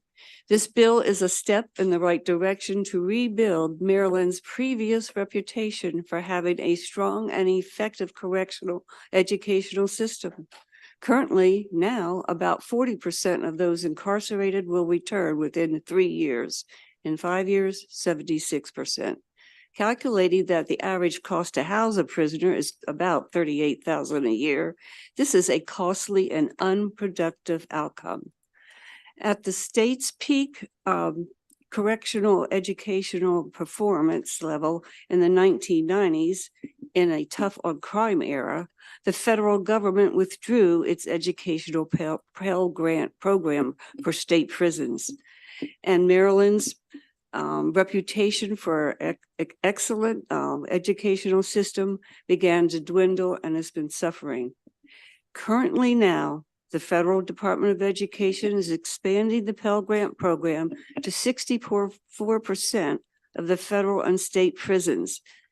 This is an opportunity not to be missed. I'll say that again. This is an opportunity not to be missed.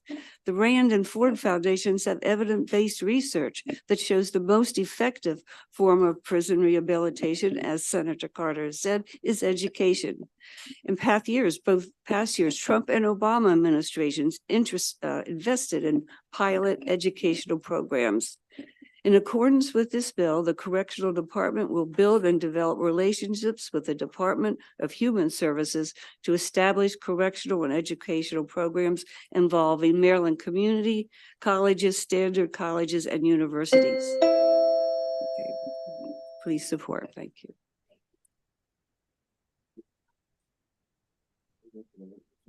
Sure.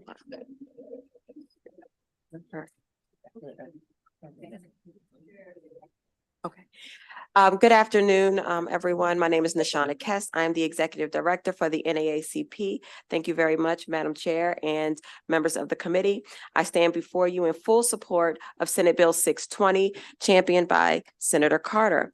As the Executive Director of the NAACP, this bill represents a crucial stride towards fostering rehabilitation, reducing recidivism, and facilitating successful reintegration into society for incarcerated individuals. Firstly, Senate Bill 620 mandates that the Department of Public Safety and Correctional Services assist incarcerated individuals in accessing federal Pell Grants for higher education.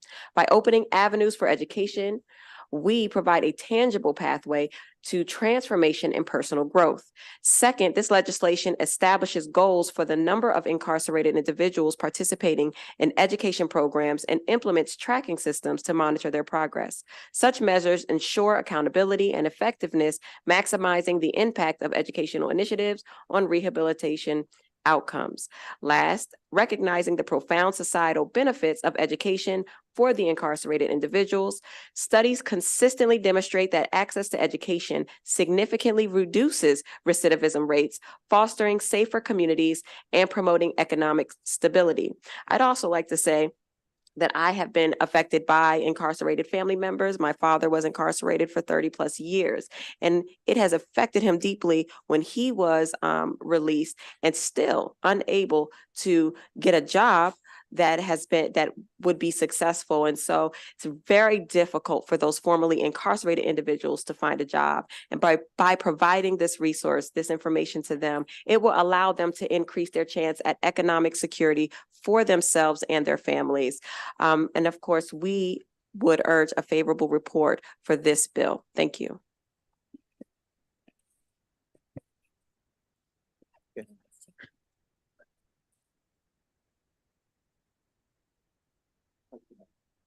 It's off now. Okay, that's it. Good afternoon. Thank you, Senators and Chair and Vice Chair. I want to thank Senator Carter for sponsoring this bill. They said a lot of what I was going to say, so I'm going to shorten my remarks a little bit. I was the academic coordinator for the programs for the GED and literacy programs during the time when Pell Grants were ended in 1994. In fact, I was the last keynote speaker at Coppin State College for their graduation. There at that time, we had 1,000 people in post-secondary education, and we lost that until recent years. These programs were so successful, the recidivism rate was hardly measurable for all those people who went through them. I cannot imagine why we would let this opportunity pass.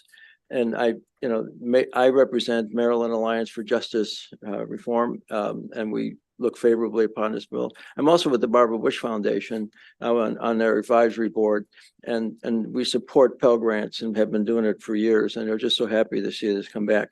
I would make one note that there's another bill that's going to be heard at another committee tomorrow, Senate Bill 623, that highlights a problem we're going to have.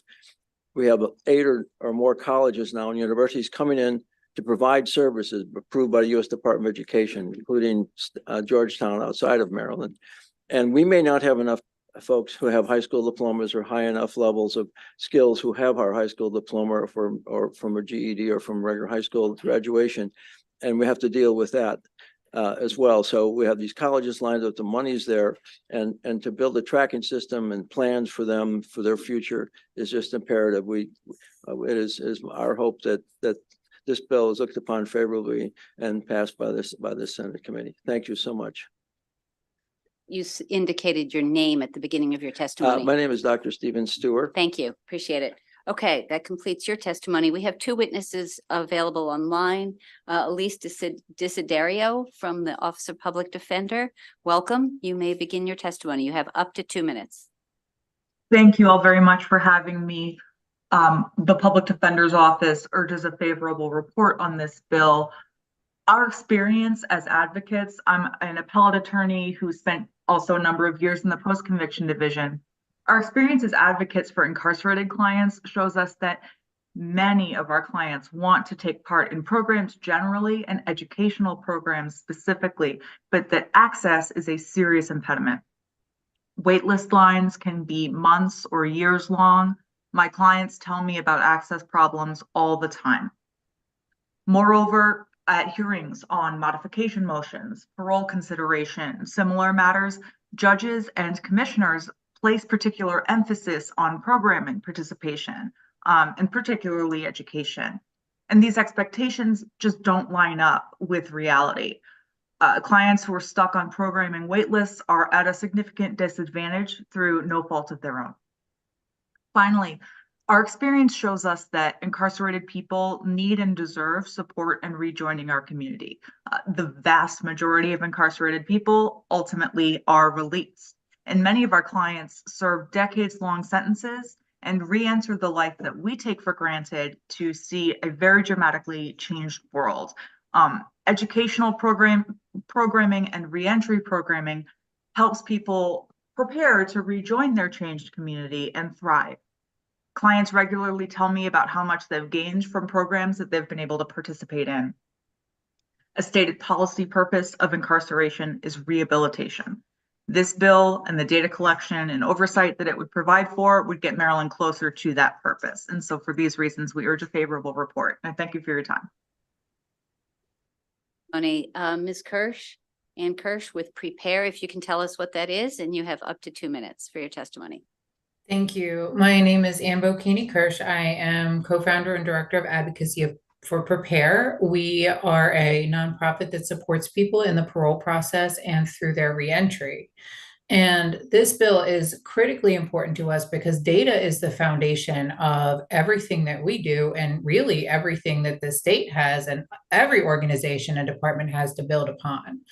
And this bill creates that same permanent infrastructure that already exists in the Department of Labor for GED and vocational training for your higher education training, which makes that data available to organizations like mine. It makes that data available to case management. It makes that data available to everybody who is trying to work together and pull together to make an individual behind the walls a success. And then for us to link in and help build a reentry plan that supports them in completing a degree, because many people are released without actually attaining the degree. They may be part of the way through. So providing that reentry support is critical. And understanding that data is the first step in any process. This is a low-cost, high reward solution that helps us utilize our existing resources better. And efficiency is something that we desperately need throughout DPSCS, throughout the entire educational system in order to get people where they need to be. My partner was going to come speak today. Unfortunately, he was incarcerated for 43 years. He's not so great with the tech and he forgot to hit the save button. But I will say for him, he got 118 credits at Morgan before the end of the Pell Grant in 1994, and he still does not have a degree. In spite of there being programs behind the walls, he was not directed to them to finish those last few credits. This is what this act will stop in the future. So please, I urge a favorable report. Thank you. Thank you for your testimony, Ms. Kirsch. Looking to see if there are any questions from colleagues. A quick one from Senator Carozza. Thank you, Madam Vice Chair. It will be quick. Senator Carter, thank you for this bill. And I think my question would go to Dr. Clark from USM. I was looking at the amendment that takes the number of institutions that are already named in providing this assistance, and it expands it to, I'm very happy to see both Salisbury University and University of Maryland Eastern Shore are now included on this list. And my question is, even though this assistance is focused on accessing federal Pell Grants, yes, couldn't this be expanded to, like, with that partnership to go beyond that? And what I'm thinking about is just the relationships, like in Somerset County, I represent UMES and Eastern Correctional Institution, and how this legislation, even though it's focused on the one area, could actually have I call it the domino effect. Do you see that by adding these institutions? One of the things we want to do was make sure that institutions were not singularly named, because we plan as a system to have as many of our institutions engaged in this work who want to. That was our only sort of issue with the individual names, but you hit the nail right on the head. We plan on creating an ecosystem where we work closely with community colleges, we work closely with the four-year institutions, private and public in the state, to ensure that people are getting the access to education that they need. Yeah, just to be clear, I also represent Warwick Community College. So under this, all three of mine would be included. Senator, one comment. The colleges need to apply and be approved by the U.S. Department of Education. So it's up to higher education folks to do that. So all these universities and colleges have recently, many of them have applied and been approved, but there's still room for as many. Okay. I'm just overjoyed with how many are applying, and now we just got to get the other programs in line to feed into them with more GEDs and more high school diplomas. Great, I'd be happy to help with that. Thanks. Yeah, there's more coming. There is one more. There's a favorable with amendment witness, and Kashina Cross. I understand that Ms. Cross is here. Ms. Cross, if you could turn on your video so we could see you. You're not on the screen yet.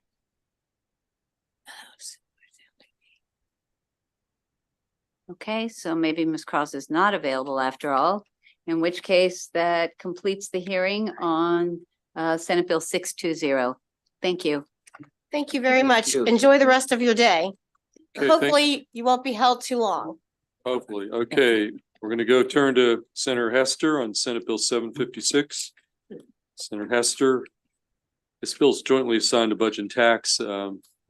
Perhaps, hopefully Senator Corderman will show soon, but that said, you can go up to the table. I've got Kate Bryan in terms of sponsor panelists. I've got Don Lukey virtually.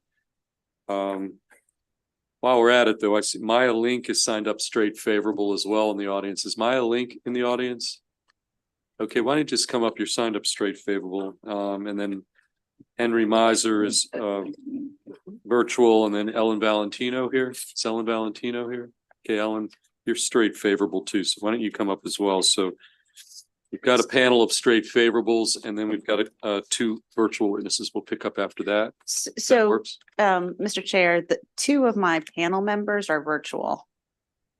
Okay, yeah, well, I've got Henry Miser. Yeah, and Don Lukey. And Don Lukey, yes, those are there. There's Mr. Miser, and we'll try to Okay. find Councilwoman Lukey. Yeah, so they're in. Okay, Why fabulous. don't we take the live witnesses first, then That's- we'll that's- just take the virtuals. Okay. Okay. Thank you, Chair Feldman, Vice Chair Kagan, members of the committee, for your consideration of Senate Bill 756. I don't know about you, but whenever I hear of a mass shooting, my heart kind of stops. And then I think, what state was it in? What county was it in? Were my kids there? And so basically, I over the summer, I set out to answer the question, like, are we actually doing enough to protect our school system? And this bill is, I brought it last year, but I'm bringing it again with more evidence. So we worked with the Center for School Safety to survey our local school systems and see, how they were feeling and what we could do to further school safety. We had the support of Henry Miser, who you'll hear from shortly, with the help on the study.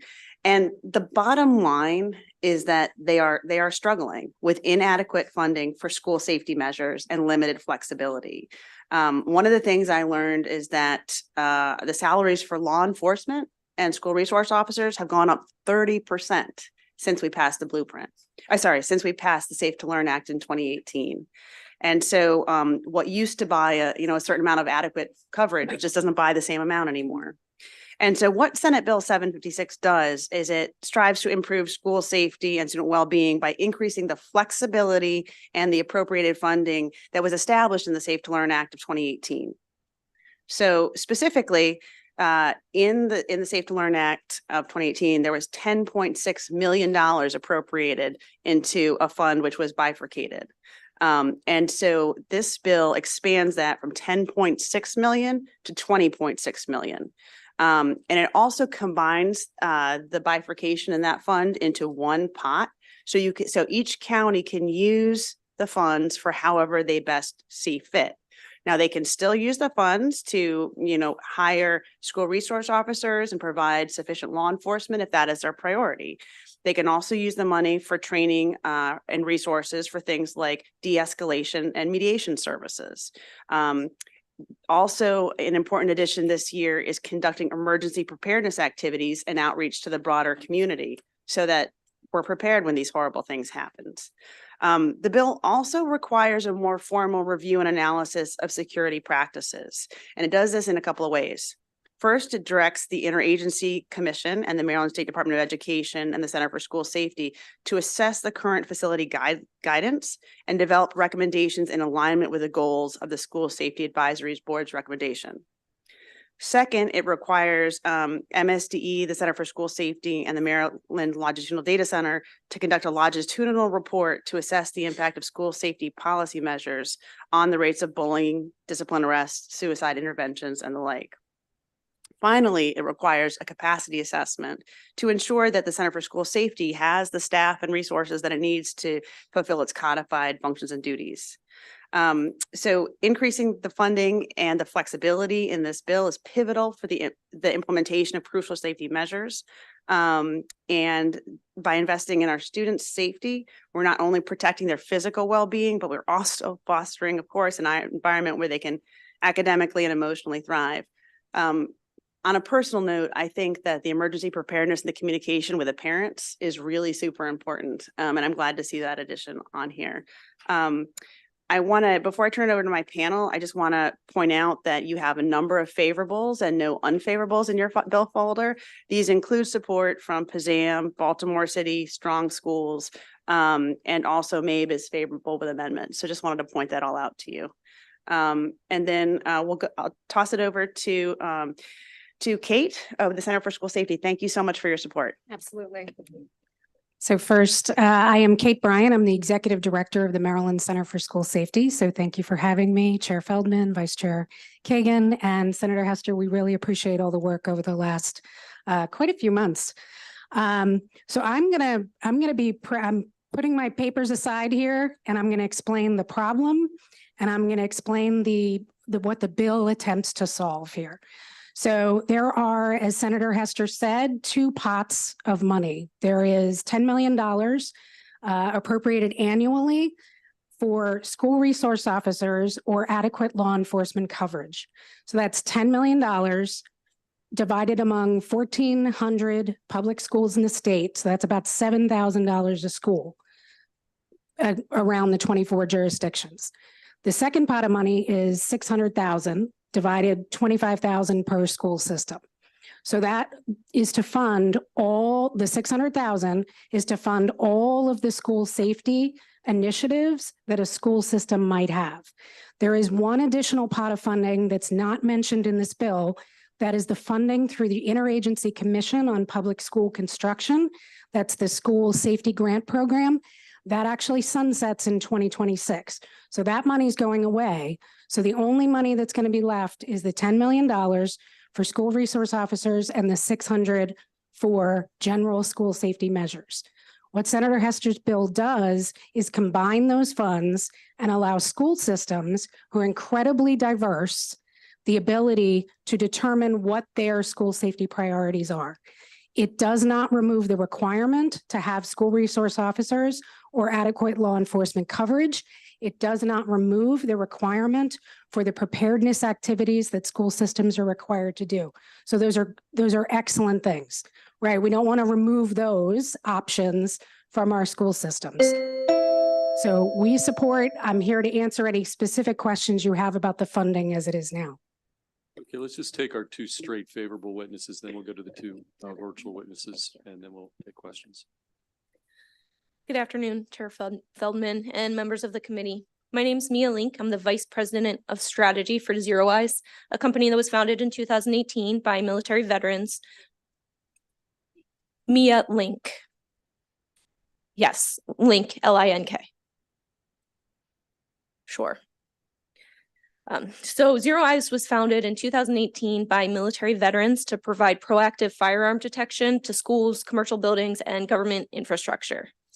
I was here a couple weeks ago to testify in support of another bill. So for those who may not remember, though, our technology uses AI software implemented on already existing security cameras to detect visible guns and alert law enforcement within seconds. Any alerts received are verified by human eyes and confirmed to be threats or non-threats by our highly trained analysts in-house 24/7 operations center. When a viable threat is detected, alerts that include the image of the shooter, the geolocation of the camera that got the detection, and the timestamp, these are sent through our app and via phone call to all parties involved, including school administrators, local police, and anyone else the school determines should be notified. So this can be a massive force multiplier for schools in a situation like this. Our software is currently deployed into hundreds of K-12 school districts across over 30 states. We are a proven technology and we do detect guns every day. So as an example of how we work, we had a situation where we got a detection at about 8 p.m. local time of a school a female student was holding what appeared to be a handgun. So we alerted the customer and the local law enforcement within seconds. And since it was after hours, it took a little over 5 minutes for the police to respond, but they were able to apprehend the student. It turned out she was holding an airsoft gun and had painted the orange tip black to make it virtually indistinguishable from a lethal firearm. She was participating in a TikTok challenge and recording herself as a first-person shooter targeting her friend. And this kind of problematic behavior happens all the times in schools. And we are not only able to identify that this behavior is going on, but we can help schools address it. And we can also show that our technology is constantly there to keep people safe at any hour of the day. Okay, thank you. Ms. Valentino, why don't you go next and then. Thank you, Mr. Chairman. My name's Ellen Valentino. I'm here today on behalf of Zero Eyes, so I have nothing further to add. That's very good testimony. We really like that. Thank you, Mr. Chairman. Okay, let's go to council member from Montgomery County, Dawn Lukey. Why don't you, Dawn, why don't you weigh in here? Favorable, you're part of the sponsor panel and yeah. I'm not going to even put you on the clock because you're from Montgomery County Council. Thank you, Mr. Chair and Vice Chair Kagan. Yes, of course, it's no mystery that the Safe to Learn Act of 2018 is near and dear to my heart, and I'm appreciative of all the many hours of work that went into getting that across the finish line and then implementing it and working through it over the past few years. But since that implementation, we've experienced a global pandemic and increased deterioration of behavioral health, coping, and conflict resolution, while simultaneously experiencing a proliferation of firearms into our communities. Our schools are microcosms of our communities at large, and we need to do our best to maintain safe and secure environments in both. I've submitted written testimony already that you have in your packet, but I had a few additional comments. An additional amendment must be made to General Provisions Article 4-314.1B to add the Maryland State Department of Education to the list of entities who may view local school system safety evaluations, safety emergency plans, and emergency response policies in order for them to do the work that is required under the bill. The Center for School Safety and the IAC are already included entities who can view those things, but MSDE is not. In section 2, the language that requires and provides funding for the center to do an independent third-party analysis of compliance with various statutory mandates and figure out how to improve upon that. It uses some standard phrasing, but I think it's good to clarify and expressly state that the third-party analysis should be provided in its entirety to the General Assembly and Governor, along with the agency's comments regarding the findings to help move things forward. And then last, in the section 3 of the bill, the data analysis required by the Longitudinal Data Systems Center, items 4 through 7, I'm not sure MSDE has been collecting that data since 2017, 2018. Some clarification might need to be made. Items 1 through 3, I know MSDE does have, but they are not all included as part of the Assessment, Accountability, and Performance Division. And historically, some of those elements, like school-based arrests or the bullying data, has not been provided to the Longitudinal Data System Center because MSDE had concerns about the data quality. I think we're at a point where we need to say yes, and we need to do whatever we can to move that forward so that that data is provided in whatever form it is available so that the appropriate analyses can be done. With that, I ask for the committee to move favorable report on Senate Bill 756. Okay, thank you. Mr. Miser, you're going to be the final witness on this bill. Again, you're straight up favorable. So why don't you start? Thank you, Chair Feldman, Vice Chair Kagan, and members of the committee. For the record, my name is Henry Miser and have had the honor of serving as the former student commissioner on the State Commission for Suicide Prevention, student rep to the State School Safety Subcabinet, and I've spoken nationally on trends in student behavior over the course of the past 3 years. And I come to you today to urge a favorable report on Senate Bill 756. Next month, 6 years will have passed since the senseless shooting at Great Mills High School in St. Mary's County, which is where I'm from. At the time, I knew countless students and teachers, including the victim herself, and my mom worked only a couple hundred feet from the building where the shooting happened. It was through this tragedy that my community lost the life of a 16-year-old student and another near fatally injured. Because of this, the General Assembly passed the Safe to Learn Act, and in doing so, made a commitment to ensure the safety of our school buildings and those who work inside. I contend that this commitment to keep our school community safe did not end when the Safe to Learn Act passed, but continues today. And I'm here to remind you of that commitment and how it can be fulfilled by Senate Bill 756. Over the course of the past 9 months, I've been fortunate enough to work alongside Senator Hester's office, as well as several of our local school systems, to identify where our current Safe to Learn Act may have gaps. In conducting this research, we were able to identify several things. First of which, that law enforcement salaries have gone up. However, the support provided to our local school systems has not. Certain jurisdictions have a wildly insufficient ratio of schools to school resource officers, but they can only do so much with the funds we allocate. Secondly, local school systems remark that there are some simple things that can make big differences in their schools, things such as glass film, software, and student teacher trainings.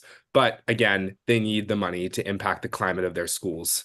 Finally, all schools and school systems remark that they are doing the best what they can with the resources that they have. But I'm here to tell you that the resources that they have are not enough.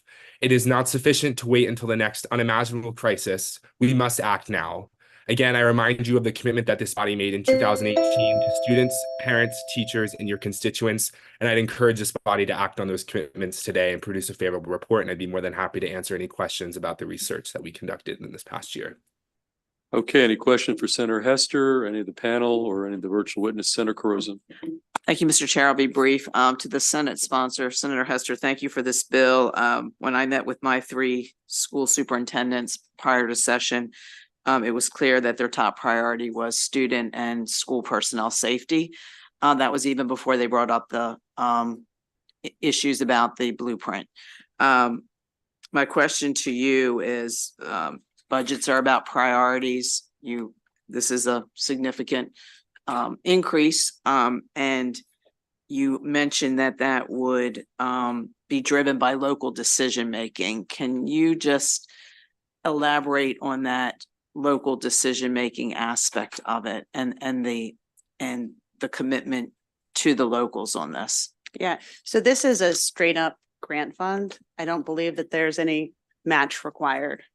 So we're simply changing a current mandate, which is 10.6 million to $20.6 million. The flexibility for the locals comes in that as the law currently stands, you can only use the $10 million for locals, for adequate law enforcement or SROs, and $600,000 for like everything else.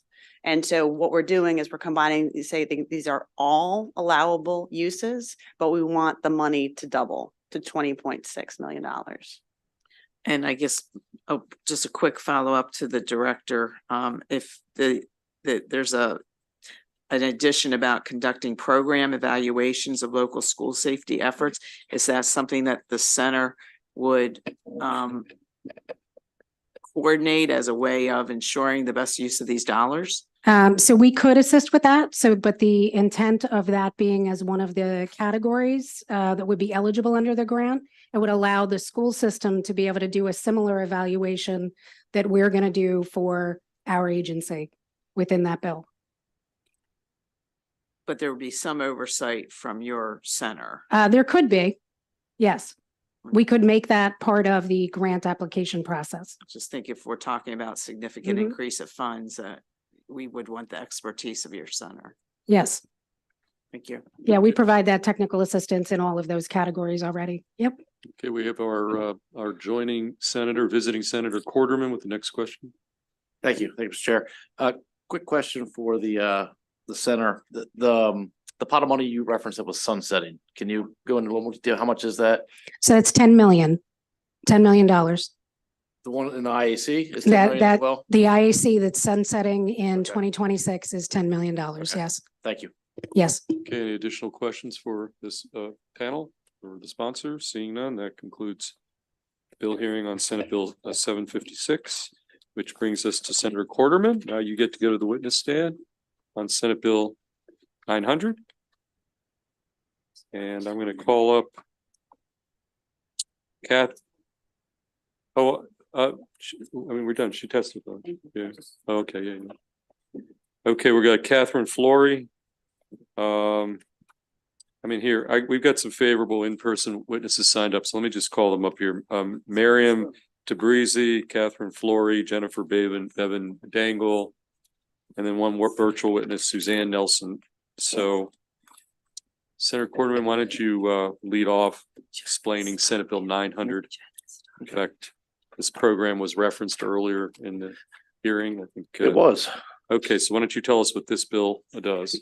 No, thank you, Mr. Chair and Vice Chair, and members of the committee. For the record, Senator Paul Quarterman, District 2, Washington and Frederick counties. As you had the nice intro there, Mr. Chair, I want to talk about a program that I know you guys are very familiar with, the incredibly successful Janet L. Huffman Loan Assistance Repayment Program. This program is already capably administered by MHEC, has proven its ability to be successful and add categories of recipients in years past. Basically, what we're asking here today is to add veterinarians to the list of qualified employment types who would serve as an incentive for students considering their career path and will meet a very real need in the veterinarian field. The reality is the increase in both pet ownership as well as the overall pet population has placed a higher demand on the need for animal care. And animal rescues and shelters have not been able to keep up with this demand. The caveat here is eligibility, who would be eligible. This would include a veterinarian practitioner who has provided veterinarian services as an employee for a minimum of 20 hours per week or as a volunteer for a minimum of 15 hours per week at an animal shelter. Shelters strive to provide the services, but most must provide prioritize vet services for animals in their care. Without adequate staffing or volunteer practitioners, shelters can't meet the needs of the community. This leaves our pet population uncared for or surrendered to other shelters in desperation. So basically, Senate Bill 900 would encourage more students to pursue this career path and would ultimately help out our entire pet population. So thank you for your consideration, and I would respectfully ask for a favorable report. Okay, who wants to go next? I can go There you next. go. Go on. Good evening, Chair, Vice Chair, and committee members. My name is Mary Ann Tabrizi, and I am a Humane Policy Volunteer Leader, speaking on behalf of the Humane Society of the United States and asking you to support Senate Bill 900. We know that the veterinary shortage is impacting all Maryland pet owners, but it is even more profound impact on our shelters and our rescues.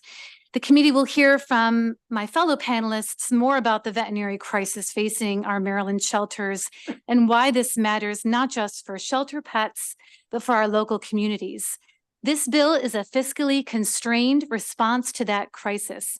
Last year, there was a bill for veterinary loan forgiveness for all veterinarians practicing in Maryland, but that bill had a sizable fiscal note. And we recognize the budget crisis facing the state. That is why advocates have come back this year with a more narrowly tailored bill. Using the existing Janet Hoffman Loan Assistance Program, this bill limits the administration and oversight needed. This is an incredibly successful program that has a proven record of success for many professions, such as teachers, nurses, social workers, and other deserving professionals currently able to seek loan forgiveness under the program. Veterinarians who work in or with our volunteer shelters are sacrificing far more lucrative private practices to instead serve our most vulnerable animals and our communities in far more difficult conditions and treating far more traumatic cases. We welcome a conversation with this committee about right-sizing the cost of this bill. After consulting with our shelter partners, we'd like to see the cutoff for volunteer hours reduced to 8 hours per week as opposed to 15 hours. We do, however, understand the need to keep the fiscal note constrained and recognize there's a balance between service hour requirements and keeping the fiscal note low. This bill is a win for the state as it encourages veterinarian providers to come to Maryland and also vets to stay in Maryland serving our local communities. Thank you. Okay, let's. Good afternoon. Thank you, Chair Feldman and Vice Chair Kagan, for allowing me to speak today. My name is Katie Flory. I'm the Community Care and Advocacy Director for the Maryland SPCA.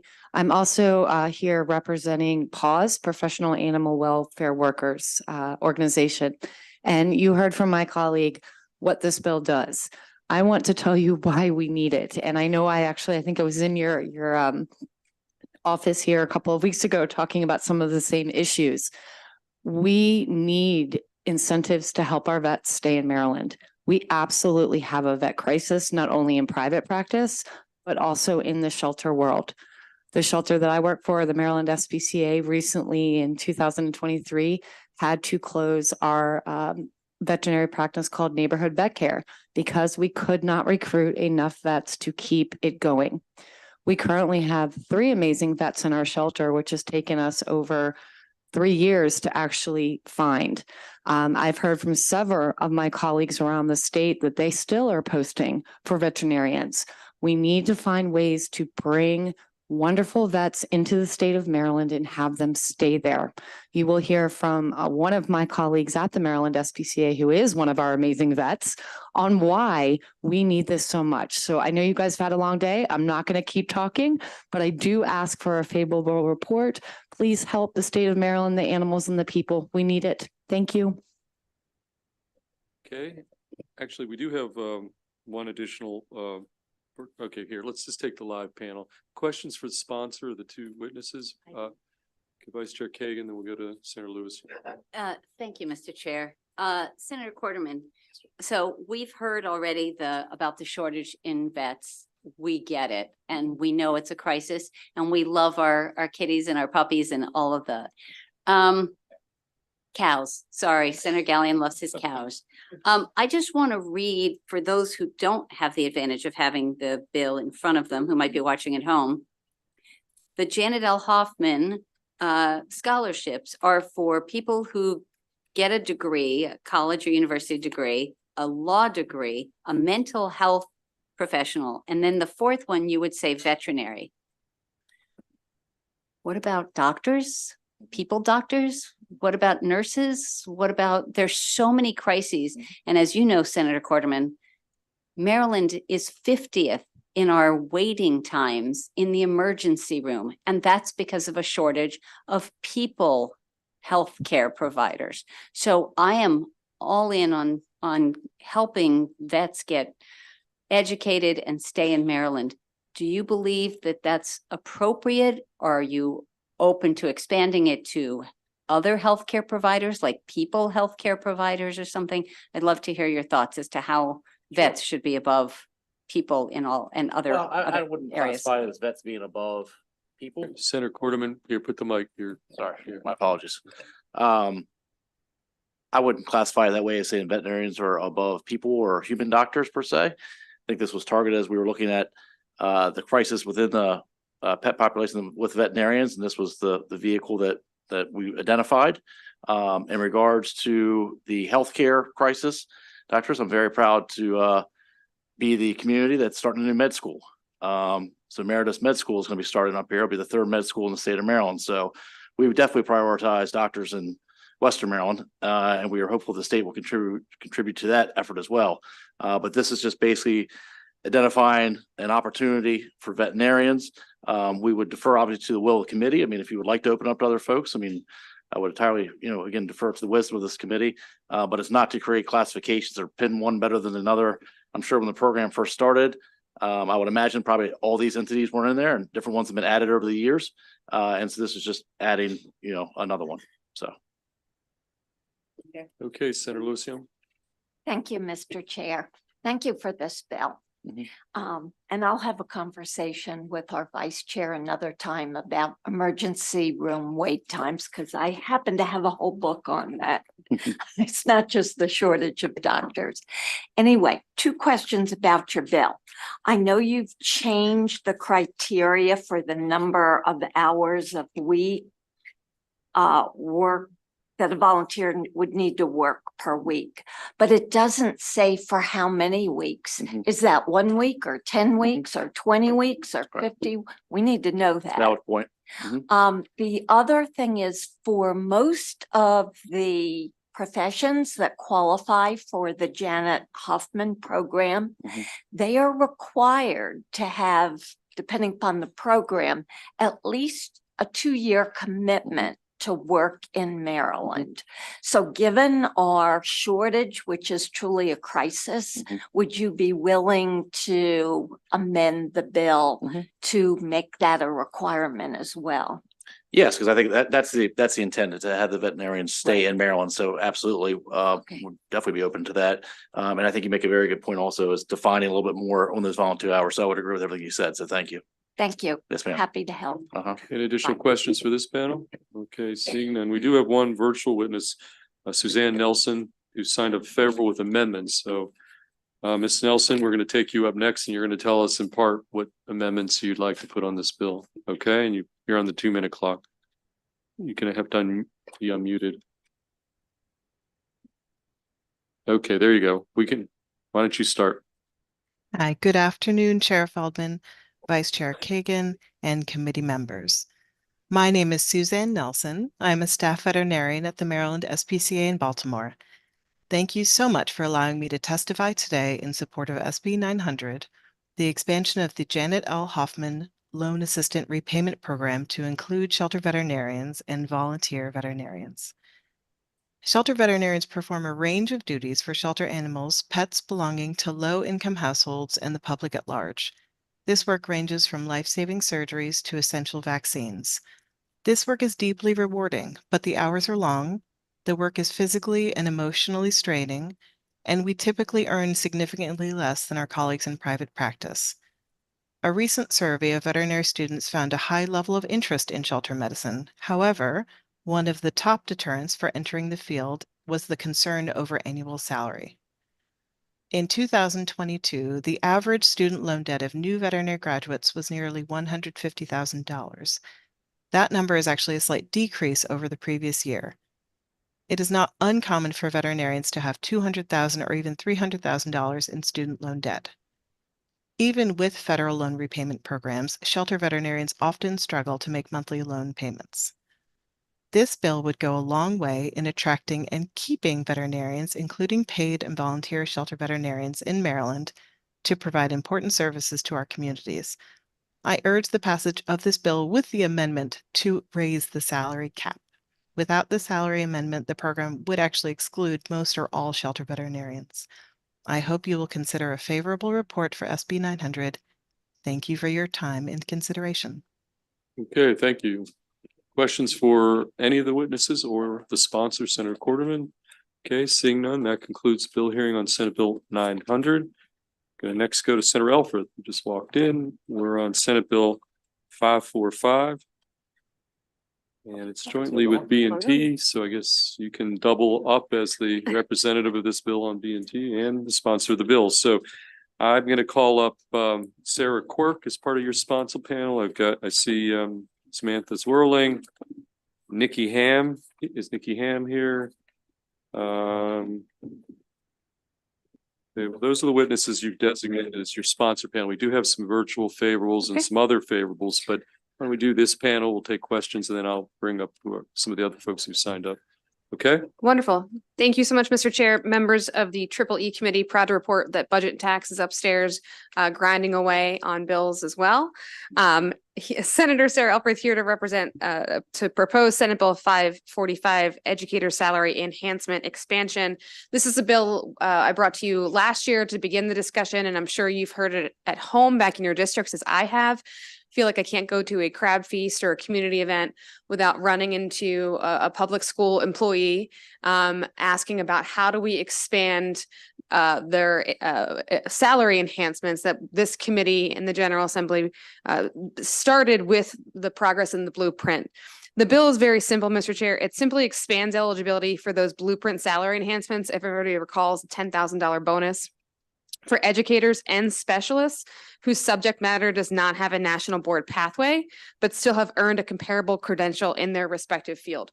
What's really important about this bill, it's not just about in-classroom teachers, it's about all of the specialists that this committee knows all too well ensure long-term success for children. We're talking about speech pathologists, reading specialists, social workers, school psychologists, everybody who contributes to success. And if they are not in the classroom or not in the schools, because frankly, they can make a lot more money elsewhere, that then puts tremendous pressure on classroom teachers to be all of those things in one, in addition to being a qualified classroom teacher. So we all know there's an educator shortage in Maryland. We all know that we did our best with Blueprint to create those bonus enhancements, but we did leave a few people out. A really great example, a few years ago, Anne Arundel County's Teacher of the Year was a German teacher. Well, it turns out there's no national board certification for German, so they are not eligible for that $10,000 bonus. And that's just one kind of very visceral example of some of the shortfalls that we frankly didn't anticipate with Blueprint. So instead of relying solely on national board certification, because school psychologists, speech pathologists also might not qualify because there doesn't exist a national board certification, the bill says that if you reach the pinnacle of the highest credential in your field, and then that is quality checked by the state, you would be eligible for this bonus. Again, this is about a holistic approach to education. We are rapidly running out of federal funding. I'm sure you've all heard from your local school boards about the federal funding cliff they're about to experience in the next few years. A lot of school systems have used that extra federal funding to hire back formerly public school employees who can make much more money in the private market, hire them back on a contractual basis at higher amounts, which we can't blame educators for. I mean, they have a right to feed their family.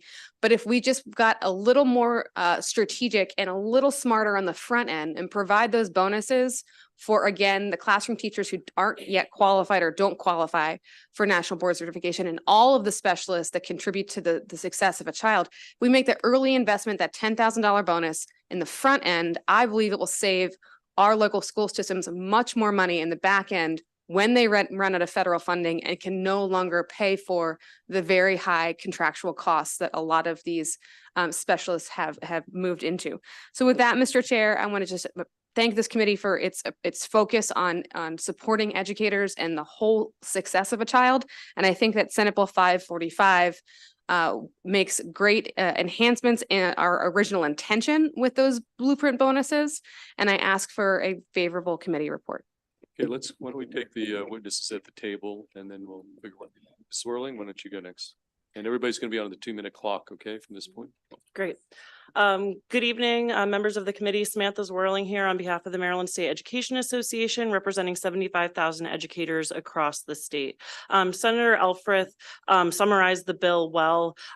We brought this bill because we felt like we were hearing from so many of our educators. The example that Senator Elfreth gave about that German teacher, there is a national board certification for French and Spanish. So you could be two teachers doing basically the same job, and one is eligible for the salary enhancements. Something that I'll add, in a big focus of the blueprint, we know was to make sure that we're helping our students that need the most help and investing resources there. Under the blueprint, if you have a national board certification, you're eligible for the $10,000 salary, but if you work in an identified low performing school, you get an additional $7,000 salary enhancement. And that's meant to say that we want the highest credentials folks working with our students who need the most help. And so we're really kind of disincentivizing folks in some of these other job areas that you'll hear from the panel and the witnesses from working in those schools that need the help. I just want to close by saying kind of what this bill does not do. This bill is intended to have these salary enhancements split between the county and the state in the same way that the national board salary increases are done for the classroom teachers. And the drafting kind of restates the $60,000 starting salary, but that the intent is not to expand the $60,000 starting salary to other folks who weren't originally in the blueprint. So this is really only about the salary enhancements around national board and other high credentials. It's not about the $60,000 starting salary. And with that, we urge a favorable report. This is a top priority of MSCA. Thank you. Okay, why don't we go down the table? Good. Tell us who you are. Sure. Good afternoon, Chair Feldman, Vice Chair Kagan, and members of the committee. My name is Holly Kleiderline. I'm an elementary school counselor in Anne Arundel County. 18 years ago, I was the first in Maryland to become a national board certified teacher in school counseling. 5 years ago, I sat on a committee to review the blueprint and explain that the process for school counselors is the same as it is for all other teachers. School counselor candidates provide evidence that they teach high school coaches to recognize signs of domestic violence and how to refer their athletes to appropriate resources. They teach elementary students coping strategies so that they come to school and remain in class. They teach first-generation college students how to navigate post-graduation pathways. They challenge procedures so that English language learners apply for CTE programs and students of color who qualify for honors classes are actually enrolled in them. Therefore, I was shocked when my county decided we were not eligible employees, stating that although school counselors were not excluded from the salary enhancement, we were also not explicitly included. Last week, board members voted against an amendment that would have included us as eligible employees. I was told I would need to change state law, so here I am. The National Board Salary Enhancement is a way to recruit and retain the most highly qualified educators, just at a time when students' mental health needs are increasing and there are fewer school counselors in the pipeline. One would think it crucial to include the only mental health professionals eligible to become NBCTs. I currently support teacher candidates in my building. I'm helping them receive the salary enhancement for which I do not qualify because my students benefit from having an NBCT. I will do the work to maintain my certificate next year, and it would be nice to know that holding myself to the highest standard in my profession would be rewarded. Senate Bill 545 offers a clear path to fix this issue and reinforces that salary increases are needed to recruit and retain school counselors. I ask for your favorable report. Okay, well, why don't you go next? All right, good afternoon.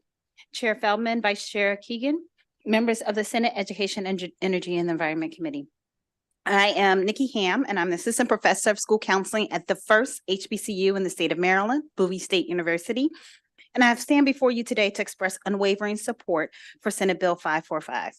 The bill highlights the progress of primary and secondary education with particular focus on enhancing the recruitment and retention of school counselors, a vital component of our educational system.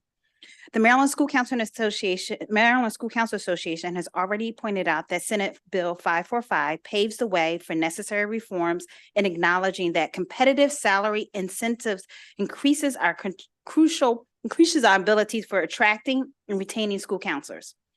This legislation seeks to extend eligibility for salary enhancements currently exclusive to National Board Certified teachers, but to include additional highly qualified educators such as school counselors.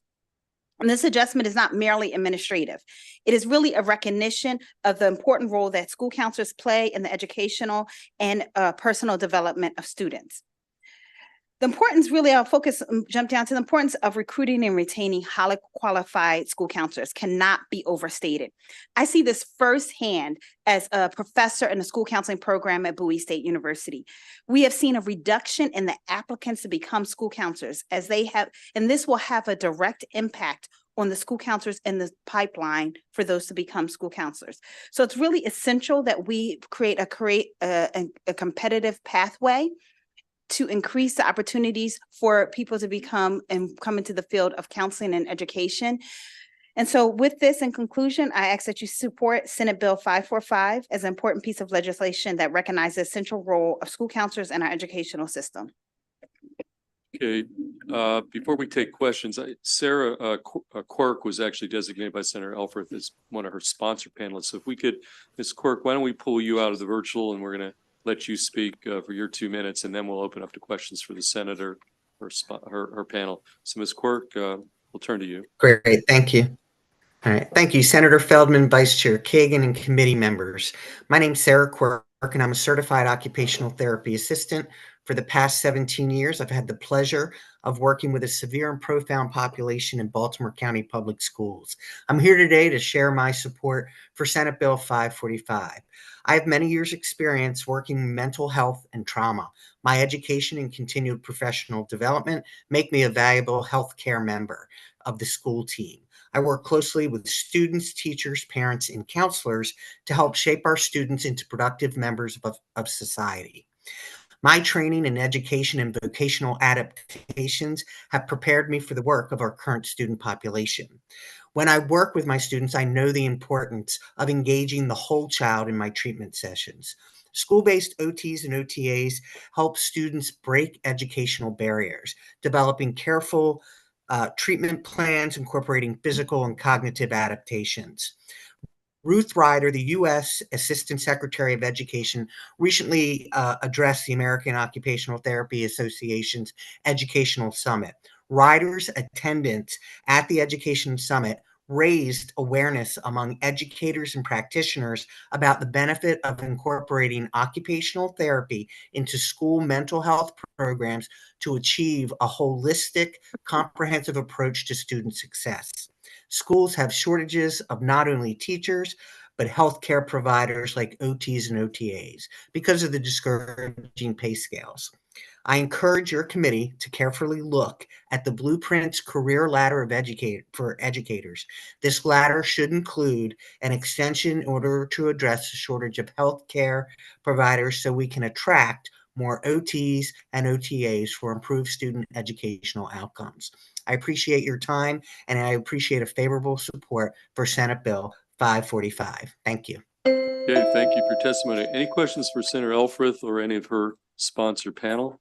Mr. Chair, may I make Yes. two just quick Sure. points? Senator Watson, if you were here last year on this similar bill, asked a very important question and pointed out that from his perspective, it's not just about salary of why we're losing educators so drastically. It's also about work-life balance. It's about culture. It's about behavioral challenges in the classroom. This bill will solve a lot of those problems because if you don't have a school counselor and if you don't have a school psychologist, you don't have reading specialists, all of that workload falls to the classroom teacher alone, which is exacerbating the problem. So this is a rising tide lifting all boats situation, number one. And number two, Mr. Chair, I think this is the only bill I'll bring to EEE that does not have an amendment. And so I'm very proud of the work that we've done in advance. Okay, questions for the senator or any of the panelists? Okay, seeing none, thank you for your testimony. Before I go to the other virtual witnesses here, let me just call up some other folks who have signed up favorable in person. I'm not sure if they're here. Is Bradley Laposa here? Okay, Bradley, why don't you come up? Holly Kleinderline. Is Holly here? Oh, that was you. I apologize. Yep. Okay. My fault on that. Janet Fox. Is Janet Fox here? Megan Miskowski. Oh, I am here. Okay, Janet. I'm sorry, Janet, you're there. Okay, Megan Miskowski. Okay, so we've got two. For those of you on virtually, we've got two live witnesses we're going to take, and then we'll go back to you guys. Okay. So, sir, why don't you tell us who you are, and you've got 2 minutes, and same thing with our other witness. Then we'll go to the virtual witnesses. So, I'm Brad Laposa. I'm the legislative chair of the Maryland School Psychologists Association. I'm coming here on behalf of about 500 school psychologists in the state of Maryland. And I'm really coming here on behalf of American children and youth.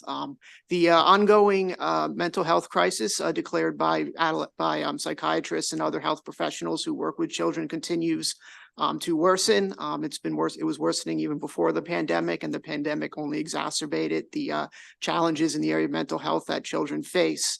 As school psychologists, we meet with children one-on-one, we meet with children in groups, and we also meet with children who are in crisis and where they might hurt themselves or somebody else.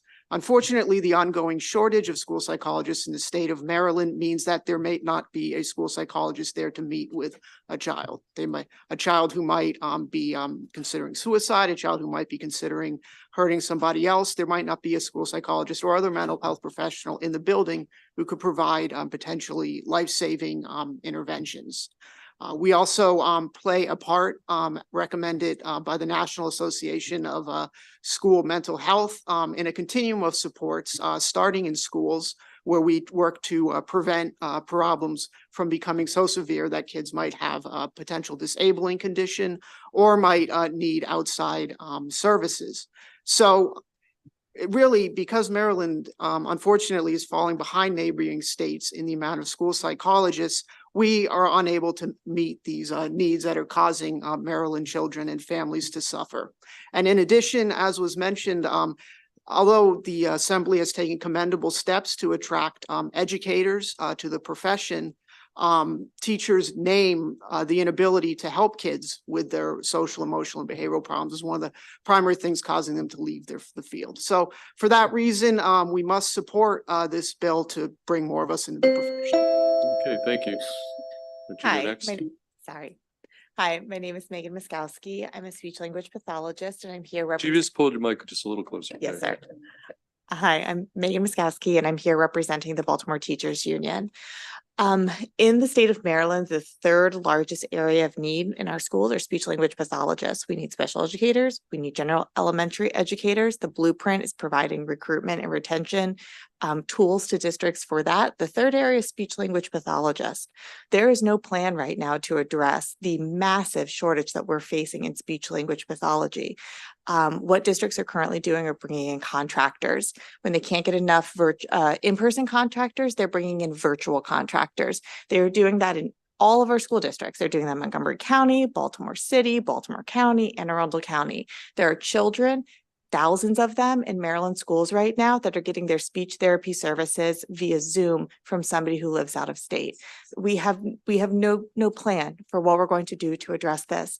We are producing speech language pathologists in our university programs, and they're not coming to work in Maryland public schools, but we're willing to spend up to $40,000 more, just conservatively, to bring in a contractor. And it's much more when we have to bring in a virtual contractor, because we will pay both a virtual contractor zooming in from Florida and a facilitator, a paraeducator, to sit with that person to work with a 4-year-old who has a communication device in severe autism, who needs an in-person provider.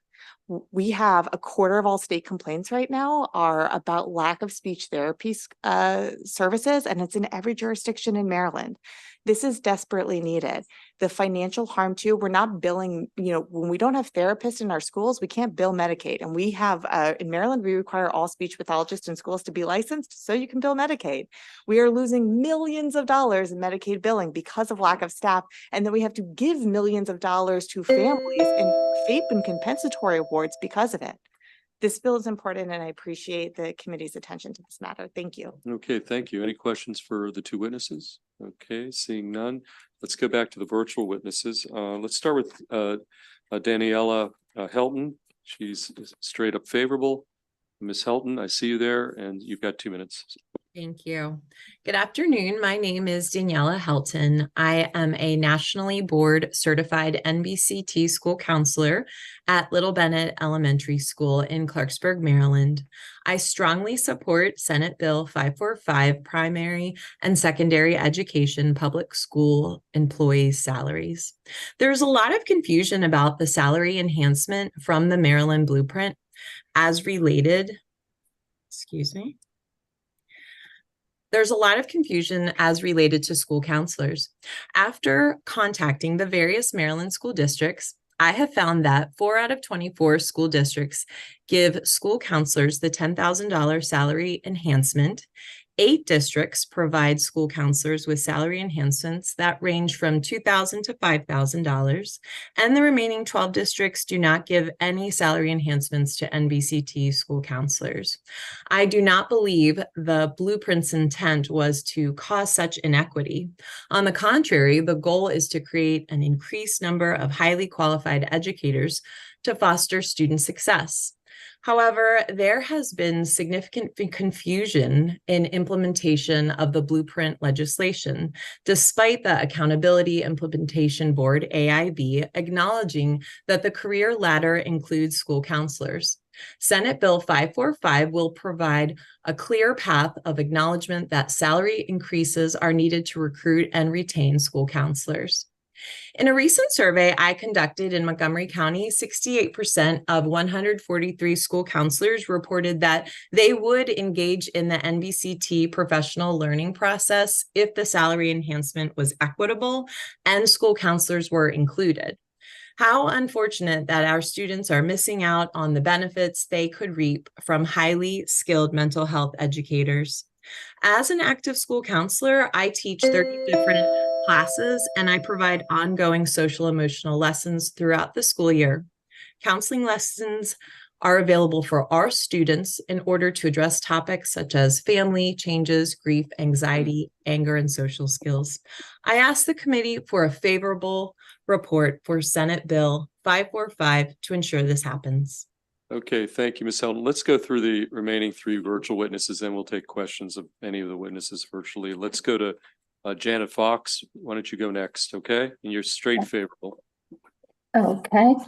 Good evening. My name is Janet Fox. I have been an occupational therapist for 33 years, with the last 23 years in Anne Arundel County schools.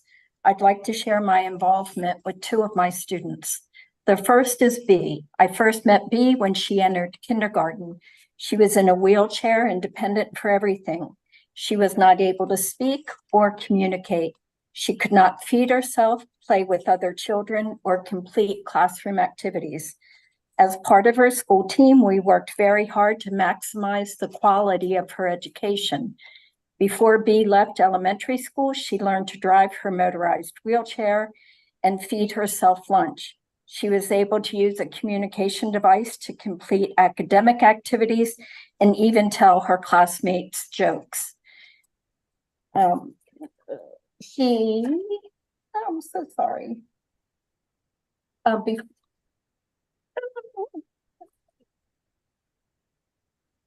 sorry. Long story short, with B, she's now engaged with her peers. She was playing with her classmates. She's now in the 12th grade, duly enrolled in Anne Arundel Community College, and wants to be a writer or a teacher. Sorry for that. I'm sorry. Second student is K. I've messed up my notes. Sorry. Second student is K. He's in 11th grade, wheelchair, uses a communication device, has difficulty performing his own hygiene. Teachers were having to go with him in the bathroom, leaving the other students unsupervised. I've helped him with adaptive equipment. He's now starting to do that at home on his job site in the community.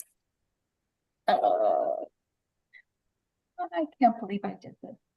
I'm so sorry. Anyway, I hope you vote. I think we got the gist of your testimony. I'm sorry. You're good. It's all I'm good. sorry. Okay, let's go to Elizabeth Elliott. You've signed up actually favorable with amendments. I don't, so why don't you? Absolutely. Okay, and then, yes, yeah. why don't you proceed? Sure. Thank you so much. I am Elizabeth Elliott, president of the Maryland Association of School Health Nurses. And I absolutely am in full support of Senate Bill 545 and do suggest one technical amendment.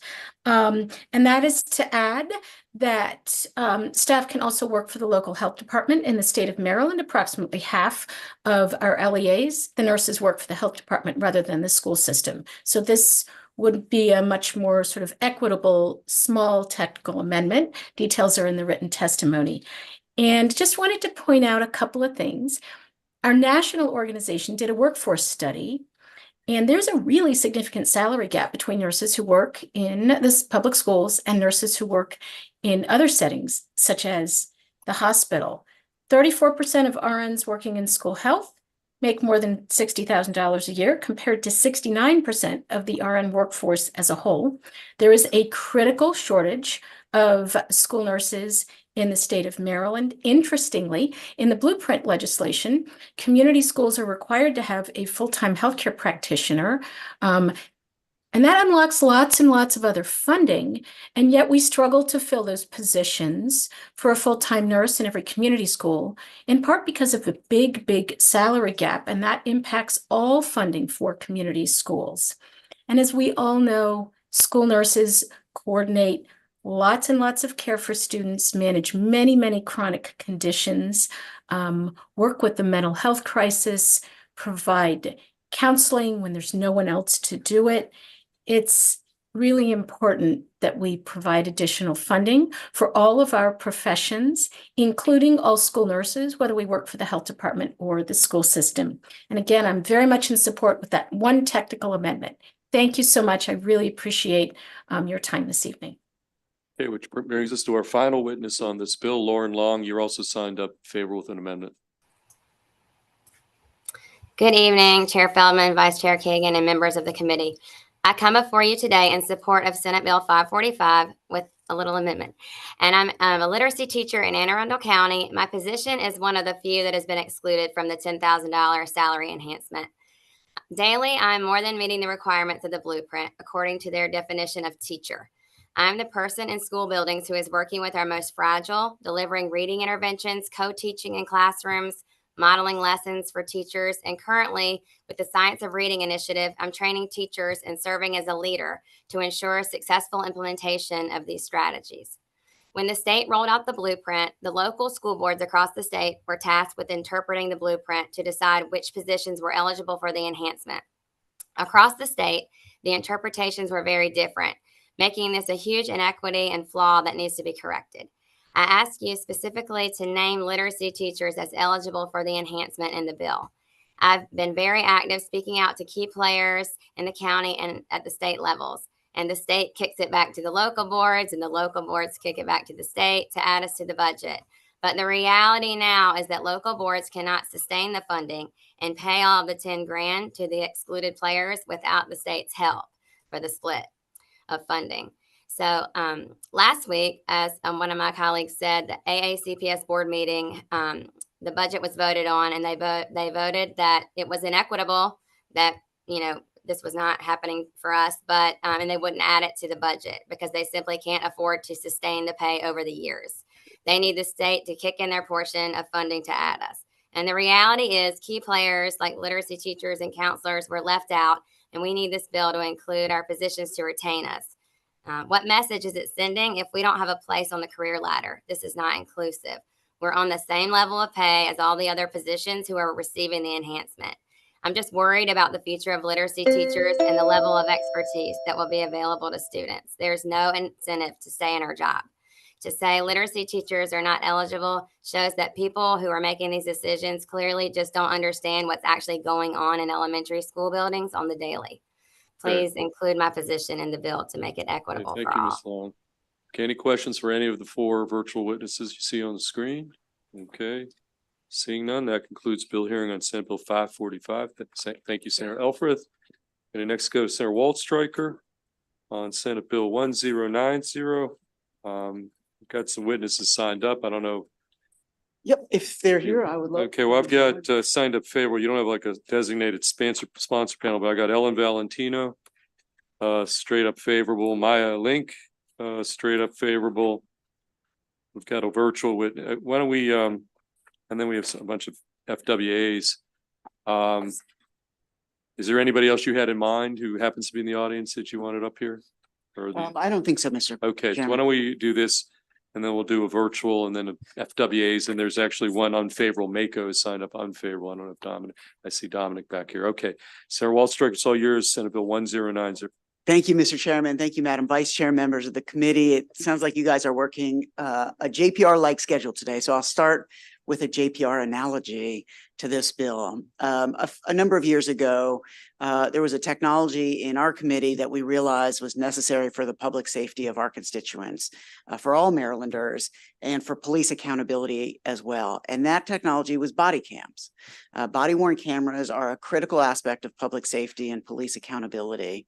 And we wanted to require our locals to use body cams, but we wanted to do it in a way that was flexible for our locals and didn't dictate the procurement process, the particular vendor, the particular product that each of our locals chose. And that's exactly what we did.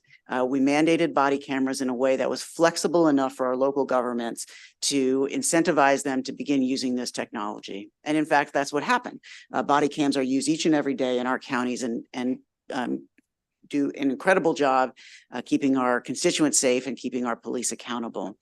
When it comes to school safety, there is incredible technology out there that would allow us to keep our students safe, and it would allow us to mandate the use of that technology in a way that remains flexible for our local school systems, our local emergency management systems, and doesn't mandate the particular procurement process or vendor when choosing to do so.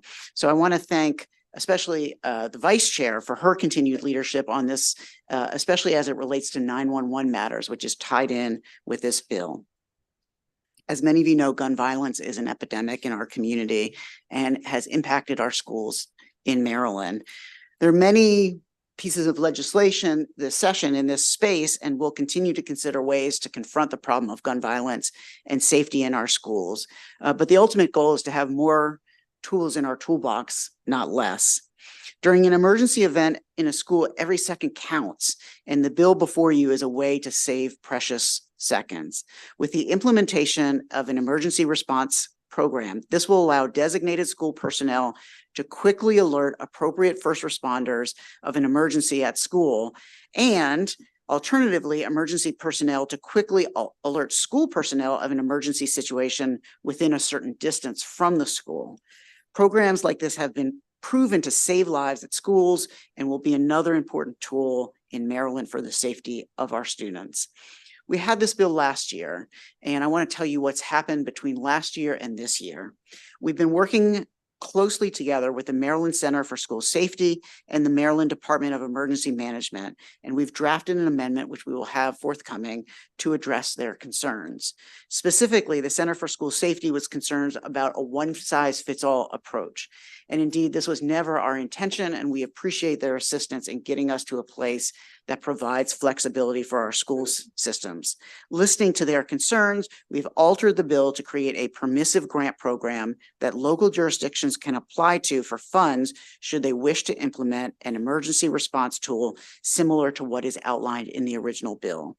Additionally, the appropriation in the bill is no longer a mandate. We go from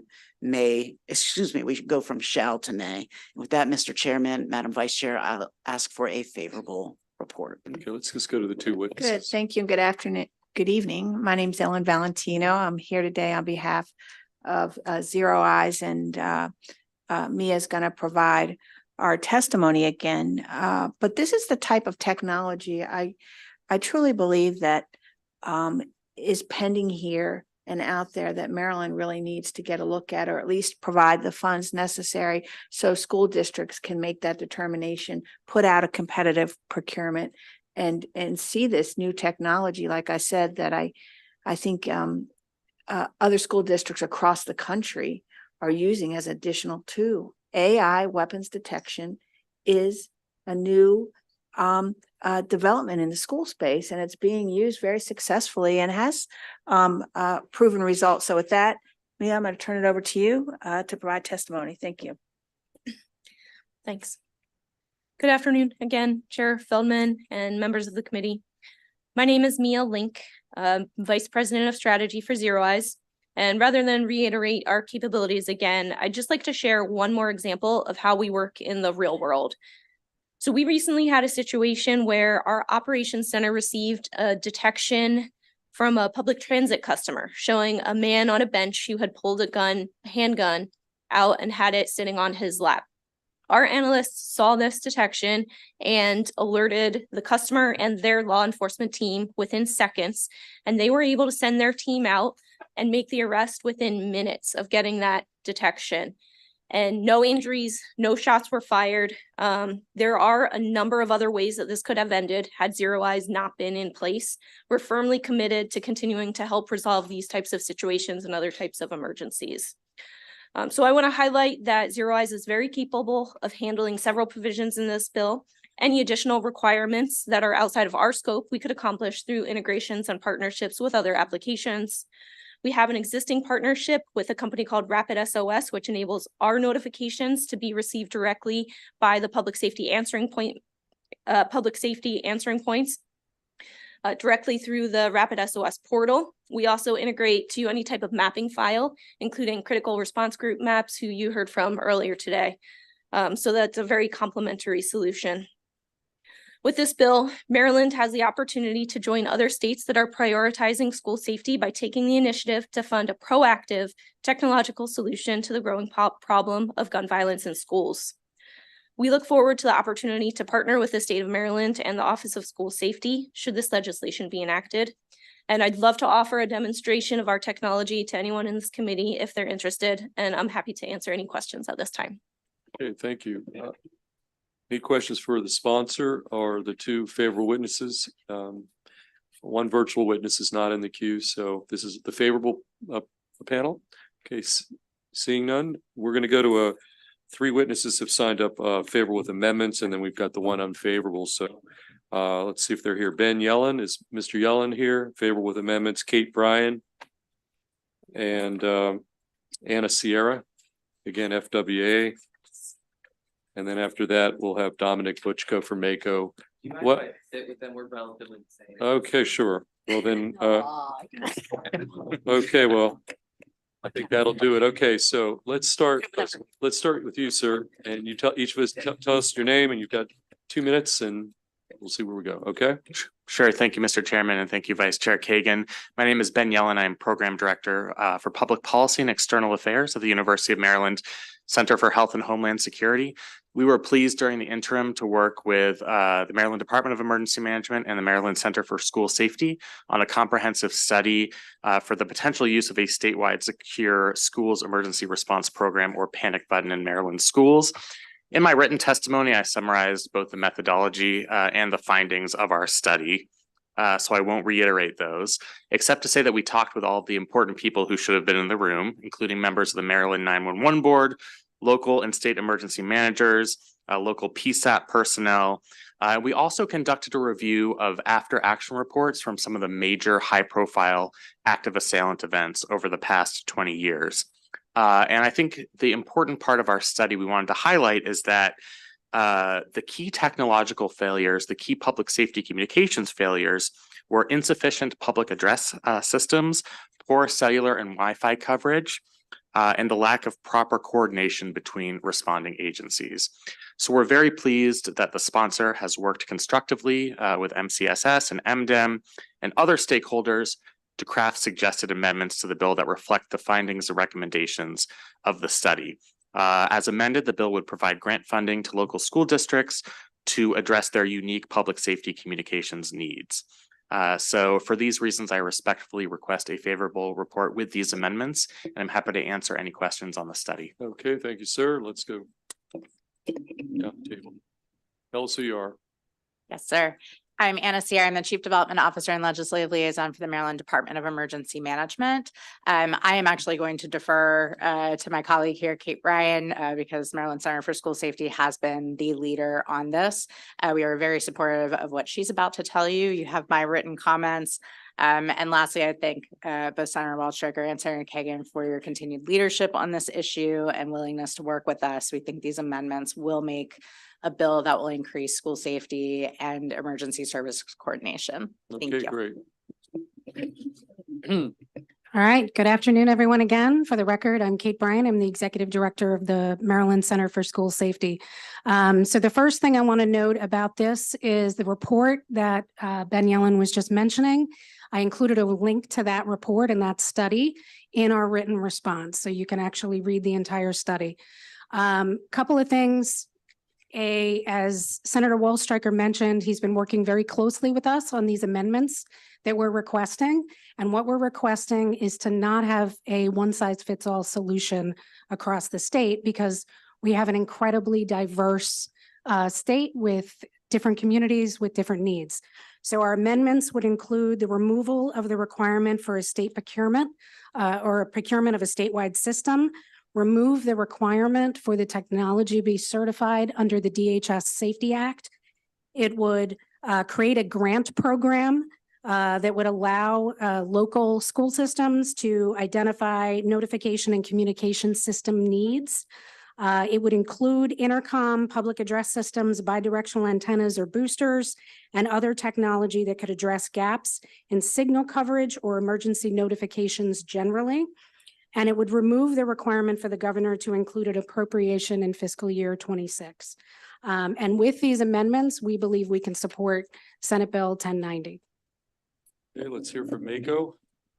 Final witness. Yeah, Mr. Chair, members of the committee, Don Butchko with the Maryland Association of Counties. I would like to echo everything that this panel said and refer you to our written testimony. As drafted, we are opposed, but we do believe the amendments on the table handle our opposition. So thank you.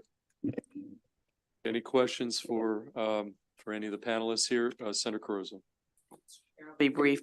Director Bryan, since you also testified on the other bill, is there a linkage here that if the one bill went through, this would be one of the allowable cost Yes. for locals? Yes. Is that how they could possibly come That together? is how they could possibly combine. Yep. Okay, thank you. You're welcome.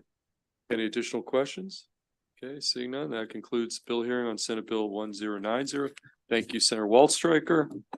And we're going to go next to Senator Kagan on the Bill 22 of 24 today. So we're in the final three here. So Senator Kagan, we are on Senate Bill 492. And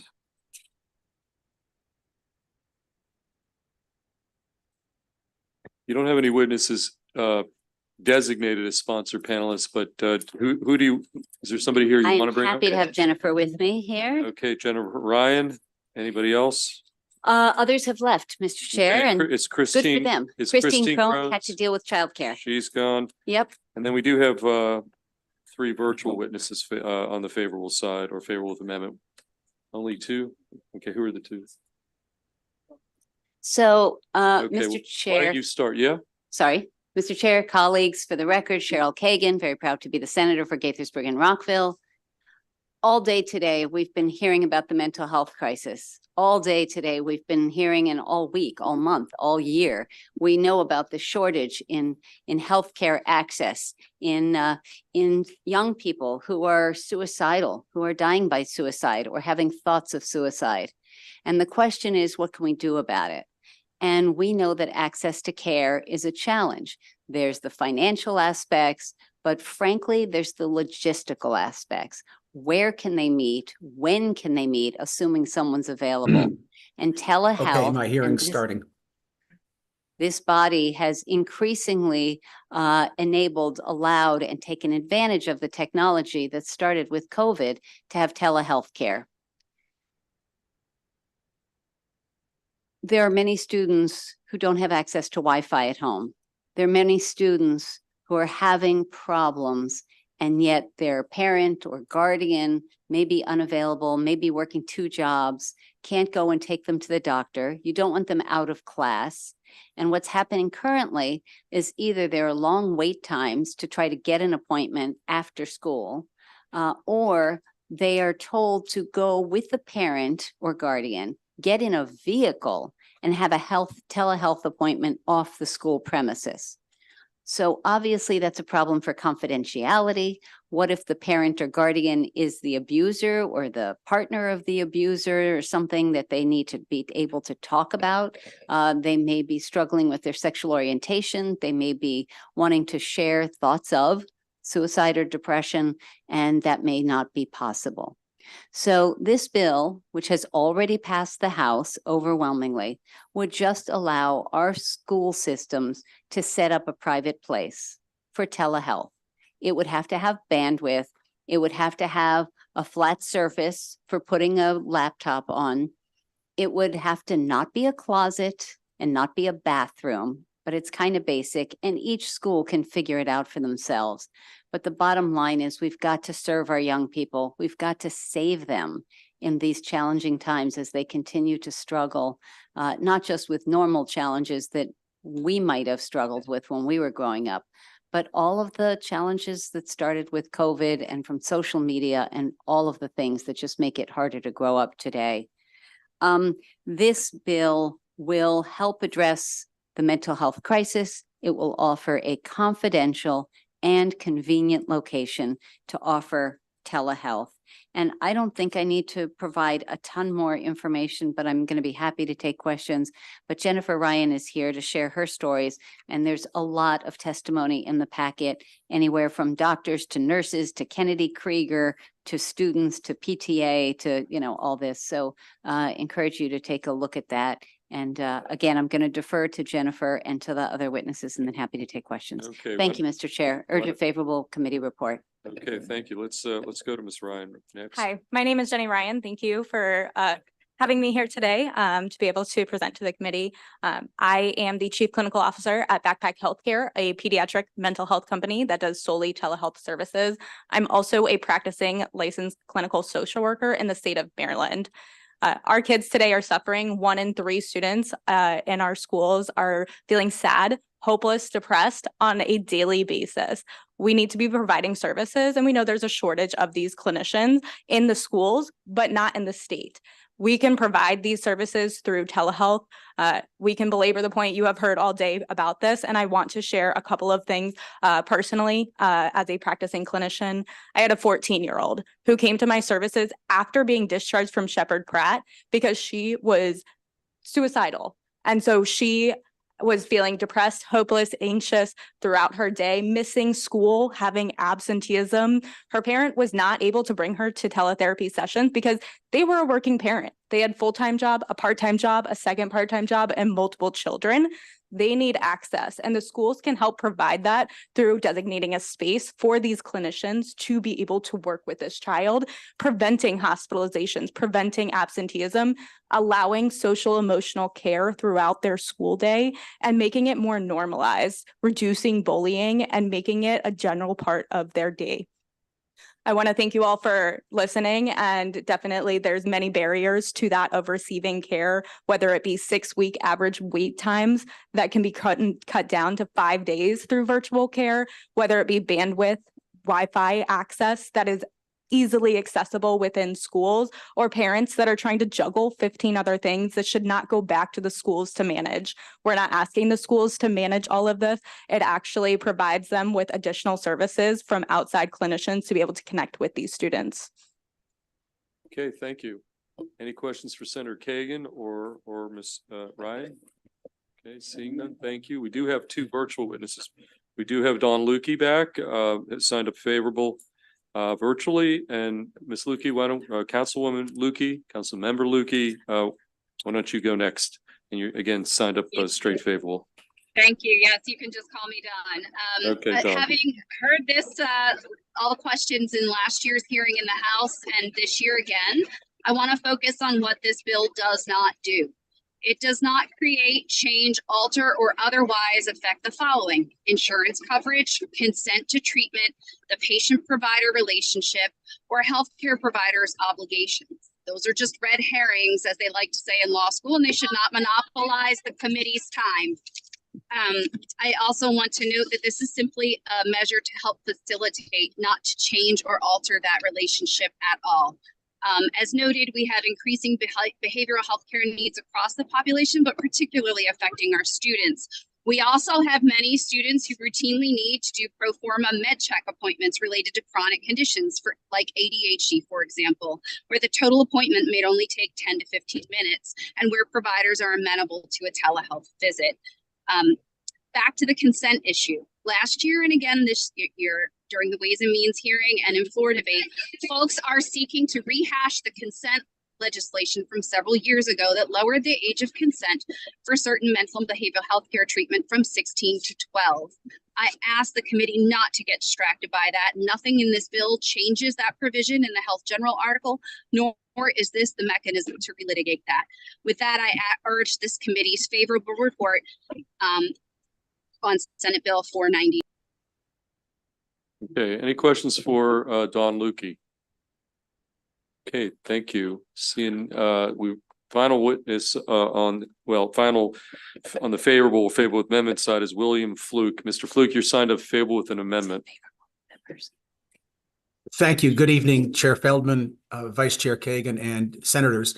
My name is Dr. Bill Fluke. I'm a retired psychologist. I'm speaking this evening for both the Maryland School Psychologists Association and the Maryland Psychological Association in support of Senate Bill 492 with a significant amendment.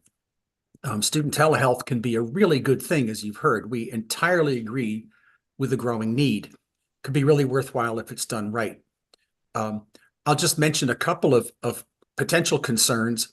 It would be necessary to verify provider credentials and background check. It's a concern that logistically the private space may not be available, the school staff might not be available to supervise, or the time of the appointment could conflict with important school activity. Student may end up experiencing an emotional crisis at the end of the session. These are all potential concerns, and I could cite some more, all of which I am entirely confident can be addressed by the folks in our 24 school systems to figure out how to address these issues and others. But note the legislation right now charges each school system to figure it out on their own. So that would leave us with 24 different sets of procedures for student telehealth. So telehealth providers, such as licensed psychologists, are going to face a significant challenge: how to keep track of 24 different and potentially conflicting sets of procedures for scheduling a telehealth appointment for a student. The legislation as proposed could even have the unintended consequences of making it more difficult for some providers to participate at all. So there's a clear need for consistency here. And who better to figure that out than our departments of health and education?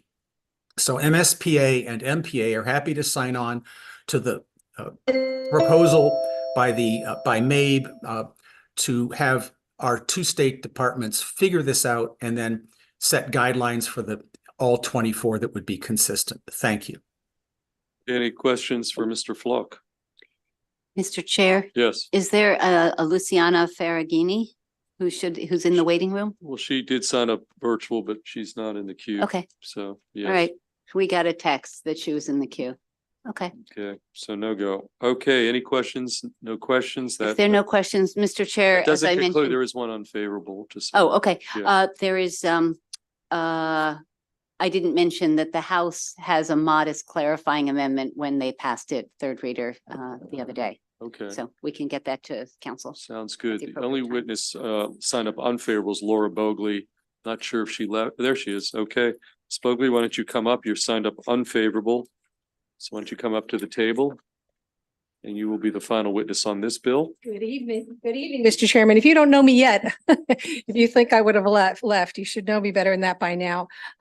Good evening, Laura Bogley, Executive Director of Maryland Right to Life. I appreciate your time tonight. On behalf of our Board of Directors, I seek your amendment on this bill or your unfavorable report. While telehealth is a worthwhile goal for Maryland, teledeath should expressly be excluded from all school telehealth policy, especially where minor children are at risk. Without your amendment, this bill will extend the deadly reach of the abortion industry to school children at every middle school and high school across the state. Children as young as 12 years old could receive chemical abortion pills through telehealth appointments arranged during the school day without parental notice or consent. This lack of parental notifications puts students at greater risk of abortion coercion, undiagnosed abortion complications, including death, and enables sexual predators to continue abusing child victims.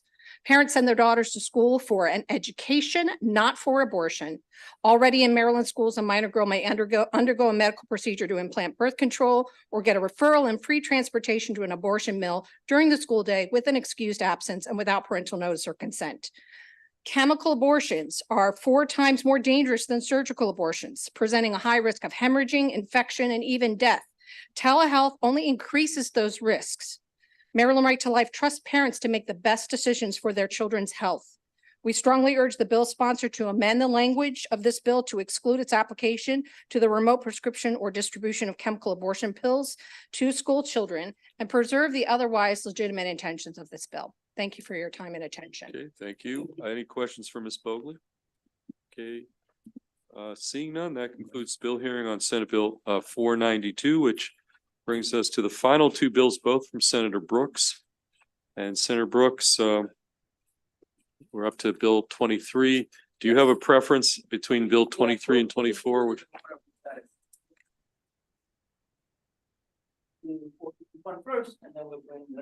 Okay, we're on Senate Bill 451, Senator Brooks, and there's one virtual witness signed up, and that person's not in the queue, so you are the only witness on Senate Bill 451. Yes. Oh, boy. All right, Chair Feldman, Vice Chair Kagan, and the members of my committee, thank you for the opportunity to testify before you on SB 451, that's Baltimore County Board of Education, non-student member compensation and student member scholarship alteration. For the record, I'm Senator Ben Brooks representing the 10th Legislative District in Baltimore County. The purpose of this bill is to increase the compensation for student and non-student members on the board, so it is more in line with the compensation provided to other county boards of education. SB 451 would increase compensation as follows. The non-student member, the current is $7,500, that would go up to $16,500. And that's like 120% increase. The chair of the board, which is current $7,500, that will go to $17,500. That's a 133% increase. And the student member, which is currently 75 as well, that'll go up to 10,000, a $10,000 scholarship. Yeah, and that's a 33% increase. Okay, compensation increases do not apply to remunerations of board members serving in a term beginning before the effective date of the bill and only takes effect upon the next term of office. Baltimore County School Board members work tirelessly in collaboration with the county superintendent on educational policies impacting our educators, our administrators, and our students. While Baltimore County is the third largest county in our state, their board members are paid significantly less than their counterparts in 9 surrounding counties, 7 of which are smaller in size. Last legislative session, as a body, we increased the role and responsibility of the student member of the school board and allowing them to vote on budget matters, providing they receive the budget training. Further, in these unprecedented times in education, post-COVID, the rising concerns of school safety and persistent challenges, there is no question that our school board members are working harder and longer to address the ongoing needs of our schools. This dedication deserves significant compensation, and for that reason, I'm requesting a favorable report on SB 451. Okay. And Mr. Chair, I do have a virtual panelist. You do, is virtual witness here? Yeah, they're not in the queue, so they're not here. Okay. Yeah, they did sign up Brenda Savoy, but yes, she's not in the queue. So okay. Any questions for Senator Brooks? Yes, Senator Lewis Young.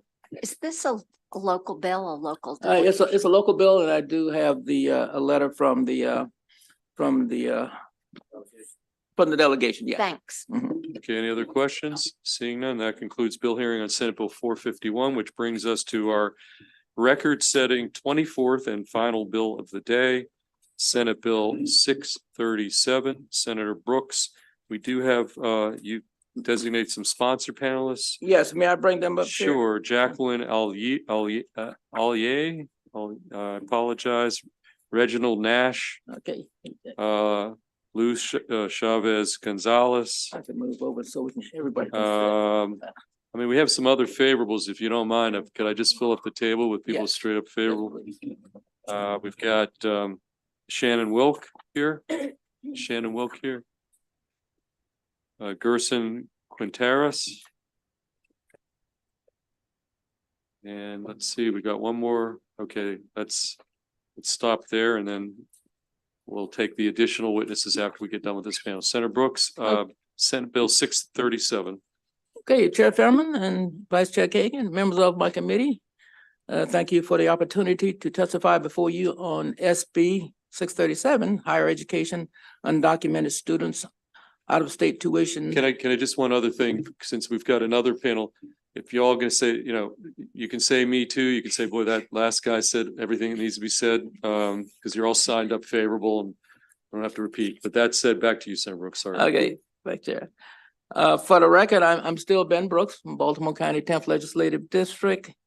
Okay, the purpose of this bill is to expand access to higher education for undocumented students by adjusting the tax return requirements for in-state tuition eligibility from 3 years to just 1.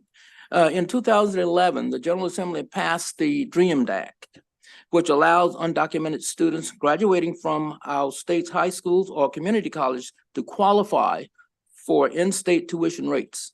In 2018, this legislature reaffirmed that decision by extending considerations to undocumented students by allowing them to apply and receive certain state-based aid by passing the Jill Wrigley Memorial Scholarship Expansion Act. Yet, undocumented students are not enrolling in higher education institutions at a rate lawmakers envisioned. Every year, Maryland graduates about 2,000 undocumented students, but in 2022, only 575 undocumented students enrolled in community colleges or four-year institutions. This is roughly 7% of the undocumented students eligible for out-of-state tuition exemptions. Current law requires undocumented families to be taxpaying Marylanders for at least 3 years. This requirement presented a substantial barrier to students who are otherwise eligible for tuition rate exemptions, but cannot provide the previous 3 years of Maryland tax returns. Lowering this requirement to 1 year places undocumented students on an equal playing field with documented students who are only required to show 1 year of taxes. Most states base in-state tuition eligibility on where a student went to high school, not immigration status. 24 states and the District of Columbia provides in-state tuition to the state undocumented students. 18 states and DC also provides access to state financial aid. Of the 24 states, only Maryland and Virginia has a tax requirement impeding undocumented students to receive both state aid and in-state tuition. Undocumented students work equally as hard, if not harder, than other students. 12 years ago, the legislature took measures to provide them with an equal pathway to higher education by passing the DREAM Act. This data we have now makes it clear that this pathway is incomplete. We must make sure or make adjustments to secure this step so that undocumented students do not continue to slip through the cracks. Our state's undocumented students deserve a truly equal opportunity to contribute to our state's progress. This bill levels that playing field, setting the same requirements for all students eligible in state tuition. For this reason, I am requesting a favorable report on SB 637. Okay, let's go down the table. And again, every one of you are going to be on the 2-minute clock, okay? Good evening. My name is Jacqueline Allier, and I'm a college and career counselor in Baltimore County. I work at a school where about 1/4 of my students are undocumented. And when I sit across from an undocumented student, I cannot offer them access to joining the military. They cannot start straight into the workforce. I often can't offer a trade or apprenticeship opportunity, as many of those require the student to be able to work. So higher education really is the only opportunity for an undocumented student post-graduation.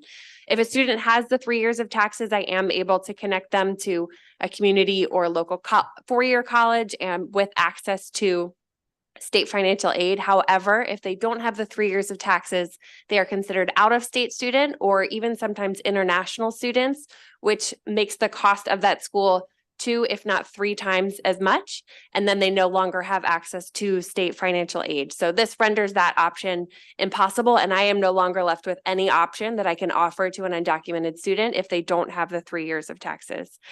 I will be brief. I know we've been talking about workforce shortages all day long. I will tell you, I have the students. If there are avenues for them to get to the place where they can get the college degrees to fulfill some of these shortages, I have plenty of hardworking, very bright students who would be willing to do this.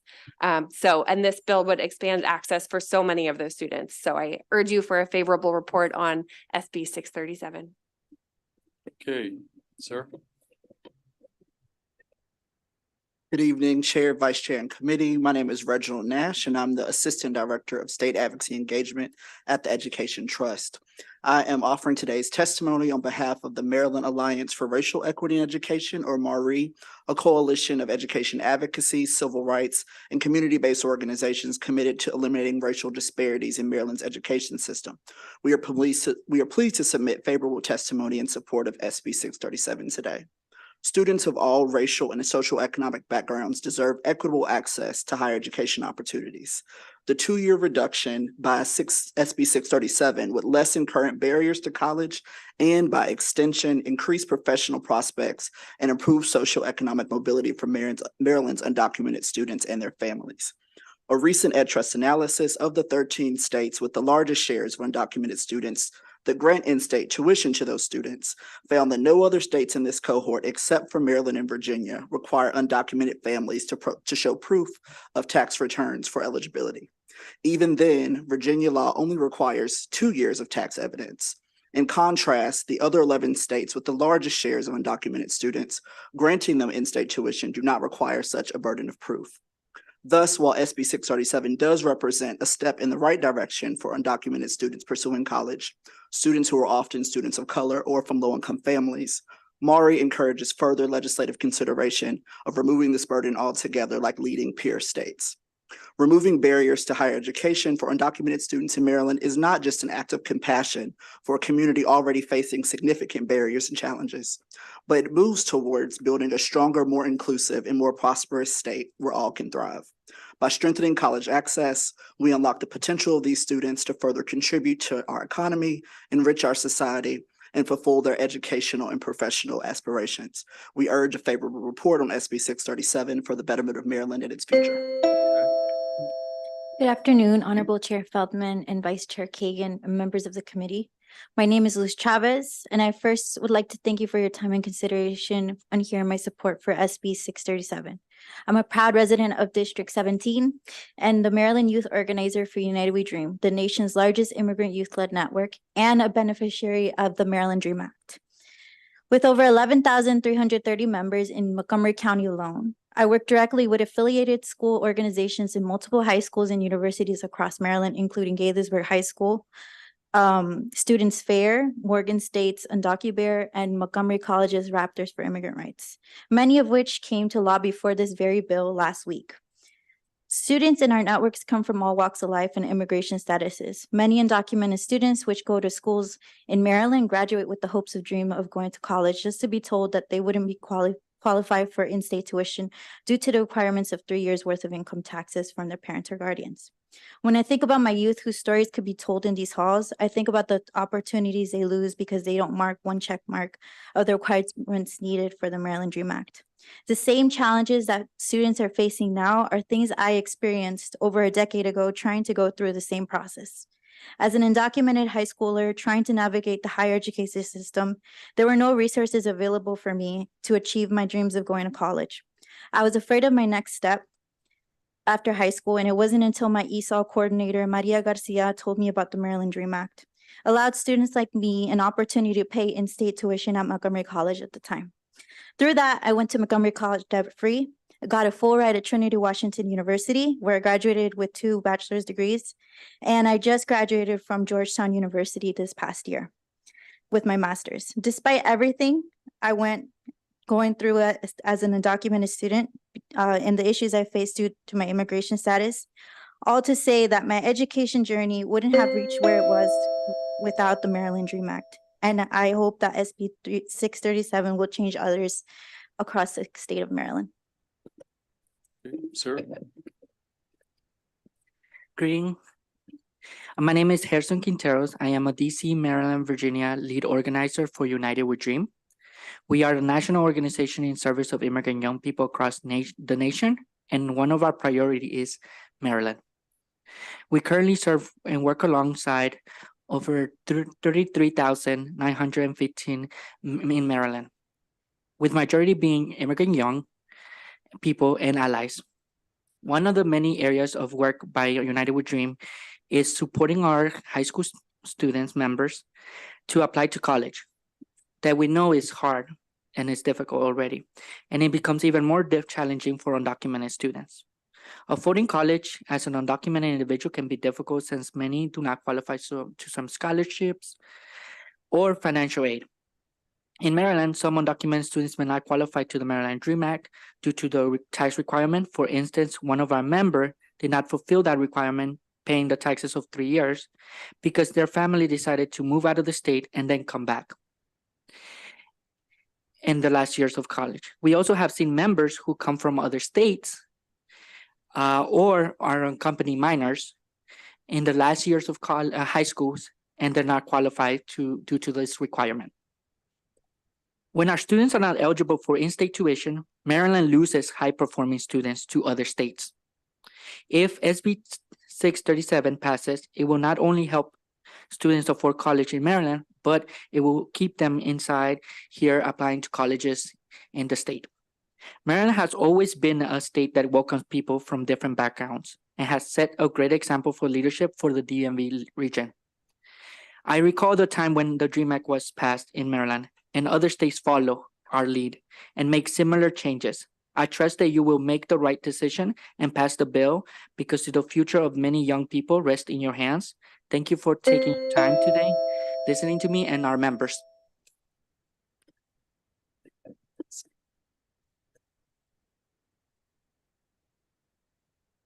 Good evening.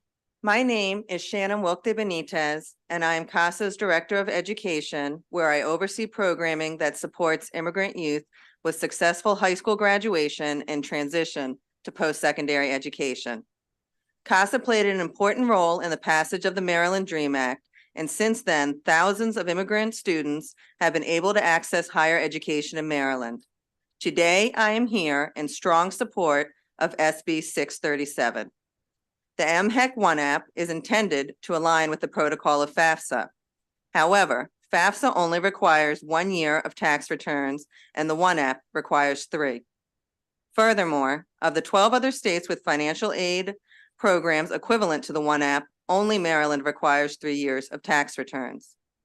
The One app's current 3-year requirement places a level of burden on undocumented students that isn't experienced by their peers.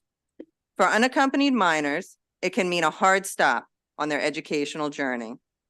For others who have recently arrived with plans of laying down roots in Maryland, it is a significant barrier to timely post-secondary enrollment and discourages many from meeting their full professional potential.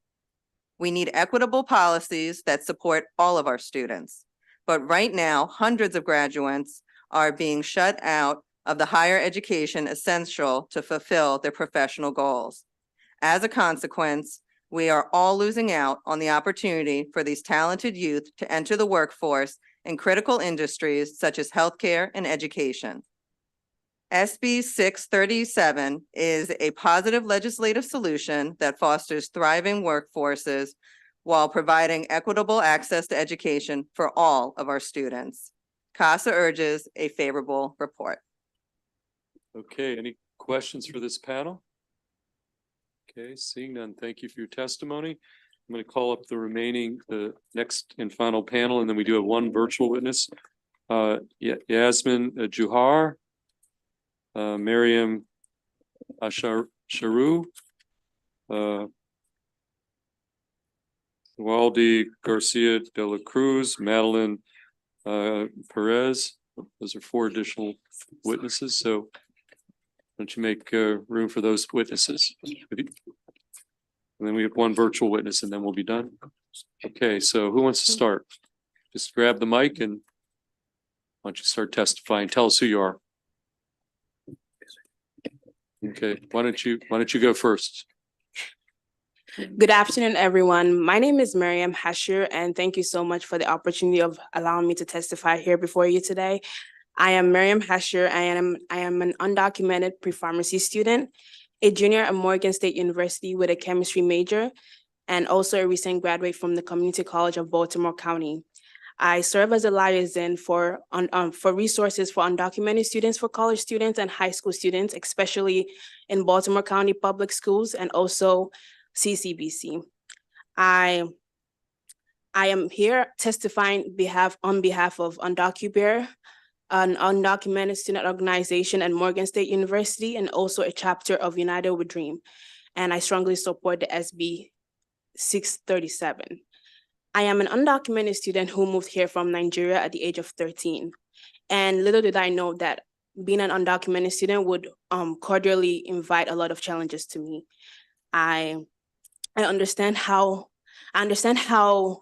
hard it is for students to hear phrases like no, constantly hear phrases like no, or you're not eligible.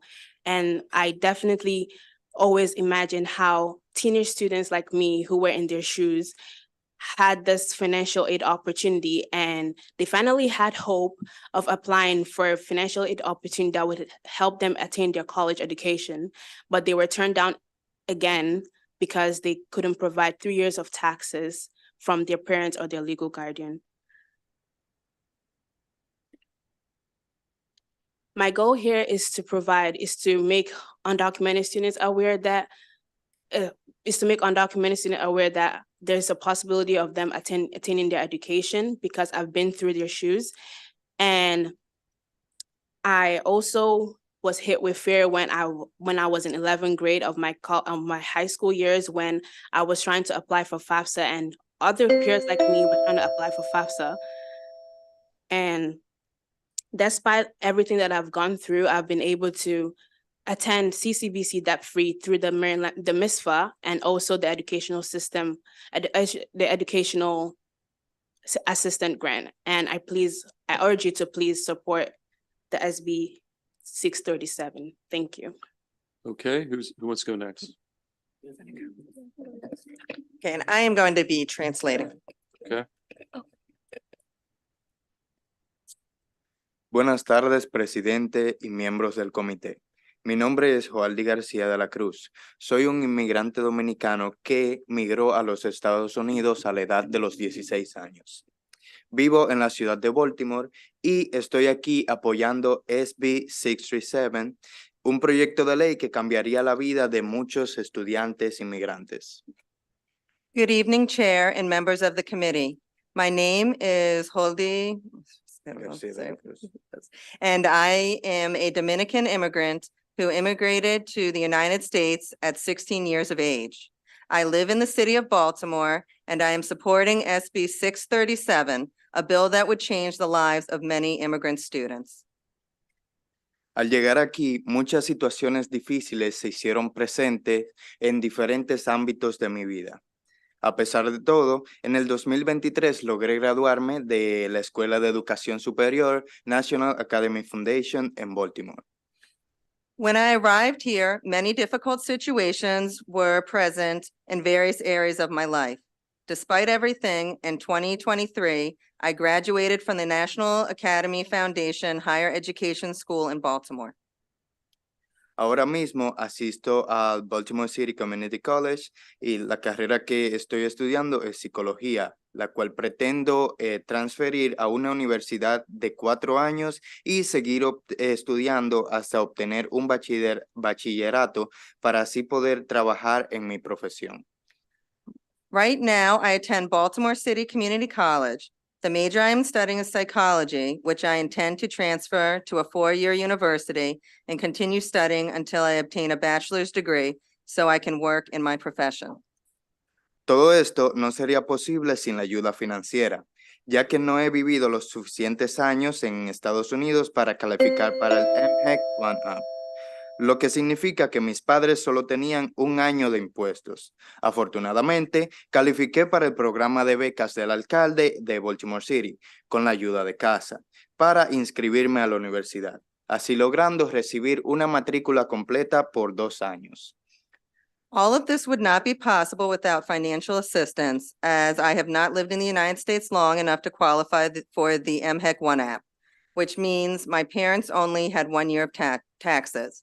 Fortunately, I qualified for the Baltimore City Mayor's Program with the help of CASA to enroll in college, thus receiving full tuition for 2 years. Estoy feliz por lo que logré, pero por otro lado me siento triste debido a que muchos de mis compañeros de clases y amigos tenían grandes metas con su vida y soñaban asistir a la universidad, pero no pudieron ya que no completaron los requisitos para calificar con la asistencia financiera o tienen que solo tomar 1 o 2 clases por semestre pagando tarifas fuera del estado. I know because of the translation, we have to give some flexibility, but if we could, bring some closure here. All right, I'll finish it in English. I am happy for what I managed to do, but on the other hand, I feel sad because many of my classmates and friends had big goals with their lives and dreamed of attending college, but couldn't because they didn't meet the requirements to qualify for college financial aid or have to take 1 or 2 classes per semester paying out-of-state fees. All of these people I have met are young workers who want to continue their educational careers to get ahead and create a better future for their entire family. Opportunities like creating SB 637 can create big changes throughout society for young people like me. I respectfully urge you to to issue a favorable report on SB 637.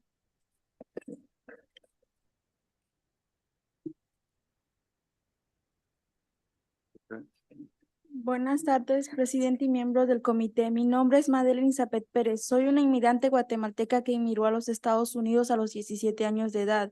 Vivo en Baltimore County y estoy aquí apoyando SB 637, un proyecto de ley que cambiaría la vida de muchos estudiantes inmigrantes.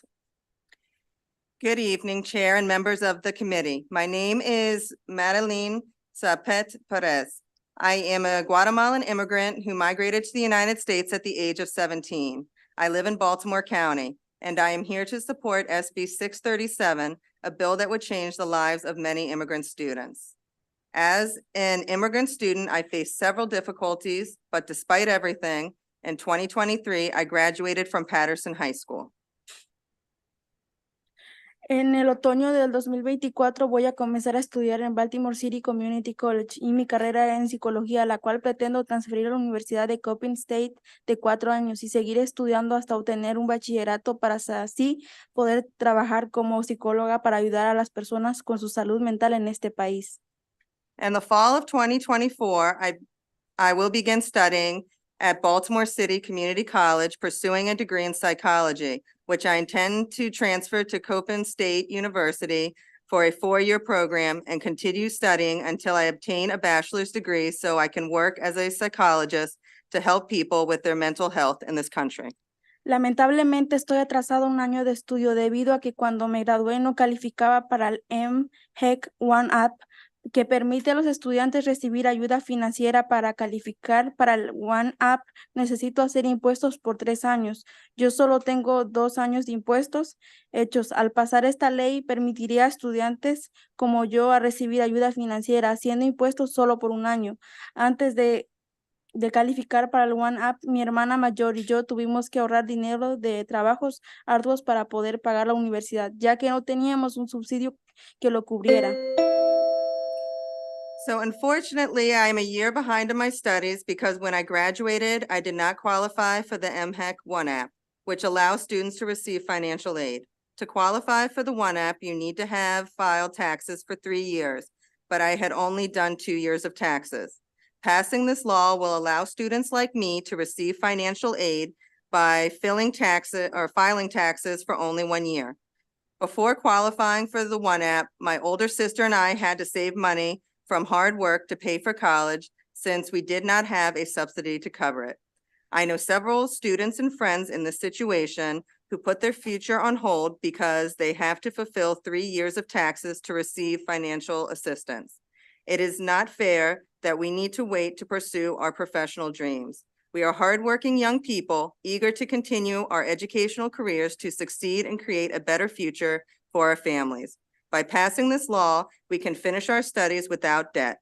The opportunities that SB 637 can create for young people like me can bring about significant changes throughout society. I respectfully urge you to support immigrant students and pass SB 637. Okay, who still has to go? Okay, Yeah. right there. Why don't you go?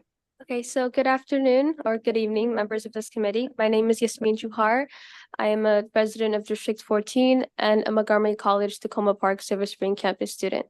I am here on behalf of MC Raptors for Immigrant Rights, a student club I started solely for the purpose to advocate and serve for the communities most underrepresented. I see the value and importance of protecting and aiding the people who have continued to contribute. As you may or may not know, Maryland has over 11,970 undocumented students in higher education every year and a little over 2,000 undocumented high schoolers graduating every year, many of which attend Montgomery College or have the hopes and dreams of attending Montgomery College. Unfortunately, the reality is that many young immigrant students still are restricted from applying due to the 3-year tax requirement. I am urging you all to pass this bill because if we have 1 year as a requirement for students to be eligible for this, it will be more accessible for students to attend Maryland public institutions like Montgomery College, where they have the access to attend an institution that is rich in culture and has many opportunities for them to access a lot of these opportunities. I say all of this to encourage you in using your power to service this community. We cannot say Maryland is a sanctuary for immigrants, and yet they are away from services that would greatly benefit them and make their journeys to whatever aspirations lie within their reach possible. Again, you have the power to push forth a bill that could alleviate some of the burdens faced in our community. So I urge you all to pass and vote yes on SB 637 and allow undocumented students the access to an affordable college experience. Thank you. Okay, any additional questions for this panel? Okay, seeing them, we do. Okay. Vice Chair Kagan. ¿Cómo puede aprender si no puede hablar en inglés? Ambos, por favor, muy corto. Sí. ¿Puedo responder en español? Ok. Realmente yo sí puedo aprender en inglés, lo que sí que no me siento como que totalmente cómodo para hablar el idioma todavía, pero sí lo comprendo. Okay. Es importante de practicar cuando visitar al Senado, right? El Senado. Yeah. Okay. I asked, how are you learning if you don't speak in English? How can you learn? And so he said that he doesn't understand the idioms and stuff. And so he can understand English, but he's not as comfortable speaking it. Am I close? It's okay? Yes, and I'd like to also point out, this is a very didn't- high stakes situation, and Understood, so it's understood. more Ma'am, about I people's didn't ask comfort. Casas. I was asking for the two students. If, ma'am, puede responder también.